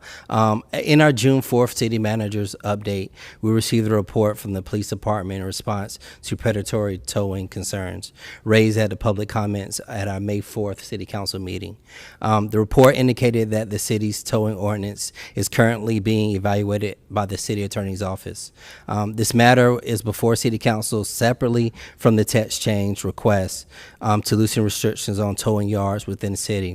But I understand the city attorney that some of these changes may require some city towing ordinance changes under state law that could be related to the changes related to the request text change that we currently have. So to allow this, I'm asking if we can we pull in, can we refer evaluating changes to the city's towing ordinance to my committee to discuss along with our other towing text changes? I'm great with that. Everybody okay with that? Do we need a formal vote? Okay. All Okay. Gail, do we need a formal vote for that? Not at this time. Okay. Okay. Thank you. Thank you, Gail. All right. The other thing, 2 other things, and they're both, I think, great news. The first one is this past Saturday, after many, many years, the community will definitely say too long. I know the process started, I think, in 2005. We finally opened our new community center at John Chavis Memorial Park. And I want to thank the community for their work, for their efforts. Thank Ms. Lynette Williams and Ms. Virginia Talley for their work. There's been multiple groups that participated from Friends of Chavis, committees that were set up, SPRNA, but also our staff, Parks and Rec. You went through some changes as well, but you kept the ball moving forward. So I want to thank you, thank my entire council members who were able to attend, and the mayor, and city staff and employees who were there. We still have more work to do with Chavis. It's not done. So we will see how that goes forward. But I want to thank everyone, and know all the feedback I've received has been positive. When you do something that big, that's an all-day event, there are some minor hiccups, but overwhelmingly it was positive. And I just want to thank the staff and the community, most importantly, for their work and effort, and seeing our new community and the playground. My 2-year-old daughter got a chance to play on it, which is a long way from the playground I played on when I was her age. Did she get to run through the splash?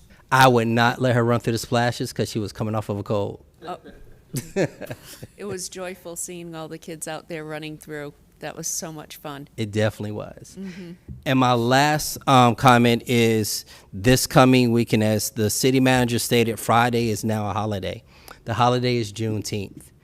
But on Saturday, June 19th, the actual day, there are multiple celebrations across the city. A celebration of emancipation with the Pope family at the Pope House Friday and Saturday from 10 a.m. to 3 p.m. both days, as well as the Capital City celebration at Dick's from 1 to 5 p.m. on Saturday. Also a Juneteenth celebration at the North Carolina Museum of History Friday, June 18th from 4 to 6 on Eaton Street. And there are other celebrations throughout the city that people will be having. So I just ask everyone, let's remember the significance of Juneteenth. Juneteenth was when, former slaves realized they were finally free. Not until June 19th when this happened on January the 1st. So let's go out and remember the significance of the day. Let's be safe, and let's remember we cannot forget our past, or we're doomed to repeat it. Thank you.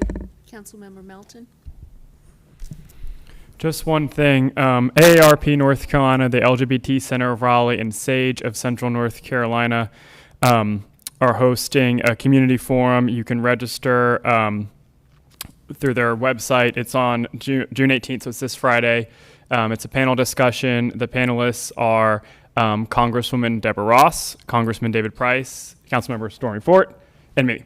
So join us on Friday the 18th if you can, and the topic is LGBTQ plus in North Carolina. What time is that? It's at 2 p.m. And where? It's on the internet. But if you go to their website, you can register there. It's virtual. Excellent, thank you. Councilmember Cox?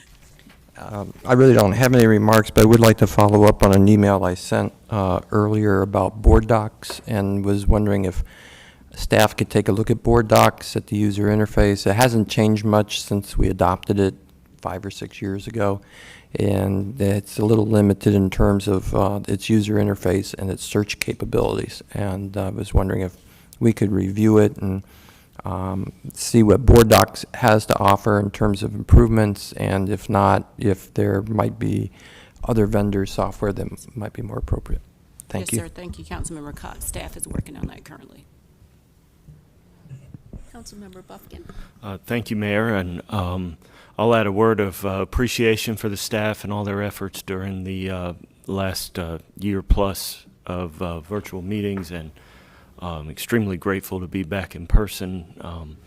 Councilmember Stewart, well said. It's good to see you all in person. So I don't really have a report. I did want to go back to the beginning of our meeting and the mayor noting that as we return to in-person meetings, we'll be having invocations again. I would suggest this is a good time to refresh ourselves about what we can and can't do and the importance of non-denominational prayer. I think we all welcome people of all faiths. I think we should be careful about these issues. So if the staff could just maybe get us some broad outlines of the First Amendment issues involved, and do we need procedures so that we're clear on how prayer should be offered at our council meetings? I think that'd be extremely helpful. I welcome this. I think it sets a nice tone, and we get to welcome religious leaders from all faiths all over the community. So I'm looking forward to that, but I think it'd be helpful background for us. Thank you. I agree. Having that diversity is really important and reflective of our community, and really just want staff to be very aware of that. Thank you. So, good point. May I make a comment on that, on how we do Yes. that? We used to go to the yellow pages in the, when we had yellow pages, but The now. yellow pages? But now, I said used to. But now we just go online and we send invitations out to every denomination we can think of, giving them a list of the council meeting days and asking them to participate and call in on a first come, first served basis type thing. And so we do try to include every denomination there is, and had planned to go back to doing that same process without the yellow pages. Could we put forward recommendations to you? I mean, give you some names that y'all could reach out to? Sure. If you have a person you would like, and it doesn't have to be a minister or whatever, anybody who would like to participate, we just give them a list of the meeting days and, like I say, sign them up on a first come, first served basis, and usually have a overflow that if somebody has to cancel at the last minute, we can fill in quickly. And I think that's the process that we have, that our office has looked at in the past and found to be okay. Thank you, Madam Mayor. Yes, I just want to reiterate what the other councilors have said. Just it's good to be back in person, seeing all your smiling faces most of the time, and also want to say thank you to the staff for the work that they've done through the pandemic, working with us, but also carrying on the services of city government. So thank all of the city staff for doing that. As we come out of the pandemic and go back in person, I know there's going to be some trying to figure out the new normal and how we do things procedurally. I think two thoughts real quick on the agenda is maybe looking to move the public comment up to right behind the consent agenda, so that, you could say it's going to be within the first 30 minutes, or at least start within the first 30 minutes. Be a little more efficient certainly for the public, I think. And then also, I did like having the sign up for public hearings during the pandemic, and maybe knowing who, have some sort of sign up for public hearings, so we know who's going to be speaking at the public hearings, just for planning purposes. If we can figure out a way to do that, would be great too. But thank you so much, and look forward to continuing to see everybody in person.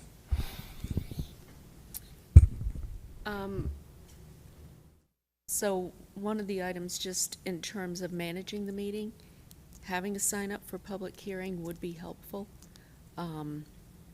Did it while we were virtual. I'm not sure if there's an issue with that. Is that something you want to have further discussion on? Oh, it's legally fine. I'm not trying to be difficult, but I do think there is a value for folks that are sitting here anyway, who may have not known that something is on for public hearing, being able to come to the mic if there's time allocated and speaking. Or folks who find out late and don't sign up in time. I don't want to, I understand figuring out who's on the list, because maybe you can do some outreach or connect people, all about that. So if there's a way to do both, where if folks want to sign up in advance, they can, or if they just come in the door and want to talk, they can do that too. Understanding, everybody gets 8 minutes, so, but I don't want to take away the walk-in aspect. It's not 8 minutes. It's not 8 minutes per person. No, the public hearings, not public comment, public hearing. 8 minutes per side for public hearing. Yeah. Like, I want to keep the walk-in aspect too. So if we want to do some hybrid model, that's fine, but. Let's look at a hybrid model, because then if somebody is here and they want to speak, we always ask anyhow. So if they do want to speak, it's good, but it is helpful from a management standpoint, and as you said, for an outreach standpoint as well. So, and then I was going to ask about moving public comment up. I know one of the reasons why, this is back in the day, we had public comment after 2 p.m. There was a reason for that, and I don't remember what that reason was.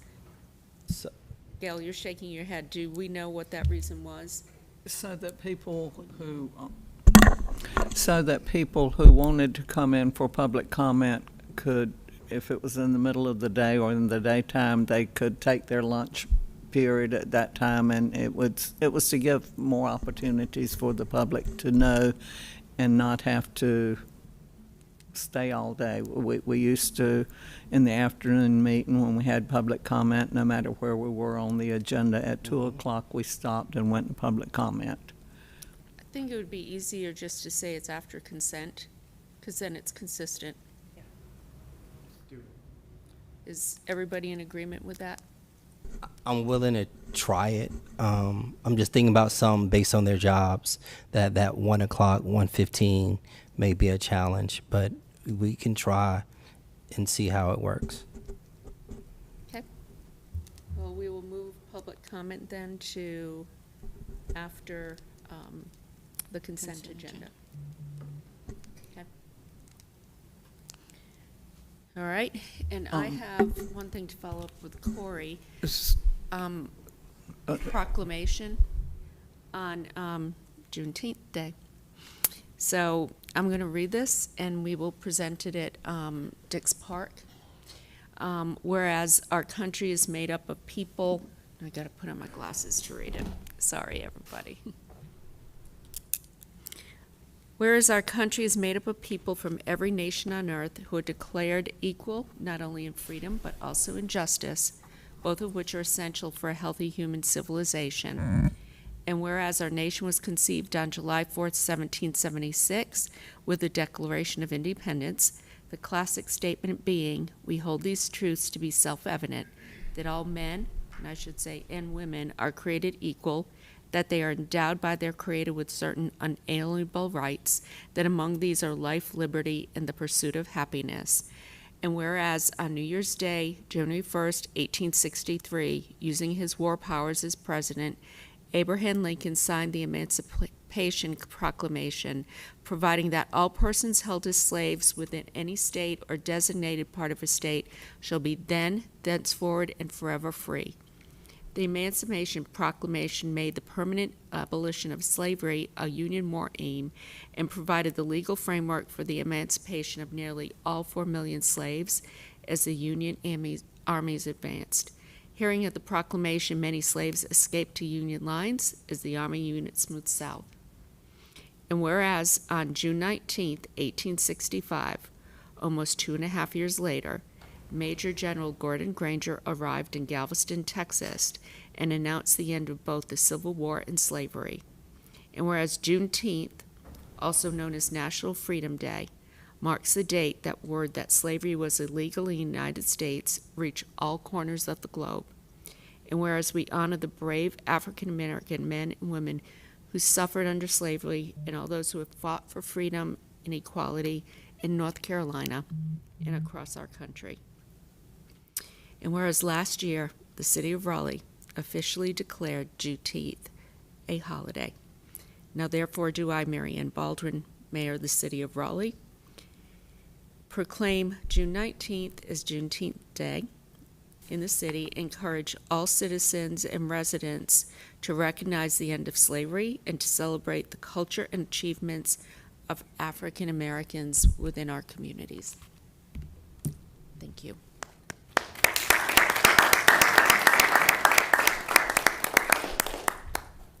So, thank you, everyone. Next, Robin, you look like you want to say something. Okay. Next, we have appointments. Before we get to appointments, I want to make sure I understand what we're doing on public comments and public hearings. We're moving public comments in the afternoon to be after the consent agenda. The sign up, we will have sign up for public comments and public hearings, but people can still walk in on either or. For public hearings. Public hearings, public comments, you sign up by 5 o'clock the week before. Yes. Just, public hearings, you sign up by 5 o'clock the week before, but you can come in, and if there's time left on a zoning hearing. Or to Councilor Melton's point, if somebody is here, they don't realize that there's a public hearing and they want to state their support or opposition to something, they will be able to do that. And that will be managed from the table. Okay, okay. So I have a question. So we are changing this because before the pandemic, we made efforts in the first part of the term to go to 1 hour sign up the day of council meeting. So I'm trying to understand what the barriers are that are preventing us from moving forward with that. The feedback I got from staff was if they knew by 5 o'clock on Friday, they could reach out to people. If there was a certain specific issue, they could manage it better. So this is a big improvement from when it was a 2-week sign up required. So it'll be, it's 4 o'clock, Gail, or 5 o'clock? 5 o'clock on 5 o'clock Friday on prior Friday. to the. Right, but we had this discussion when we moved it to an hour before the meeting started previously, with the understanding that, if people come in and sign up late, then they wouldn't necessarily have an answer to any of their questions that day, that they would have to wait. But I would be in favor of keeping what we had decided previously. I think it will allow people to be able to make those decisions, to be able to come here and participate if we allow sign up an hour before. Well, again, going back to some of the staff feedback, we tried it both ways. We did this in person. You could sign up that day virtually. It has helped staff, and that's the feedback I got. So, okay. Well, I do think we voted on it at the time, so I'm wondering, do we need a vote on this now? I think that you probably should vote on what you're going to do, because it was the hour before, then you changed for the pandemic. And so if you're going to go back, you probably should make a decision by a vote of what everybody wants to do with respect to Now, the signing up. I was just going to say that, whichever way you direct, but I think the city attorney's right. We should vote, if we're going to change it. Yeah, Gail sent me the minutes before, and we voted before, so. should we also ask about public hearing sign up? Do we have to? I don't think we've ever had, I guess it would be safe. It seems like there's a consensus on that, so it would be, I guess, safest to have a vote. But I think that you have said anybody can speak if they show up, so it's really not that much of a change, right? Councilmember Melton? Yeah, I just want to clarify, having been involved in putting all this together earlier in the last year. Oh God, I forgot all about we lost all year. It was a 5 o'clock sign up Friday if you wanted to use a presentation technology. It was an hour before, same day, if you were just coming to talk. And my preference would be to keep it there. I understand I would like to keep an hour sign up to talk and Friday for technology. I understand the staff concerns and council may not be there, but that's where I'm at. Got a motion? Mayor Pro Tem? Rather than forcing a vote right now, what if we added this as a special item to our next council agenda, and we can have conversations and kind of feel out where everybody is? I think we can get to a consensus, and I'd rather do that than have a weird kind of like, I don't know where I'm at. Okay. So that would be my motion, is we take the whole topic and put it on as a special item for the I next don't think meeting. we need a motion then. We just ask staff to put it on as a special item. But what do we do about the next meeting? Keep it the same. Which same? Public comment at 5 on Friday, and then we will, you can do the sign up for public hearing, but we'll incorporate that. Okay, you're saying 5 o'clock sign up for both. Yes, consistent to what we've been doing during virtual, and then we'll have a.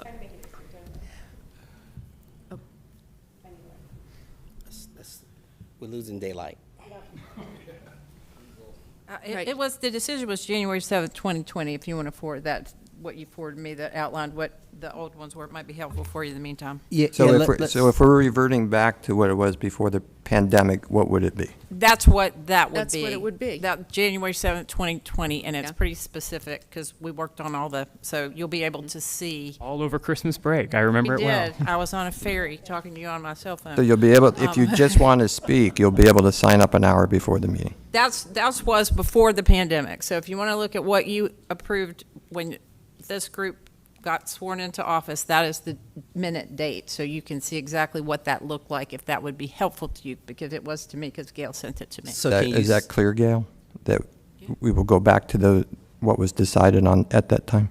I was just saying, so you would have it for your conversation at the next meeting, so Correct. you would just know, you would have the information for background purposes in case Right, you but didn't she's just remember. wondering what to do for the next meeting. Could I suggest that for the next meeting, since there seems to be discussion and this type thing, to go back to what we did for during the pandemic, sign up by 5 o'clock on Friday. We'll send you the Well, report. technically, we voted January to have this other process where if you have a presentation, you sign up Friday, but if you just want to speak, you can sign up an hour before.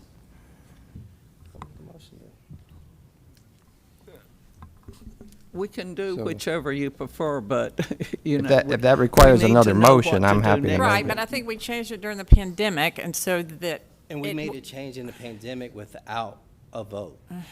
Yes. Okay. Yeah. So Right. So let's right. discuss this. Right. I think we're a lot fresher and we can look at the notes because we made the change in the pandemic without a vote. Okay. Yes, we Okay. did. And this gives staff a little time too to kind of,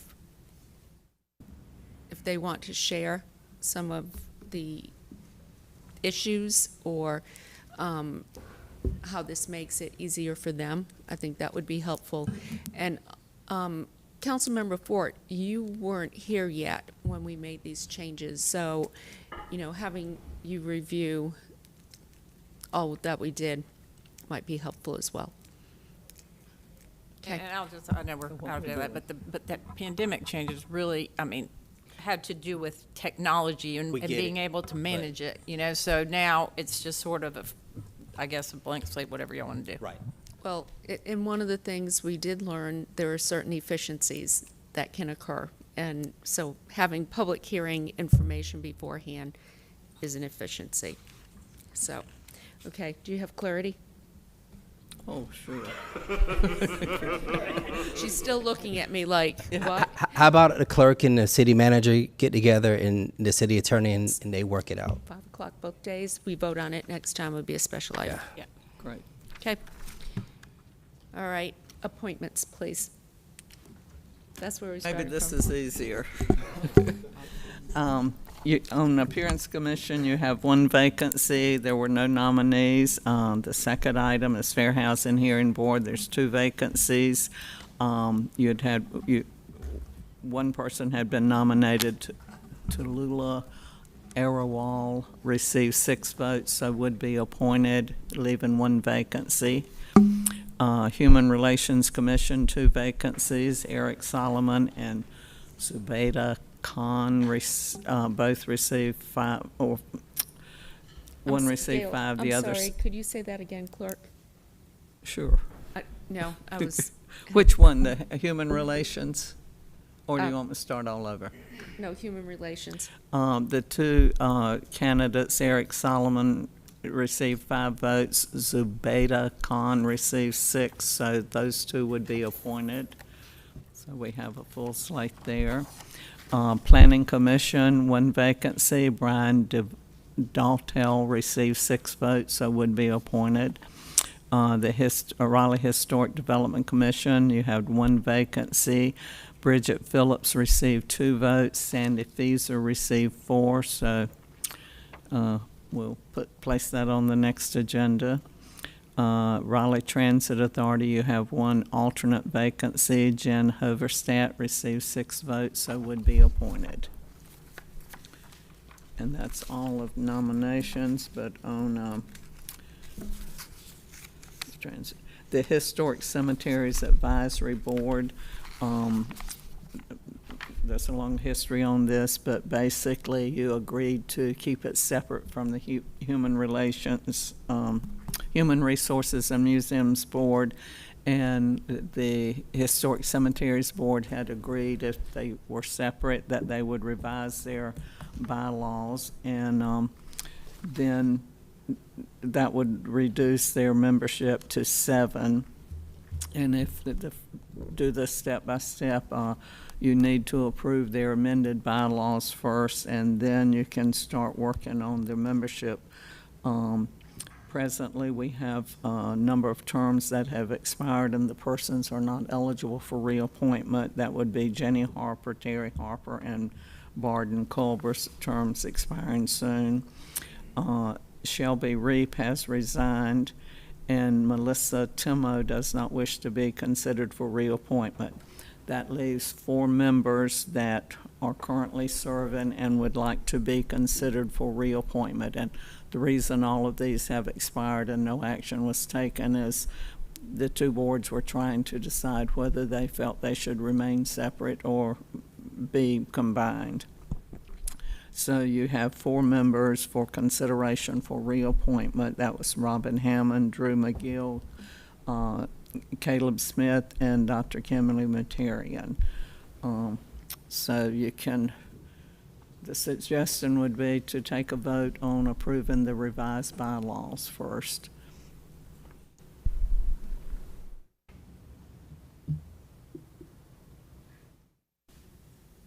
Anybody want to make a motion? So just so I understand, they're redoing their bylaws just to reduce their membership. Is that the only change? And then if we reappoint the 4 members who would like to be considered for reappointment, then they would have a full slate, or no? No, you would have 4 members and 3 vacancies. 3 vacancies. All right. Well, I'll move to approve their bylaw change. Second. All in favor? Aye. Okay, unanimous. Okay, and then you consider whether to reappoint the 4 who are presently serving and would like to be reappointed.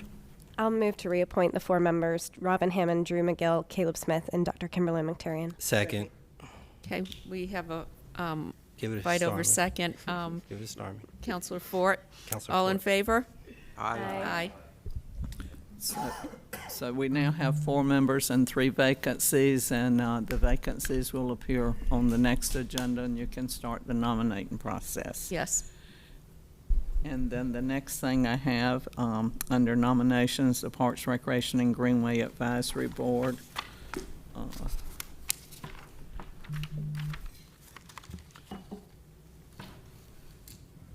One of your recent appointees, Karen Crispin, has determined that she is not going to be able to serve because of possible conflicts of interest with her job. So you have 1 vacancy there. Okay. Next, we have the report and recommendation of the city attorney. Okay, report and recommendation of the city clerk. You received in the agenda packet minutes of the June 5th, not the June 15. Move for approval. Second. Approve the minutes. All in favor? Aye. Aye. And that's all I have. Okay, thank you. Thank you. All right, next, I have a motion, go into closed session. Motion is in order to enter closed session pursuant to GS 143, 318.11A1 and A3 to consult with the city attorney to preserve the attorney-client privilege and to prevent disclosure of information that is privileged and confidential pursuant to the laws of North Carolina or not considered a public record within the meaning of Chapter 132 of the general statutes, including the handling and or settlement of a potential claim in the following case: City of Raleigh versus Raleigh Golf Association, Inc. So moved. Do I have a second? All in favor? Aye. Okay.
We have just returned from closed session where the council provided direction to staff on the items listed in the closed session motion.